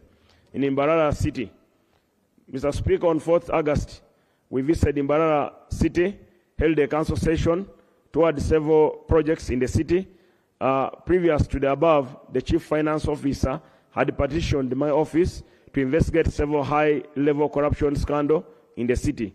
Diversion, misappropriation of Woosmid funds through irregular issuance of payments under the Bank of Uganda letters of credit to contractors amounting to 2.838674,880 billion. Property tax revenue diversion in financial 2025-2026 to activities outside approved allocation, including expenditure on tax park toilets. Toilets were built as pit latrine.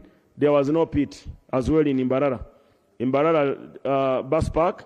So I've advised them, since the sewer line is near, they can put toilets now and maybe connect pipes so that we go straight to the sewer. But there's also no pit. So that amounts to a crime. There they spent close to 712,756,278 shilling.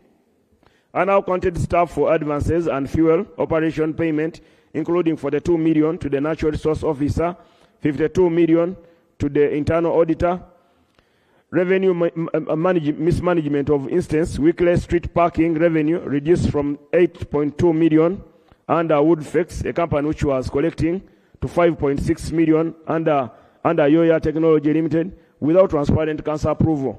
They just changed the contractor, the tenderer, removed the other tenderer who was giving them more money and got the tenderer who gives them less money, which amounts to craziness.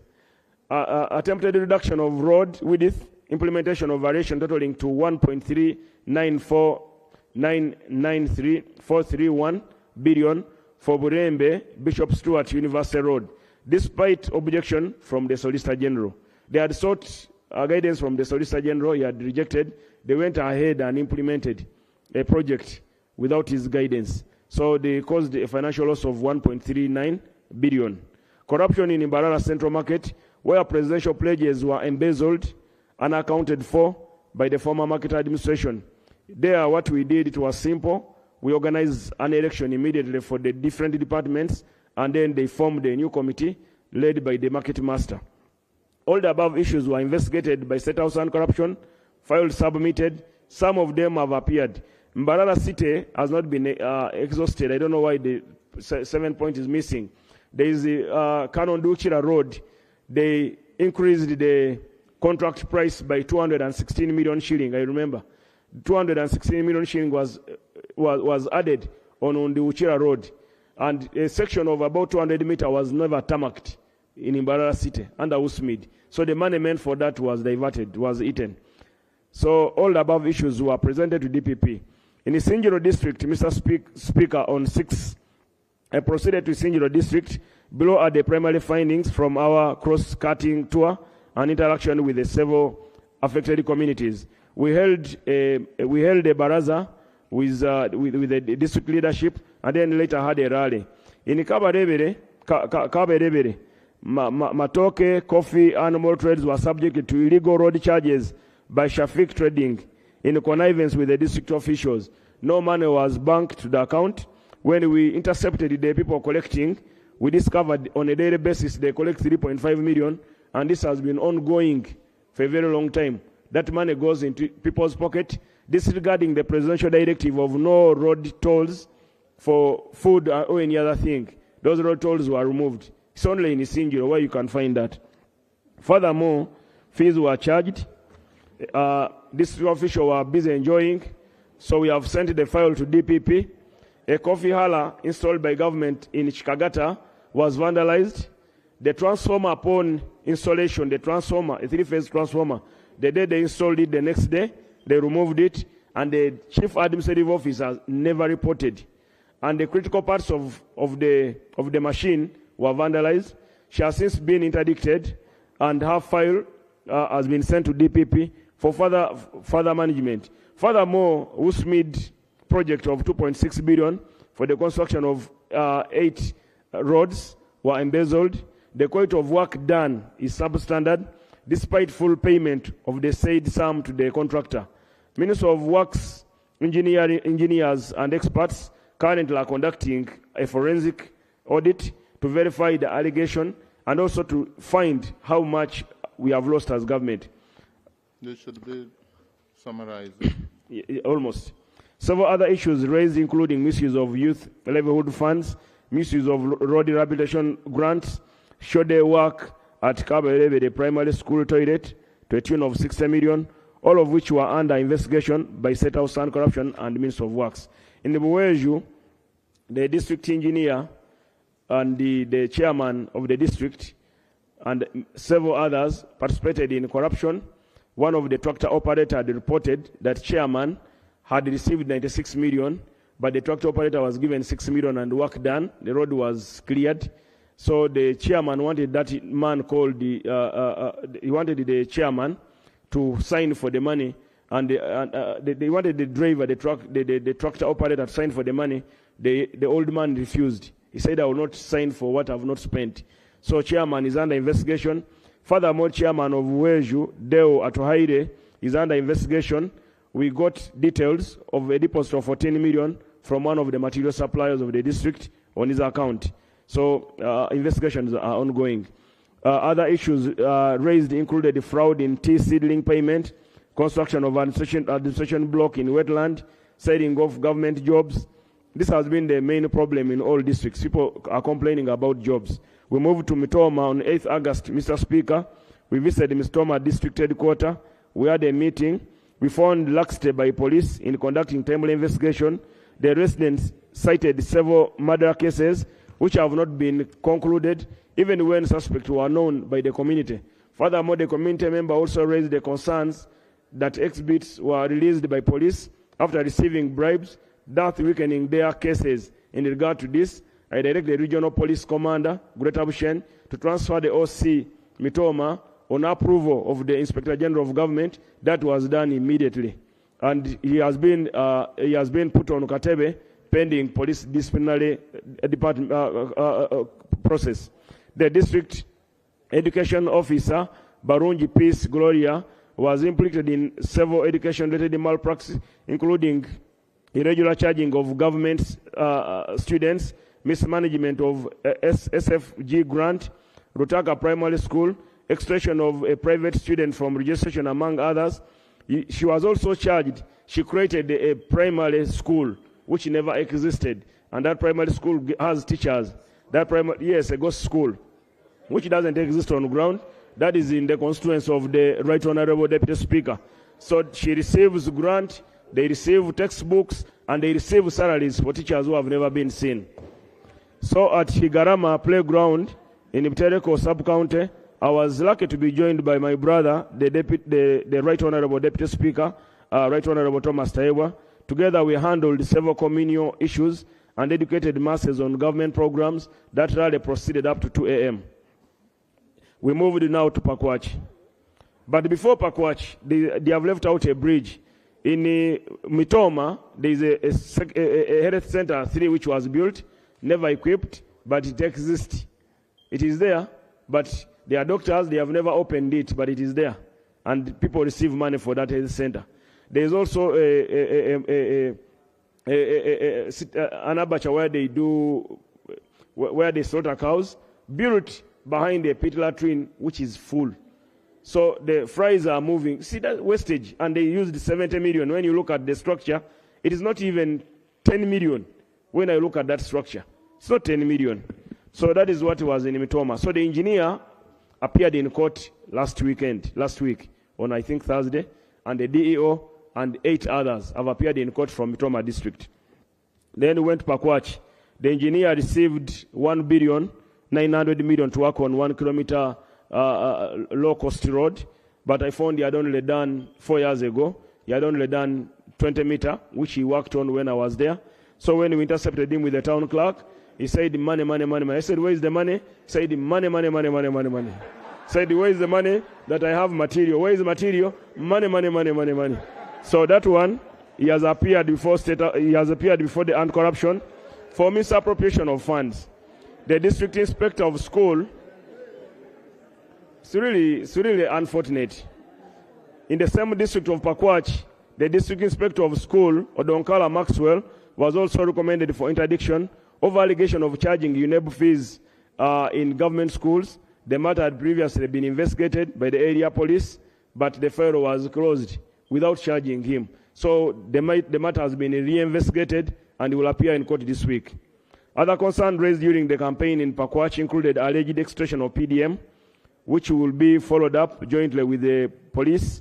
In Pakwach, I was joined by the 2 members of parliament, Honorable Pachto and Honorable Marshall. We conducted a rally, which I think also ended in the wee hours of the morning. During the rally, they mentioned prominently a man called Babangina, who has been collecting on behalf of the district official from every circle between 25 million from every 100 given to a parish. So they take about 25 and the parish remains with 75. So Babangina is on the run. Our last investigation shows his line at the cross around Alwara, but still our forces will get him and he will be brought to justice. In Maracha district on 14th August, I was accompanied by the area members of parliament and other DCs and LOC5 chairperson and other district leaders. Issues raised under investigation at Koi and the Madria Primary School. They had inflated numbers, figures were identified. We found in one school they had 2,200 students receiving capitation grant, but in actual sense on ground, what I counted physically and with examination papers which were in class, because they had done exams and all exams were there, so all classes had the representation. And what the director of study had, we found they had put in fake figures amounting to 1,500 for one primary school. Another school had added 800 ghost people to benefit from capitation. And these are sample schools. These are schools that I did sample. Now, what is happening, we could find whatever we have in UPE, half of it are ghosts. So we need to do more as leaders so that we save that money and we put that money, maybe we add on the capitation for the actual number than having a bigger number who don't exist. So yes, we're in touch with the Honorable Dr. Muyingo. Other concerns raised included alleged exploitation of PDM. 7 people were arrested. They confessed, including LC3 chairperson. By evening, we arrested more 3 who had also received. So in Maracha, 10 were arrested over PDM, and they confessed, but they will still appear in court. They will have to refund and appear in court. PDM is for the poor. Kasese district, the entire former district service commission was reportedly extorting between 3 to 18 million from job applicant using proxy and office messengers. A general inquiry file was opened against the entire previous commission by State House Anti-Corruption. Investigations are ongoing. Land measuring about 200 acres meant for the resettlement of IDPs in the Mohoche Town Council has since been encroached on, subdivided, and the program frustrated by syndicated corruption. We are investigating this matter, the CID and State House Anti-Corruption, set of plots of the Green Belt in the area, municipality along Chamembe Road, Kasese Mbarara Road, Lions Park, along Senare Street, despite presidential directive, halting transaction on disposing of government land or any strategic asset without approval of Parliament. Inflated enrollment figures were identified in Iwunga Primary School, Kirembe Primary School, Road Barrier Primary School, Kihea Primary School, and we found also they were charging 240 government schools for UNEB, and yet government pays UNEB for our candidates. In the Bunyangabo, actually in Kasese there is another school where they built in Katwe sub-county. They built a small kitchen. When I posted, someone sent it to me that this is a kitchen for the school, and 103 million had been spent. When I posted and said I will come to Kasese, I found that kitchen had been expanded to a bigger one. Then when I went on the ground, I asked the district engineer and production officer, who built this? Is this a ghost? Where is the drawing? When I looked at the drawing, the act had been implemented, but initially they had commissioned, the RDC had commissioned a smaller version of the toilet. So those are some of the problems. In the Bunyangabo, inflated enrollment figures were discovered at Buhes Secondary School, Rimi SS, Kibito Secondary School. These schools were also charging students between 110, 420 per student per term. So much has been lost. In Chivito, the community raised concern. They have been collecting money for the bus for the last 15 years, and they charge parents 20,000. If you have 1,000 students and they are paying 20,000 every year, every new child pays the same for 15 years. So the management is under investigation to ensure parents get their refund. Local economic growth support legs market at Nyakigamba, probably constructed at a cost of 1.5 billion, had only scanty shed, pillars, no toilet. The slaughterhouse was discharging blood straight to the stream, the same stream where people are collecting water. So the town clerk of Kinyamaseke, the town clerk and the manager of Kinyamaseke market were immediately arrested. They had also diverted 620 million shilling meant for a shed. Visibly worn out iron sheets were put instead of putting new iron sheets. So those ones will appear in court this week. In the Bundibujo district, Akitenye and the Kasulanga Primary School in the Bundibujo, the school head teacher added numbers, ghost numbers, to attract higher capitation funds. The said head teacher had also irregularly recruited private candidates into Primary 7, a fee of 188 per student in a breach of UNEB, Actually, in Bunyangabo, Kasese, and Bundubujo, the money meant for road fund, I cannot confirm that they are doing any work. They are not doing any work. That money is for sharing. They share the district, sit and agree on how to share. So I'm encouraging members of parliament who sit on those works committee to ensure that money is spent. There is no work done for that money. In Bundubujo, we found bridges, one bridge which cost 350 million shilling, which collapsed without a single iron bar. Not even the smallest iron material called steel wire was not installed. Nothing. So it was washed away. Now they have improvised with the eucalyptus for students to cross. Did you say bridge collapse? There was no even a steel wire? Not even a steel wire, not even a steel wire is the smallest steel. Iron? No iron bars, no BRC, nothing of steel that can hold a bridge to stand. So they piled the stones, a Roman kind of construction. For them, actually, they're experimenting the Roman Empire. They are doing Roman bridges. So they had 3 bridges. One bridge was built where there is no stream, where there is no water, in Nyachisinga. I was with the Honorable Minister, Honorable Ntawaz. I asked Honorable Ntawaz, now which river is this? They said that we're expecting a river probably. They're expecting a river from the mountain anytime. So they have installed a bridge. That one they had used 113 million. Bundubujo, there is a market at Nyachisinga, the border market, built at a cost of 2.6 billion. The place is flooded. No drainage. The toilet is poorly constructed. The contractor, the engineer, the town clerk were arrested on the spot. They will appear in court this week. My observation, Right Honorable Speaker, on the above findings. So far, 94 people have been arrested. 19 accused persons have appeared before courts. 45 cases, others, actually the total number of interdicted officers now in local government are raising to about 300 in number. Some of them, we have interdicted them to allow an impartial investigation to take place. Because you cannot have an auditor or somebody who has been mismanaging, remain in office as forensic audit is taking place. So over 310 have been interdicted. However, many of these people, the total amount of money saved in this operation or identified that could be recovered from the culprits is 14.7 billion. And as mentioned, Right Honorable Speaker, we are doing sample attack in a given area. We are not covering a district. For instance, Zimbabwe has a total of 59 health centers. We only went to 2 and we saw those gaps.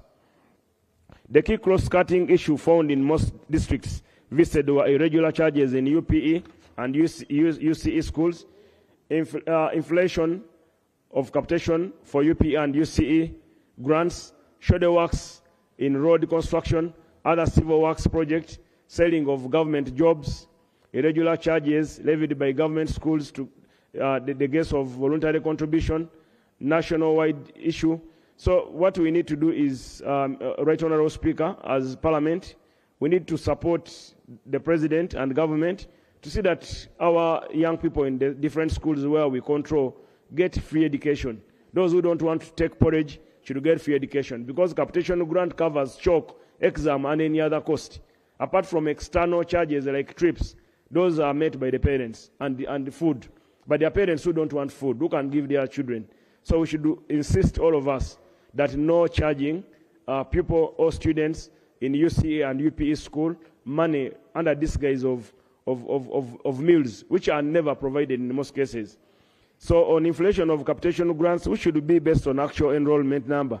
The vice is perpetuated by the negligence of the respective education officers in municipalities, cities, and districts when they fail to verify actual enrollment numbers in school under them. Yet they are facilitated with the monitoring fund. In each of the districts, they get monitoring fund. Regarding the road maintenance grant, we observed the shoulder work across numbers of local government, and in most local government, like in Mitoma, they have not done any road under the 1 billion fund the last 2 financial years. That was confirmed by area members of parliament. The engineer, who's called John Bosco, who the locals celebrated for him being sent to court and is now on remand, he had become a big nut. He collects more money to fight any politician to lose a seat. And he has been threatening people about that. He's too wealthy. Nobody could touch him. But that one, we sorted him. On selling government job, Right Honorable Speaker, the vice is rampant, and most reported in when those who bribe are not finally given, they come out and report, like in Buweju, in all those western districts and Bugisu. We have heard that. The campaign is led by the people. Right Honorable Speaker, we are not spending any money to mobilize people to come for those rallies. As government, people are coming by themselves. We are not transporting them. We are not providing water. We are not providing food. We are not providing a tent. All we put is a platform, which is also a donation. There is no budget that I found in Ministry of Local Government for such activities. So some of these things we are trying to make the work to be done. Right Honorable Speaker, the fight against corruption is possible and winnable with the right people and tools at hand. Corruption will be a thing of the past through national mobilization and continued initiatives like the above. The above findings are from a sample view, and due to the resource constraints, my team is unable to visit other facilities. My recommendation, the Minister of Education and Sports should clarify on the issue of voluntary charges, the limit, usage, and issue guidelines on irregular charges across all the country. A settlement should come from the Minister of Education. That is my recommendation. So that people know that meals will cost 50,000. So any school that wants to charge meal should pay 50,000, not charge more than that. A directive must be issued on cancellation of all titles in Central Forest Reserve that were made in Masaka. The communication between the Minister of Water and Environment and the Minister of Land, this should be implemented. The 1 billion road grant is made conditional on performance and utilization, with further more resources to be given to best performing districts. Further, a monitoring mechanism to ensure quality work and standard should be put in place by Minister of Works, Transport, and local government. Because currently there is no technical supervision of local government engineers. There is no technical supervision. The District Service Commission across the country should be closely monitored. Supervisory and oversight role will be instituted. This will be made possible when we make amendment in the Local Government Act that I intend to table before Cabinet and Parliament very soon, where local government staff should be on rotational basis, not have a local government staff serving 25 years in Ibunyangabo.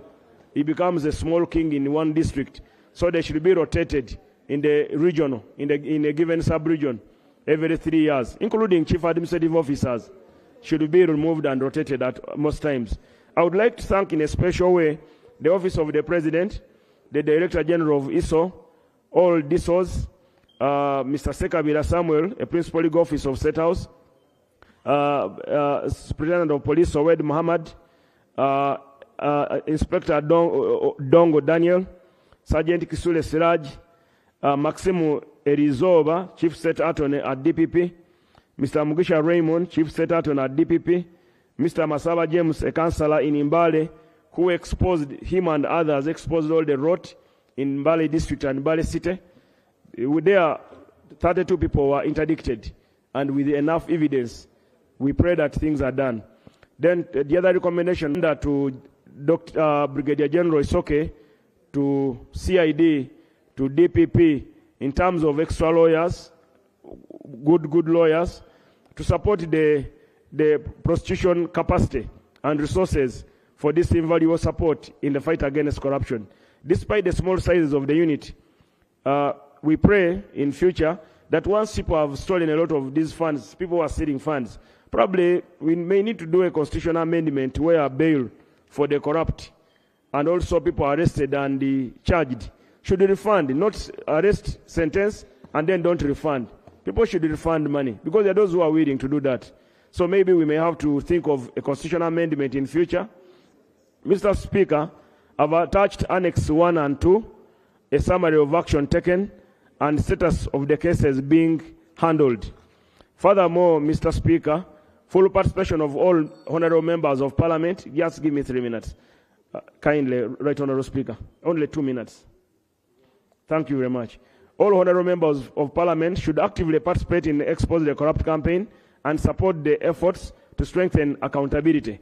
Right Honorable Speaker, we have also met with the PAC, local government, and the other committee of local government, public service and local government. We have discussed and agreed, and we are supporting each other closely together. So this fight is not ours as a ministry, it's for all Ugandans. Public display of budget and work plan at all sub-counties and districts so that the local can monitor and the demand for the road that had been budgeted in a given year. Strengthen the office of DPP on local government cases, increase the resources for anti-corruption institution, strengthen CID, ISO, and set out anti-corruption agents, strengthen the inspectorate of government, support the office of DPP, and also better pay and facilitation of the lawyers who are representing government, and the LC5 chairperson, Right Honorable Speaker, earn 1.8. They are supervising a cow who earns 12.7. The RDC who's earning now current rate of 9 million. How can chairman monitor, supervise, and oversee people who are earning less? So we need to look into that matter, Right Honorable Speaker. And they use a lot of money in campaigns. Then full and active participation in the campaign of all leaders. I want to thank the members of opposition who have actively supported this campaign, who are attending most of these rallies. In conclusion, Right Honorable Speaker, the Expose the Corrupt campaign should become a sustained national effort to protect public resources, improve service delivery, and restore public confidence in local government. Fund the institution fighting corruption, strengthen the oversight, empower our elected leaders, expose abuse of public resources, ensure that justice is timely, impartial, and firmly grounded in the law. That is what we are following. Accountability must be firm, lawful, and evidence-based. I submit. Minister of Education. Thank you. I beg to submit this report to you, Right Honorable Speaker. Lay it for the record of, yeah. Thank you. Thank you for fighting corruption and witchcraft also. Minister of Education, a quick one.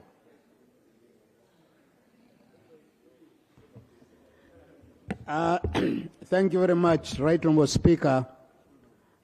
Allow me begin by commending the Honorable Minister of Local Government for the work well done.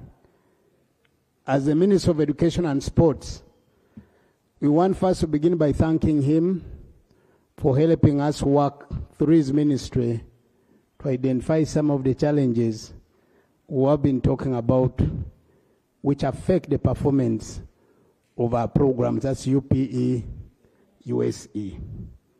Right Honorable Speaker and colleagues who had agreed to meet the Minister of Local Government, and I want specifically on behalf of the acting minister to extend our request to have a candid meeting with the Minister of Local Government, specifically to discuss on the outcomes in line with these investigations, which we welcome 120%.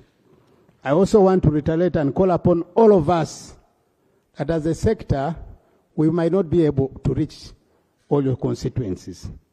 But the constitutional mandate you and I have is to carry out oversight in our work where we come from. I am still shocked that up to today we can afford to have a ghost primary school. I'm still shocked up to today when we are there that we can afford to have a ghost pit latrine. But these are facts which happen in our area. So, Honorable Speaker, I want to commit on behalf of the Minister of Education and Sports, we are going to work closely with the Honorable Minister in line with the request and the recommendation he has put forward, in line with the question of clarifying on the school charges specifically, because we have also gotten petition from some of the foundation bodies, which we want to have a candid discussion with the Honorable Minister. Last but not least, Right Honorable Speaker, when I was here a few days ago, can I complete? Can I complete, sir? when I was here a few days ago, I didn't make a comment on the question of whole-day teaching.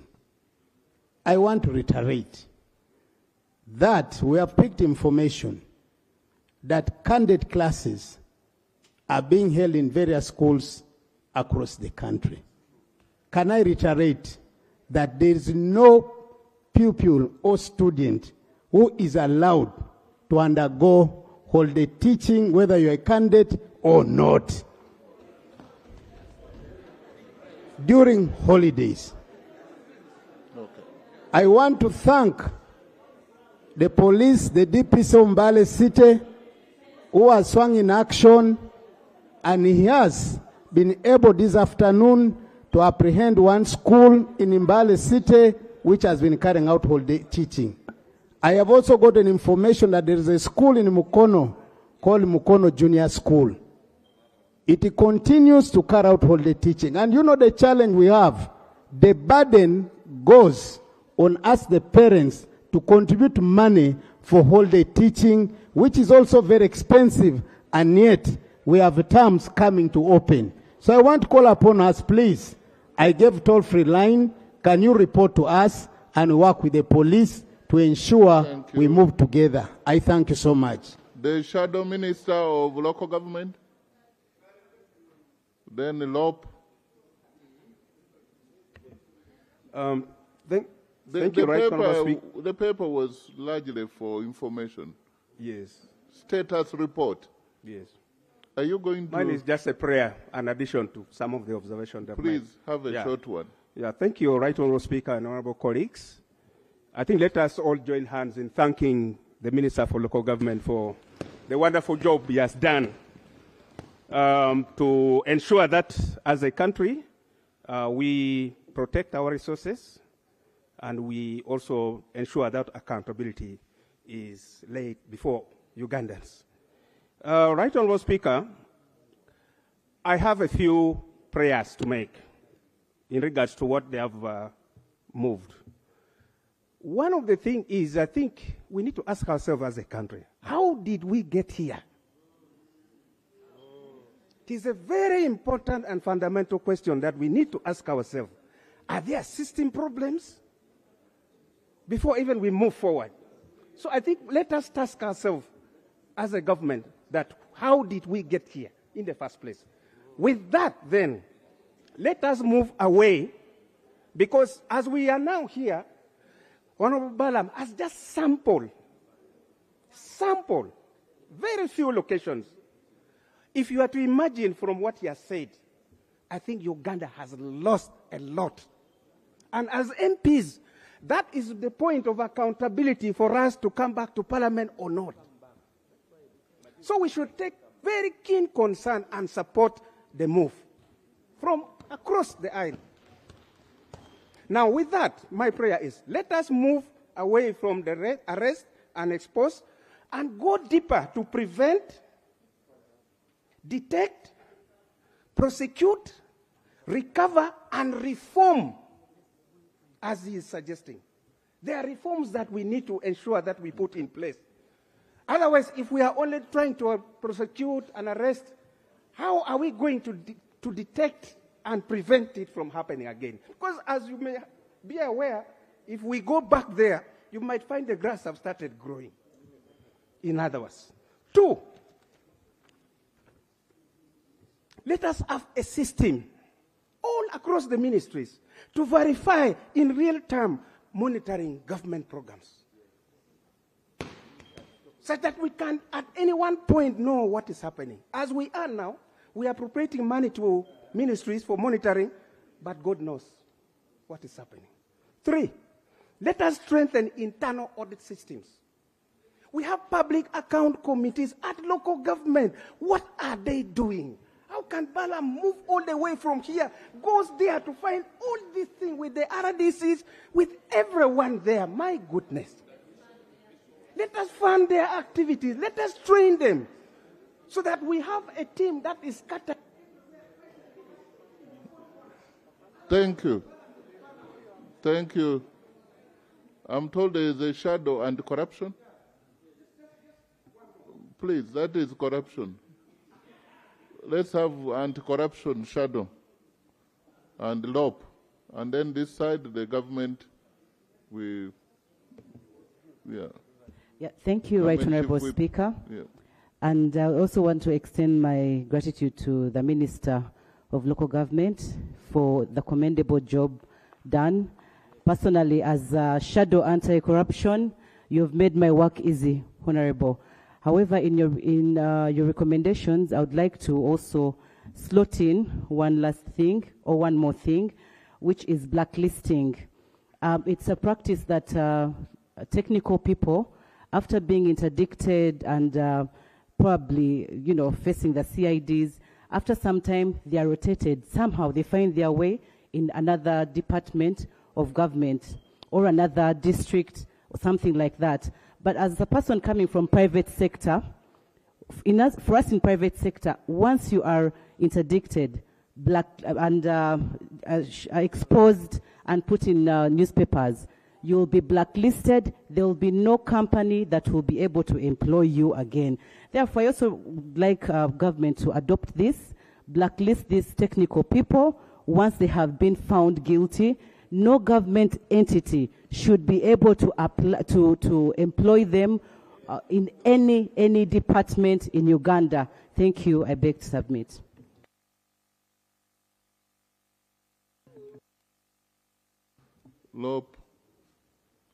Loop it over, yes.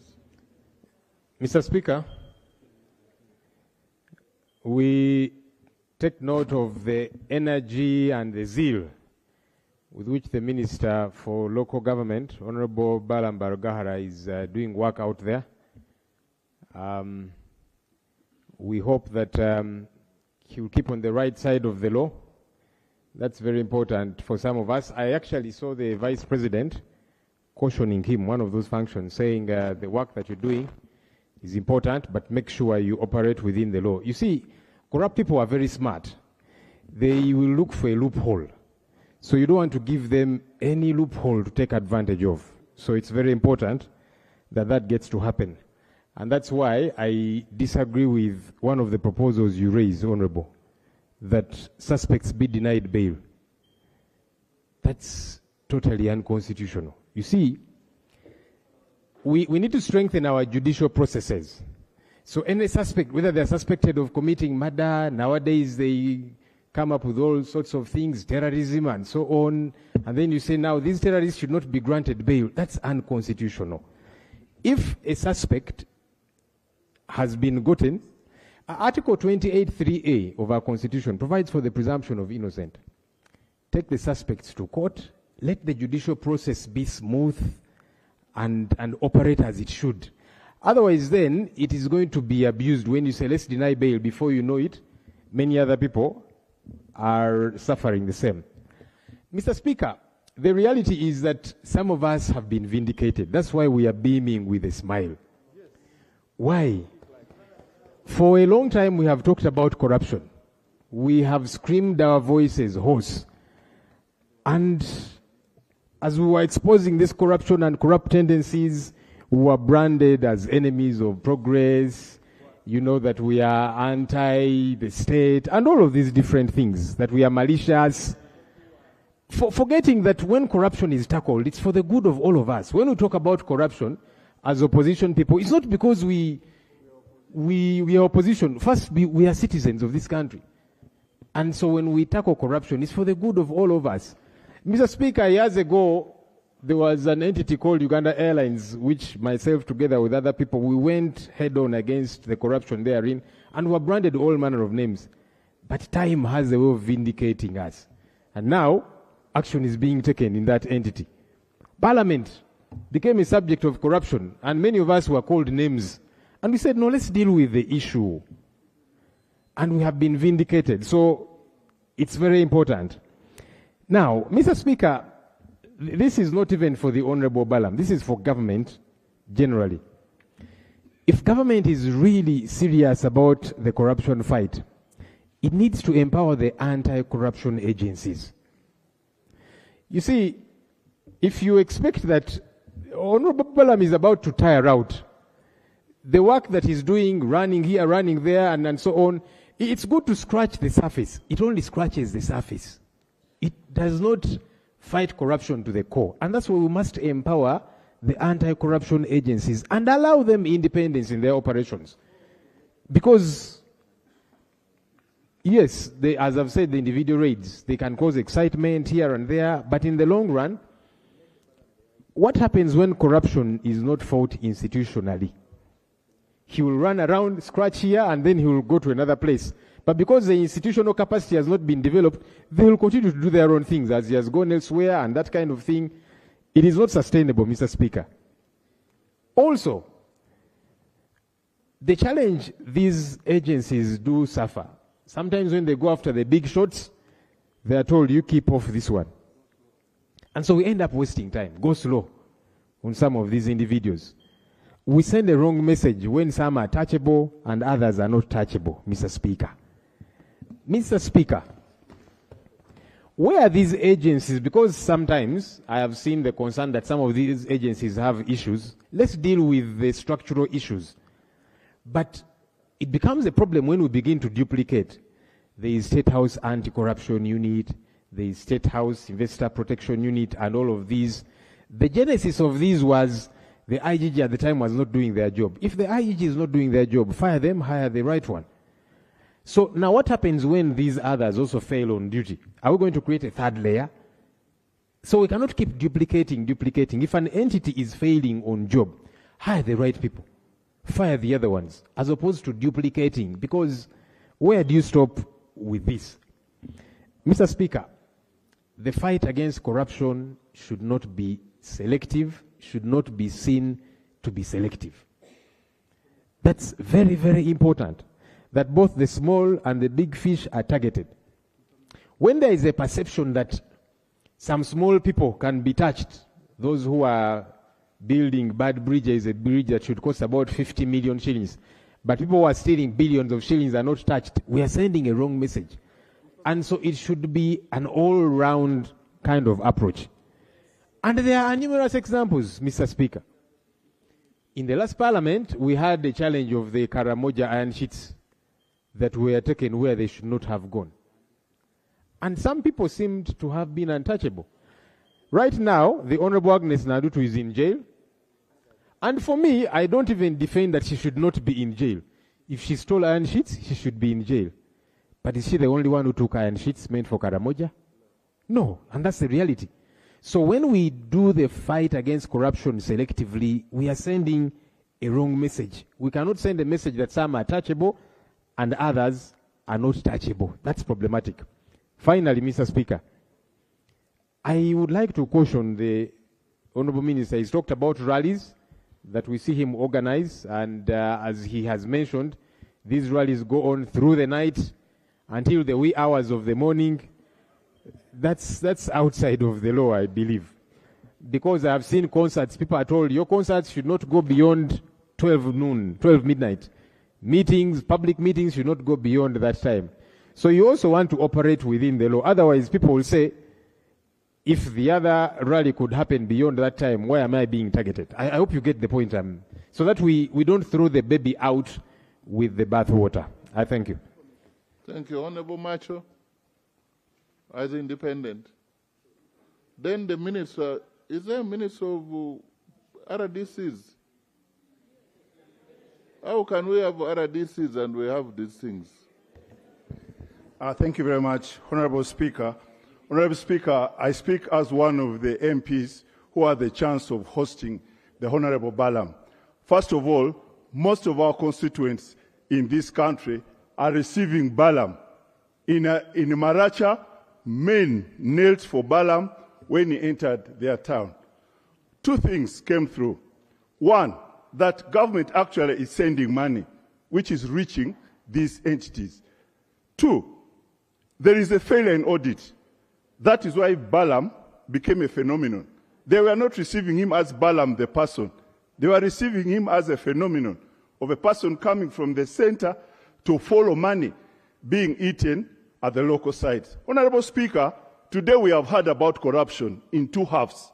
The first half, we heard about rich man's corruption in this country.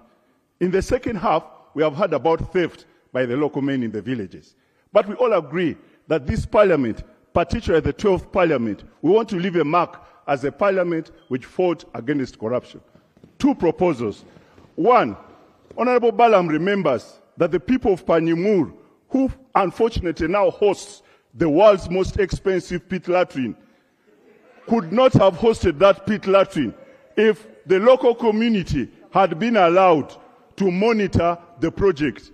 The local people should form project monitoring committees, not people from town. Once the project is in Pokuero, the LC1 of Pokuero and the local people in Pokuero should be allowed to monitor those projects themselves with the help of some technical people. Finally, Honorable Speaker, on the issue of funds, I agree that there are so many institutions that fight corruption in this country, DPP, etc. But the State House Anti-Corruption has a different touch. We've seen them in the field. They need funding. Honorable Balam has a crowd. There is no clear way of fighting thieves. Once the method works, we use that. I accept and I support that we need to fund the institutions like the State House Anti-Corruption. Thank you very much, Honorable Speaker. Thank you. Honorable James Kaberuka, former councillor. Very good. Thank you, Right Honorable Speaker. I want to thank Honorable Balam. He has touched on an institution which I served for 10 years. I started as a councillor of the parish. I became the district councillor, and I became the chairman of the management committee of Rugby Primary School for 5 years. Right Honorable Speaker, in good spirit, I want to thank the Honorable Minister of Local Government for the agenda he has called forward, indicating that something can happen, and really applaud you, and I give you a go-ahead. Mr. Speaker, what I wanted to say is that this one should be a concerted effort. The Minister of Local Government should collaborate with the other ministries. For example, Honorable Speaker, Right Honorable Speaker, I was the chairman of the management committee of Rugby Primary School. The government has only put 2 classrooms in 2002. And in that respect, Honorable Balam comes to Rugby Primary School and arrests the head teacher for asking money from the parents. What do we expect from the children of that area, the parents of that area, where government has only put 2 classroom blocks, 2 classrooms, and since 2002, no any other government input has been put there. There is a school called Kororo Primary School in Chisabu County. No single classroom has ever been put there. The government is spending 20,000 shillings on each pupil in government primary school. And it is per year. And Mr. Speaker, this one is 6,667,100 per term. That one is meant to buy chalk in a percentage of 35, 20, 15, and 20. For scholastic materials, for games and whatever. Mr. Speaker, I want us that while we are fighting corruption, we need also not to look shabby, especially when we ask questions that would cause suspicion. We are working in the same government. Can we also implore Minister of Education and Minister of Finance to push money to these government primary schools? We have constructed primary schools. Then we ask why parents are paying money. Why do you ask someone that is asking money from parents when he has no roof to put children? We need also to have that comparative analysis and then see how we can move forward. Otherwise, Mr. Speaker, thank you very much for this opportunity. We thank you, Honorable Balam. Thank you. Move forward. Honorable Minister of Presidency, is she here? Seems like her people. Balam said one of the RDCs went to commission what was supposed to be a pit latrine. Thank you, Right Honorable Speaker. Right Honorable Speaker, Babidi Emile Babalanda is my name. By the grace of God, I'm the minister in charge of presidency, and I represent the people of Budiope West constituency. Right Honorable Speaker and honorable members, allow me to thank my colleague, the Honorable Balam, for his presentation. However, it is really very unfortunate to hear such a statement when we have people representing His Excellency the President, the eye of the government. It is a shame. Right Honorable Speaker, I've been guiding the RDCs what to do, when and where. Right Honorable Speaker, I've been conducting capacity buildings. We've been talking to these RDCs. And they also report to us. They report to us on a monthly basis. They forward reports. Actually, Right Honorable Speaker, we do have good RDCs who are spot on. And at the same time, we do have bad RDCs. That one I cannot lie. Right Honorable Speaker,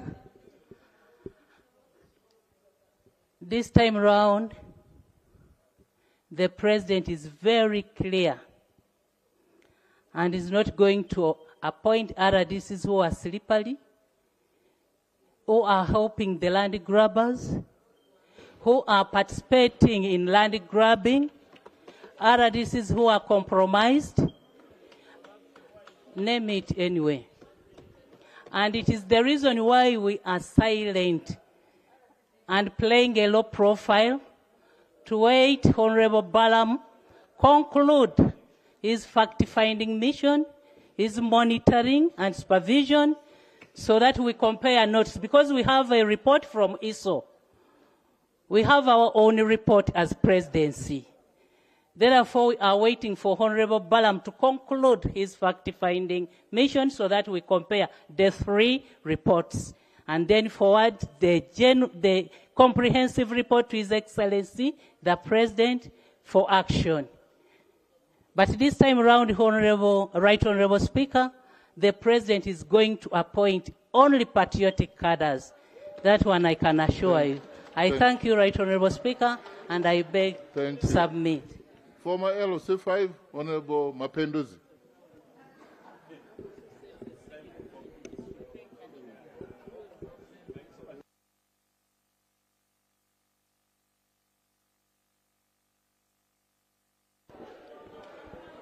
Right Honorable Speaker, I join the rest of the colleagues in thanking very much the Honorable Balam for doing a commendable job. Right Honorable Speaker, some people have been wondering why the Honorable Balam has taken on that approach.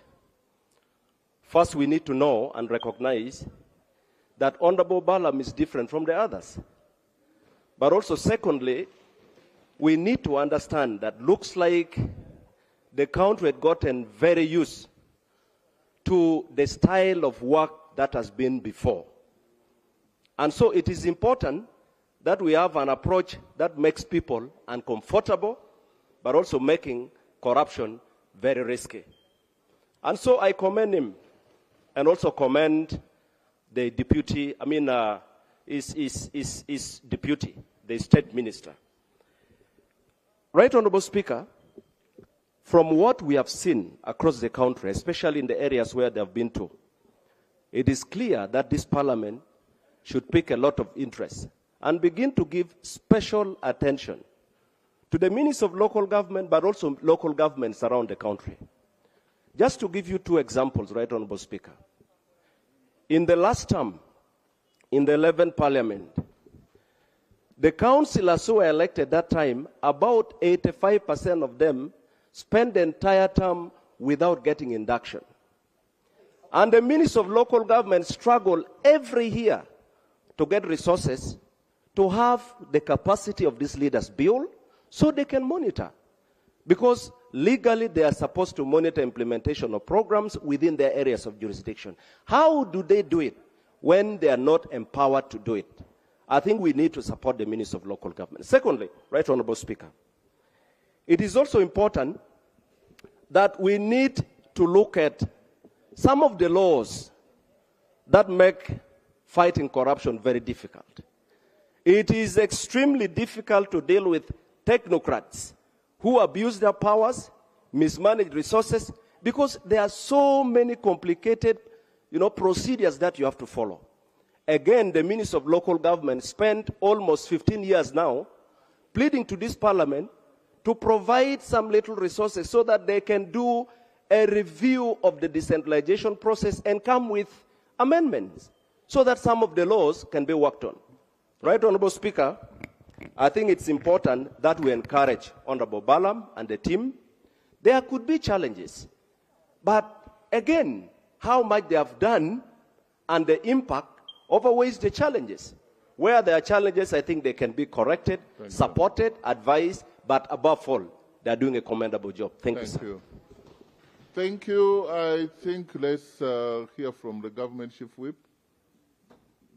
Honorable, you are doing on behalf of Government Chief Whip? I have one or two issues, Right Honorable, to clarify in line with the submission which came from Kanungu and I think Kinkizi West. Honorable Kaberuka. Honorable colleagues, my records in the answer of this Parliament is that government sends money to district local governments for capital development. The excuse of us hiding under capitation grants, when we send money to your district for construction of classrooms for primary schools, for renovation of these classrooms, is none which we must be honest. And I want to pledge to Honorable Kaberuka, in line with the schools, you've mentioned in your district that I give you these facts tomorrow. Furthermore, we have the law. Like Honorable Balam has clearly said, the UPE Act is very clear. It does not allow you to charge without getting the approval from the Ministry of Education and Sports. So where do you get the authority to charge? Let's be sincere here. I thank you, Right Honorable Speaker. Thank you. Government Chief Whip, this is not where we are going to put a question. Yeah. Let's hear from you as government. Are you happy with Honorable Balam? Right Honorable Speaker, allow me to thank the Minister for Local Government, Honorable Balam, for the work that he has so far done.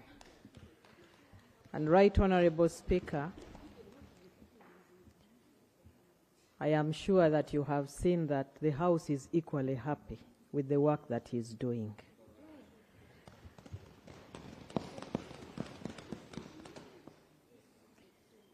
In the court of the public eye, he's actually touching the heart of the local man, where the agencies have not reached. He's revealing a lot to the population that the local person at the grassroots actually knew what was happening, and they were waiting for help to come. And somehow help has come. So we want to commend Honorable Balam. He needs support to continue his work. So far he has visited just a small sample of the districts. There are many others where his services are still required. Right Honorable Speaker, the issue of corruption in the local governments, I'm talking about local governments because that's where he has been going. That is not to say it is not at the central government. Has been brought up severally by many members and many ministries here. And so even some small exposure is good exposure as to what is happening there. So my humble appeal is that we support Honorable Balam And when it comes to your constituency, if it is possible for you to be there, please kindly be there and support the actions. And let him try his best to work within the system so that we also don't incur any losses to government. Right Honorable Speaker, I want to thank you and to thank the House for supporting this move. Thank you. For proper handling of this matter, I think since we've debated it, we have a relevant committee of local government. If there are any other aspects of this report which has not been concluded and needs follow-up, we shall refer it to local government and public service and local government. But the aspect of fighting corruption, I agree. If the conventional ways are proving futile, we go the non-conventional one. It's long that we've been so conventional. And if Balaam's method is working, let the relevant laws be amended to empower him. But you see, all these things are happening in our constituencies. Where are we? Where are we as MPs?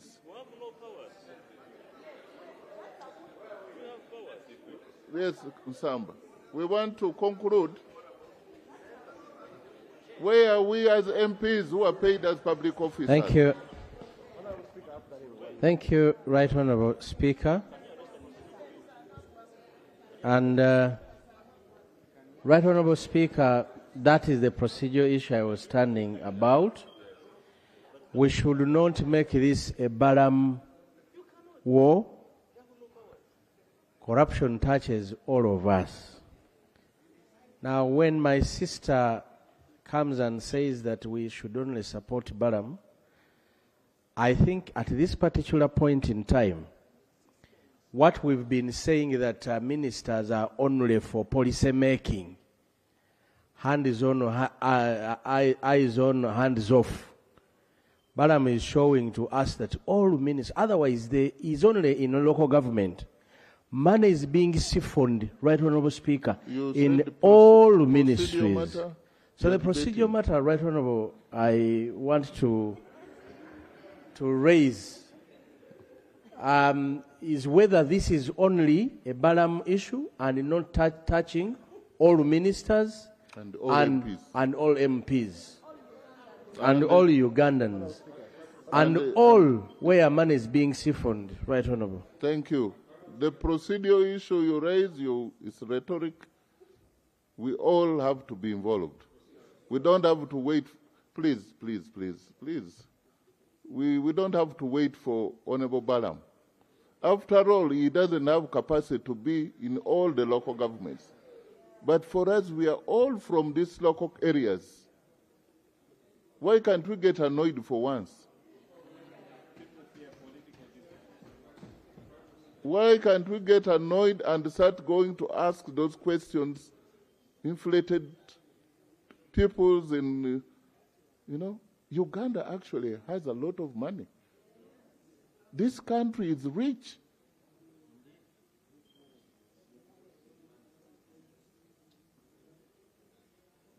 Please, now I want to, next item. Item 8, adjournment. Now, I have had 24 members of parliament who had indicated matters of national importance. Tomorrow, please don't bring new ones. We want to give space for that because matters of national importance are matters of representation. We can't do it haphazardly. So among other things, we shall do that tomorrow and allocate adequate time for it. But don't bring new ones. There are 24, and we shall go by that, those who had written already. And we shall guide tomorrow So this House is adjourned to tomorrow, 2 p.m.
One, two, one, two, one, two, one, two.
One, two, one, two, one, two, one, two, one, two, one, two, one, two, one, two.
She got a gun in her hand, and she keeps pointing her mouth.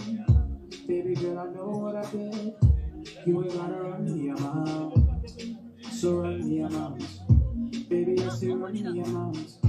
Let me know how you really feel. So run me your mouth. Microphone shop went to Mark. On put it up. And every time you leave this spot, you know I get to see. She's bright like a Mark, you're gonna move on your put it up.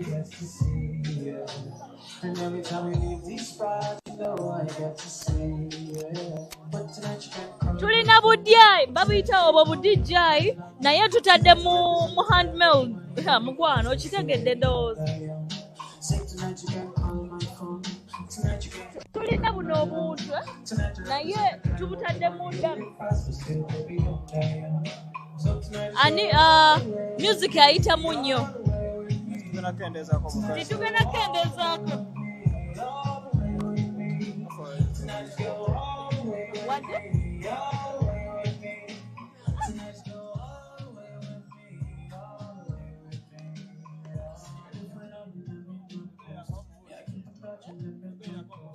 Mark, chiri chitao, banange. Mark, soko ndo kati mama.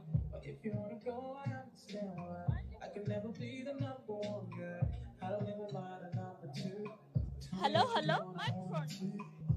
Put it up, Mark.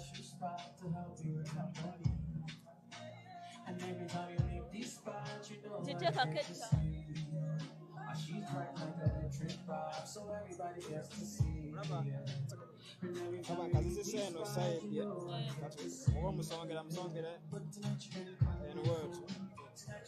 I'm framing.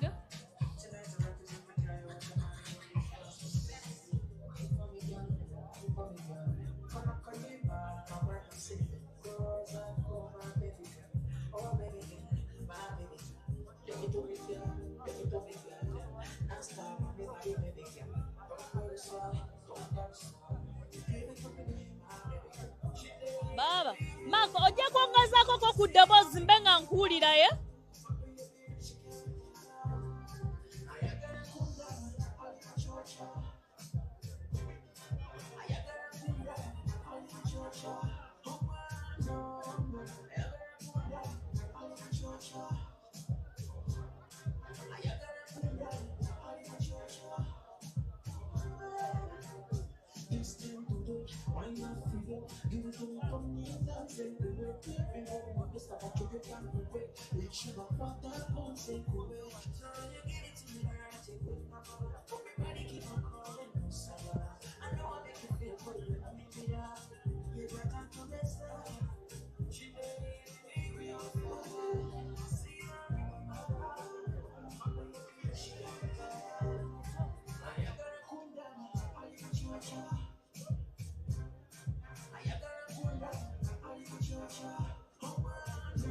Butarevo ako NBS amasengete extra kuwoli era munange olunaku olwaleero tuli waneeno ekiwatulenga chicken agenda kwa munange ate munange afuna mwana munne era nga kyenjagala okutegeeza gwe omulabe wa NBS amasengete extra nti abantu ab'enjawulo aba public figures we bali ku mukolo guneeno ndabyewo abantu bemumanyi nnyo ku mutimbagano kubanga naye we twamumanyire nnyo ku mutimbagano maamayo waali ndabyeko Ebrines ndabyeko Bad Black ndabyewo Nalongo Lewis ndabyewo bakatalayan Kando ndabyewo omukulu Nasim ndabyewo abantu ab'enjawulo nnyo ba bloggers ab'enjawulo ekyamazima we bali ne Bruno Kewali abantu abali nnyo mu business we bali wabula kantambule mpola mpola producers kirizamu amasengete muzeeyoko abantu omu babiri ate munange osigadde nja kuba abeeyongeza amu Uncut Kalakata omukulu Nasim kirishya oli live ku NBS amasengete extra abantu abakulaba oba oyimirire osigale ng'otudde naye nga tutudde olw'ekitiibwa ekitiibwa kye bampadde wano alina okutuula bwe nayimirira ekitiibwa kiba kifudde baaba kati ozze ku proposal ya chicken bw'oli waddi nze byange mulinde bulinzi kijja si muntu aha chosen Becky Heights on hello muchala sekaja omubwazi owempeta gwe yakimayo n'amwanjula mbitsibwe bekitala mpeba Misana tuku. Abali ku NBS amasengete extra. Saba obabuulire. Chicken tanda kijoyizo musibira because you've been there before. Bino byenjagala. Bulira nga ndi waka. Because I've ever been there. Era nkyagaliza buli omu. Chicken nno mwana wange. Zala mzale. Yeah. Because the mother is my sister. So he's my child, mwana wange. Kino ekintu kyokola kiringa ekitono naye si kitono. Making sure ntogenda kuddamu kusitula abantu. Bantu kuddamu bakuŋŋaanya. Empeto ogisiba naye yeeyina okusemba. Osazeewo olwaliro lubeere olwo. Forever. Ate bannange binyuma. Baatulimba nti obufumbo buzibu. Obufumbo bunyuma? Ndaba tutiisatiisa mwana nkwe. Olina kusaba kimu kama nakuwa omutuufu. Kama wakuwa omutuufu akwagala omwagala. Things are fun. Look at me, the weight, bro. That everything, a binner. I'm like, NBS amasengete extra. Ate munange nsikiriza nkwerekereze. Angina banko yongeza mu uncut naye nga bwe nkutegeezeza nti no abantu ab'enjawulo abamanya ku mutimbagano we bali. Olwaleero nganga chicken asiba not esembayo. Kale amanya za mentat kwatagane ate munange mu uncut kalakata.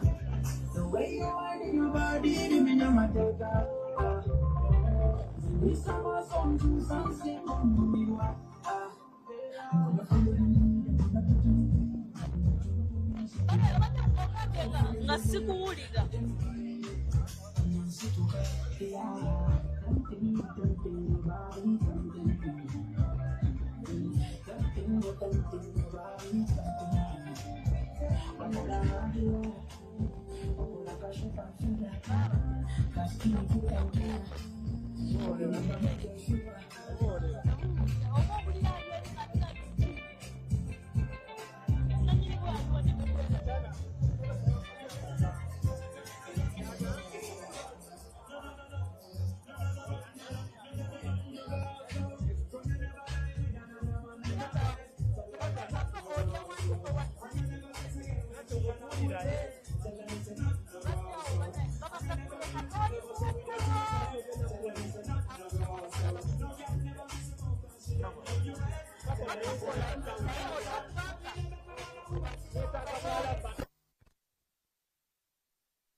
So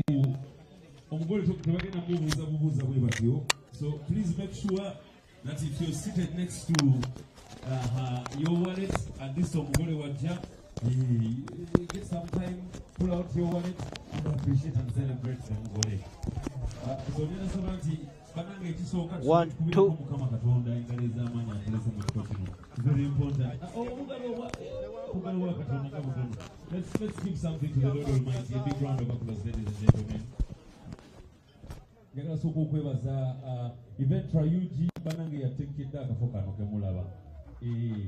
Naye tumukubireko mu ngalo. We have a team that is in charge of our juice, Sesa juice right there. Nina ba service providers ab'enjawulo ate benjo kubanga later with time. So ladies and gentlemen, muzikirize nsabe ffenna tusituke twanirize our host of the day ate omwami atwaniriza mu kifo kino. My name is Uncle Mark. It's a privilege to be your MC for today.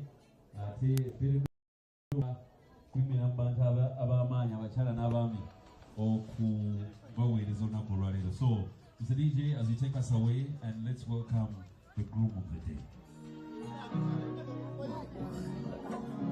I'm going to ask my photography team, our wonderful bloggers, to create some way.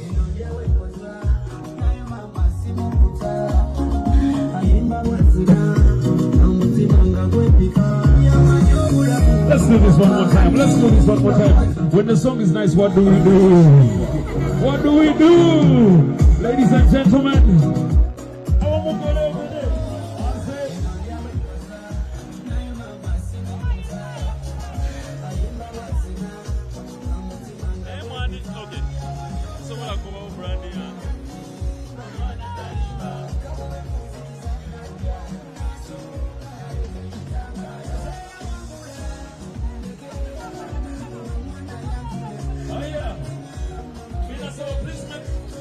You create way for the Mugole.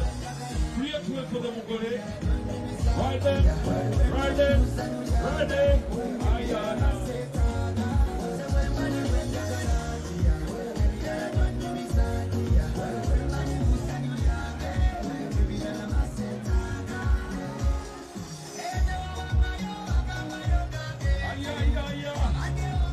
Yes, it's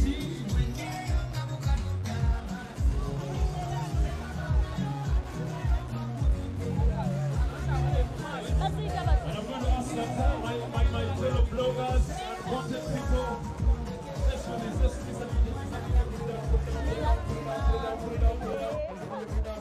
Let's do this one more time. Nina Savanti, I have a very big team right here.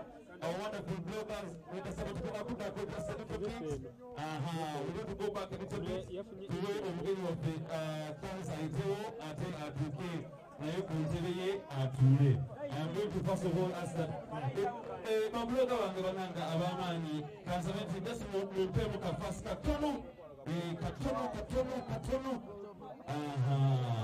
katono let's go nice ngola agambe wimbo lwenyini lwepemuzako and then we welcome our very own host of the day.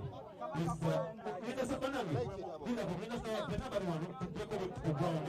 I'm going to make it Ireka. Atanikilewa. Nina Badespa, Nina Godije, Sebadesaba, Kevipana Mirunji, to Mulekere Moko space Katono, side Mzee, to Nigambo, to Mulekere side.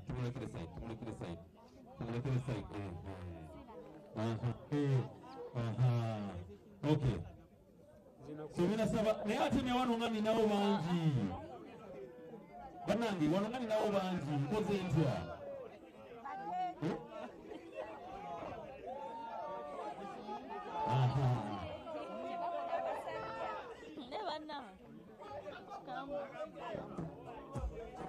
Linda ko basiko bakora interview na bawe da chikemu ndio mwa akole video za gala umugolo tumulekere ye ku bitano bibe na ye.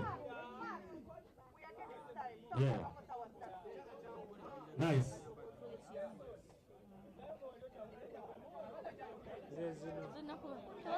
Amaya nzilina zangu.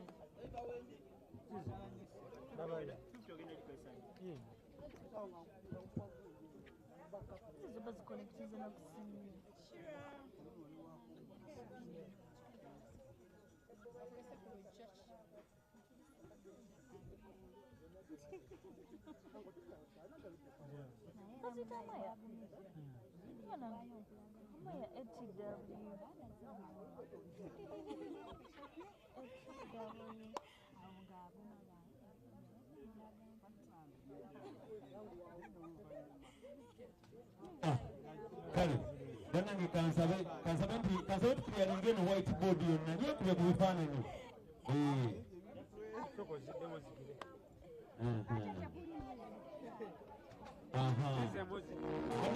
Nidako DJ. Namye buli omusaka. Batesaba whiteboard tumeneno side once red carpet. Tumire red carpet, red carpet.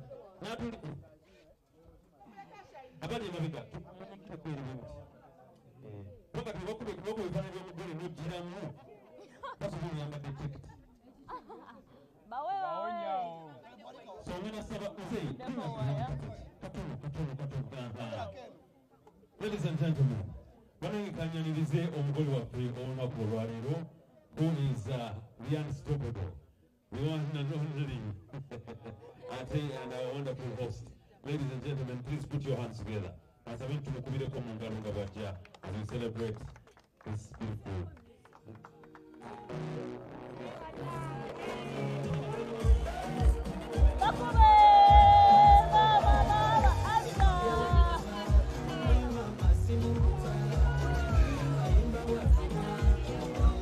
Moving to come on to our wonderful TikTokers, bloggers, and the media community.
Ladies and gentlemen, let's go Selector.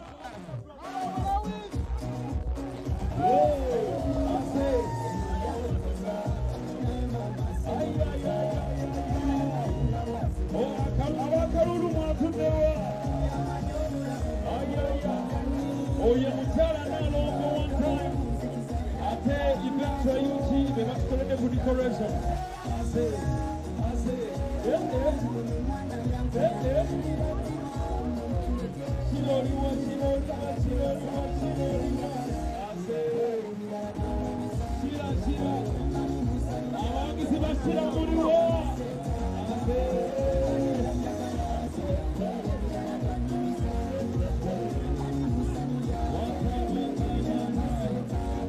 ladies and gentlemen, the outstanding, unstoppable, unbreakable designer in the house, Vanessa Abrams.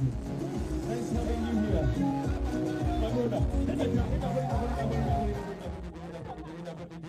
azadde oba ekwanza jide oba ate kala akonge ku mugole bw'ati katono abasawo ne banyabo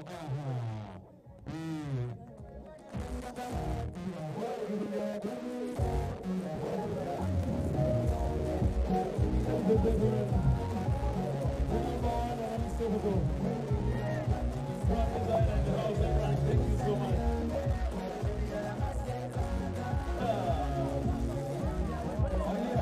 Ladies and gentlemen, the one and only, the one and only, the one and only.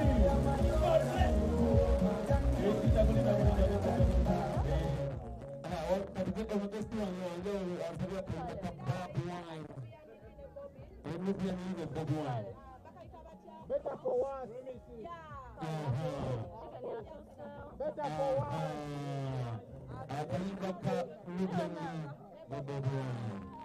Ladies and gentlemen, Keko. Yeah. Better for what?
Oli afananye mu Winnie Nwanjo yali mu blue.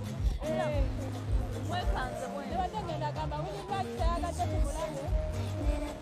Yegwe Fulfika gwe yavumye ejjo. Asisobola. No, lwaki mbadde nkubuuza ebintu ebituwa bito, don't let them kill your self-esteem. Okyogedde? No. Microphone check, 1 2, mic check, mic check. Microphone check, 1 2.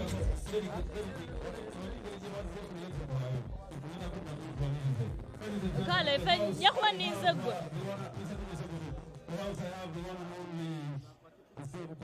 Kale. Ani kake. Wangena kola kubani. Ha.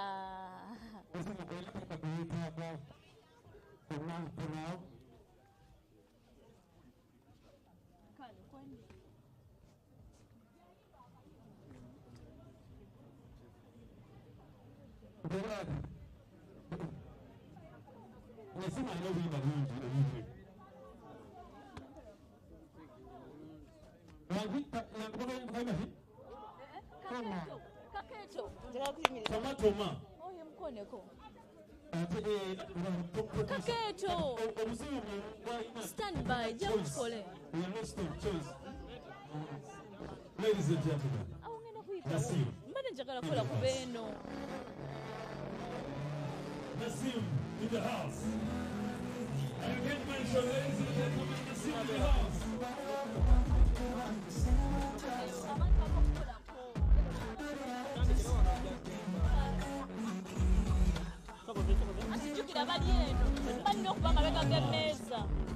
Now, ladies and gentlemen, Mr. DJ, I also want to let you know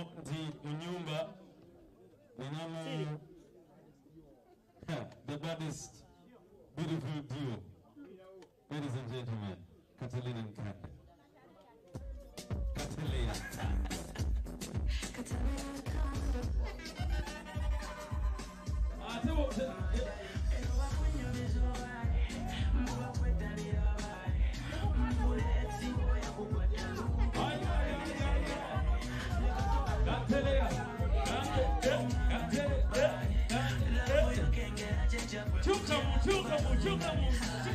Let's go. 1, 2, 3, hey, hey.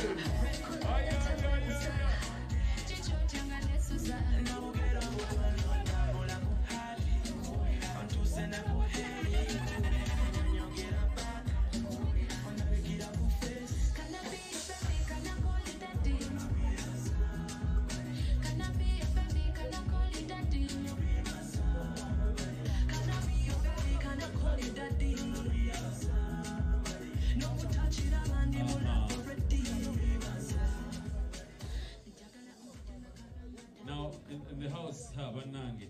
Senga. Ina sawa. Sibana kumanya.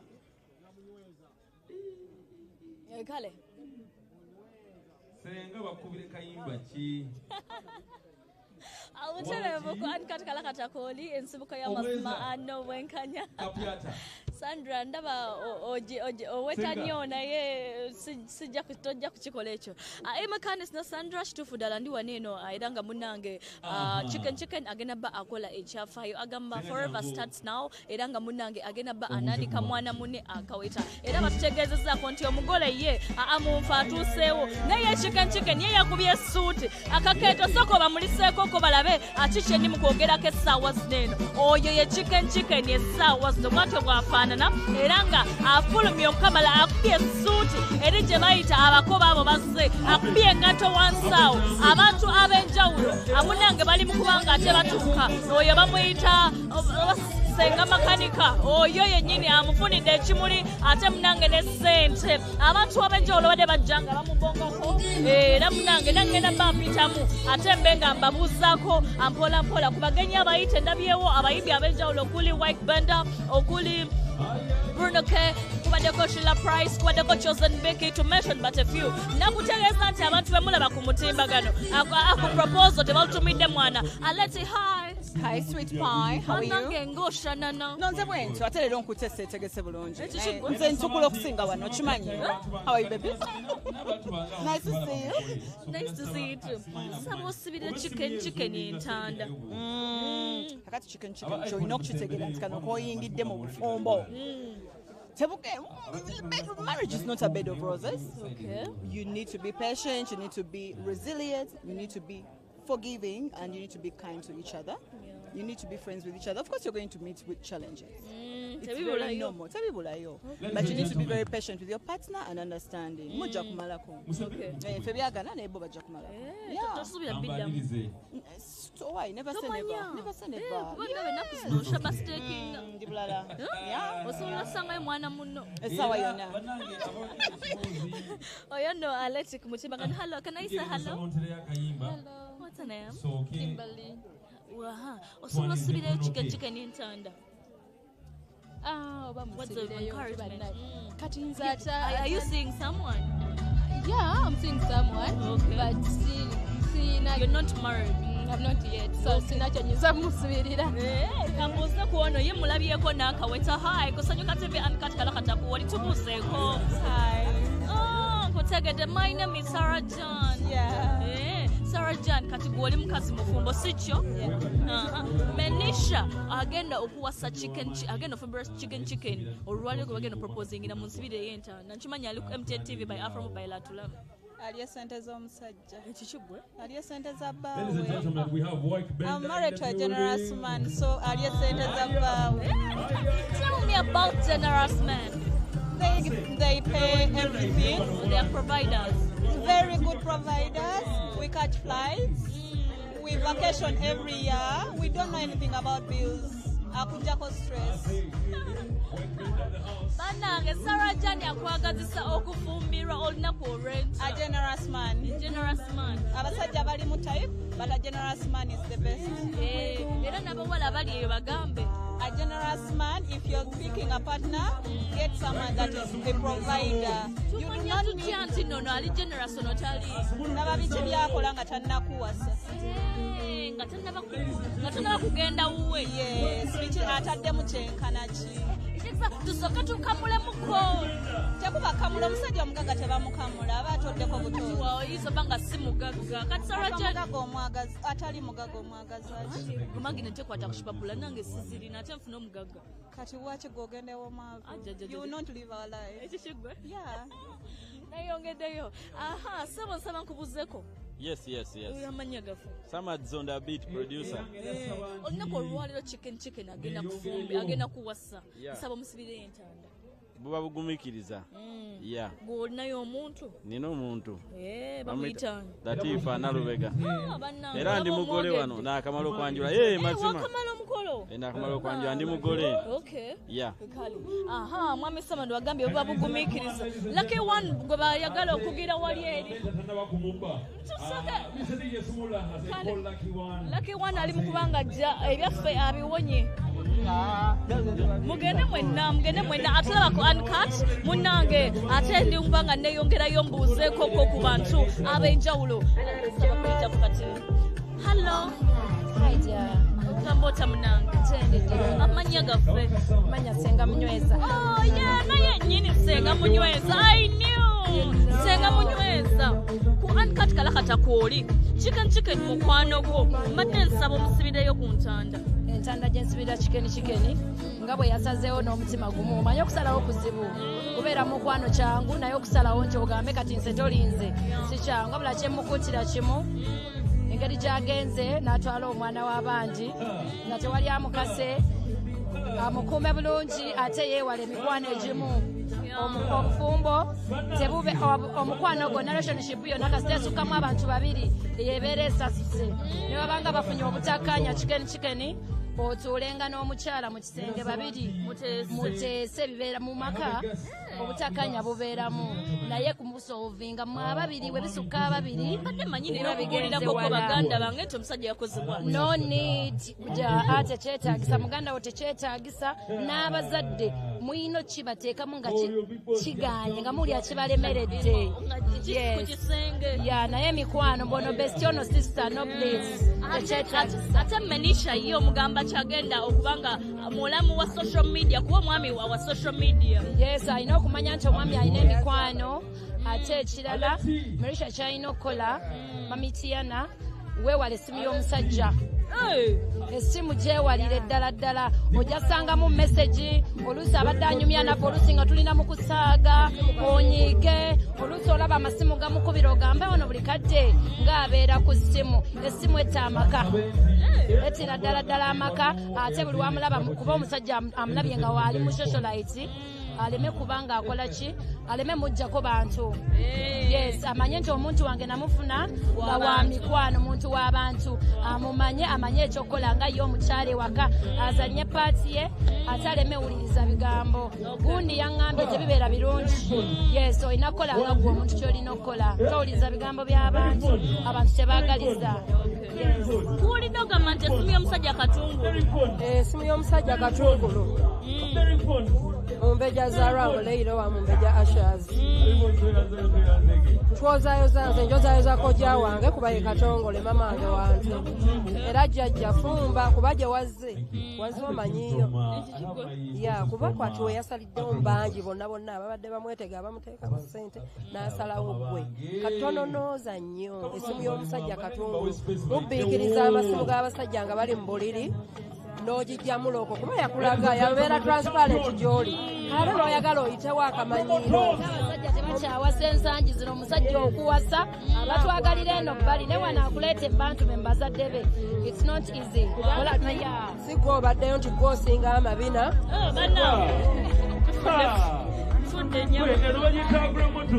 bale musaasi olikyayogedde ne tweyongeddeyo musaasi abaana abawala abalungi abaliko abayimbi e Kampala wano Kataleya Kando ogusembayo for the last time in my life Kataleya yaani Kando yaliwo yenze Kando Kataleya wallahi sidamu kibabu ono Kando ono Kataleya nze Kataleya nga mwaka kingambera mukkiriza otubuuza buli lwotusanga it's okay Kataleya mwe temunaba kuva ku Kando tonnaba kuva ku lujja gwe kati gwe mbadde nsaba gwe obuulire gw'oli wadde ninze onaye gw'olaba akulaba gwe mu myaka egitali gyawala okuva kati tukuze era nja ngenda tandika onnoonyayo mubeezi ate gwe agenda onoonya nedda bakunoonya gendako mu DM olabe ngenda kukkirizaayo kubanga ono ye batugamba alina omusajja ali ati nezo sikibagambangako nedda batugamba yaliwa sina musajja bamuyita gundi ani mwogere ndi bamuyita mwogere naye bannange kati bane nsaba omusibirireyo chicken kale omugambeyo akagambo banange chicken tubadde tugamba chicken tuleeta fujjo mu bufumbo bw'oba otuuse mu maka yawula social media n'obufumbo omukyala muwe emirembe kale mwenna mwewe emirembe mweyagale life is short andooza abaana mubeewuliriddeko omulabi wa Uncut Kalakati ate munange nzikiriza nkwerekereze tujja ba tukweyongeza mu maaso downloading MTN TV by Afro Mobile ate nga munange n'ebisigadde ogenda mba obirabako ku mutimbagano ate obirabako ne MTN TV by Afro Mobile. Sandra Lian wamu ne Emma Candace, and that's what I had for you today. My name is Helen Mencha, Kababi Kasanyuka, content creator. Good night. Nice.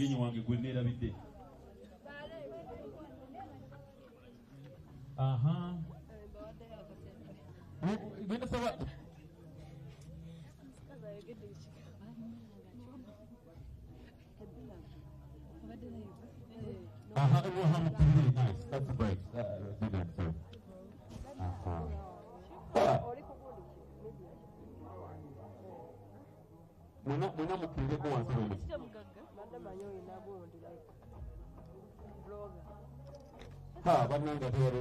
Bananga House of Shoes. Oh, second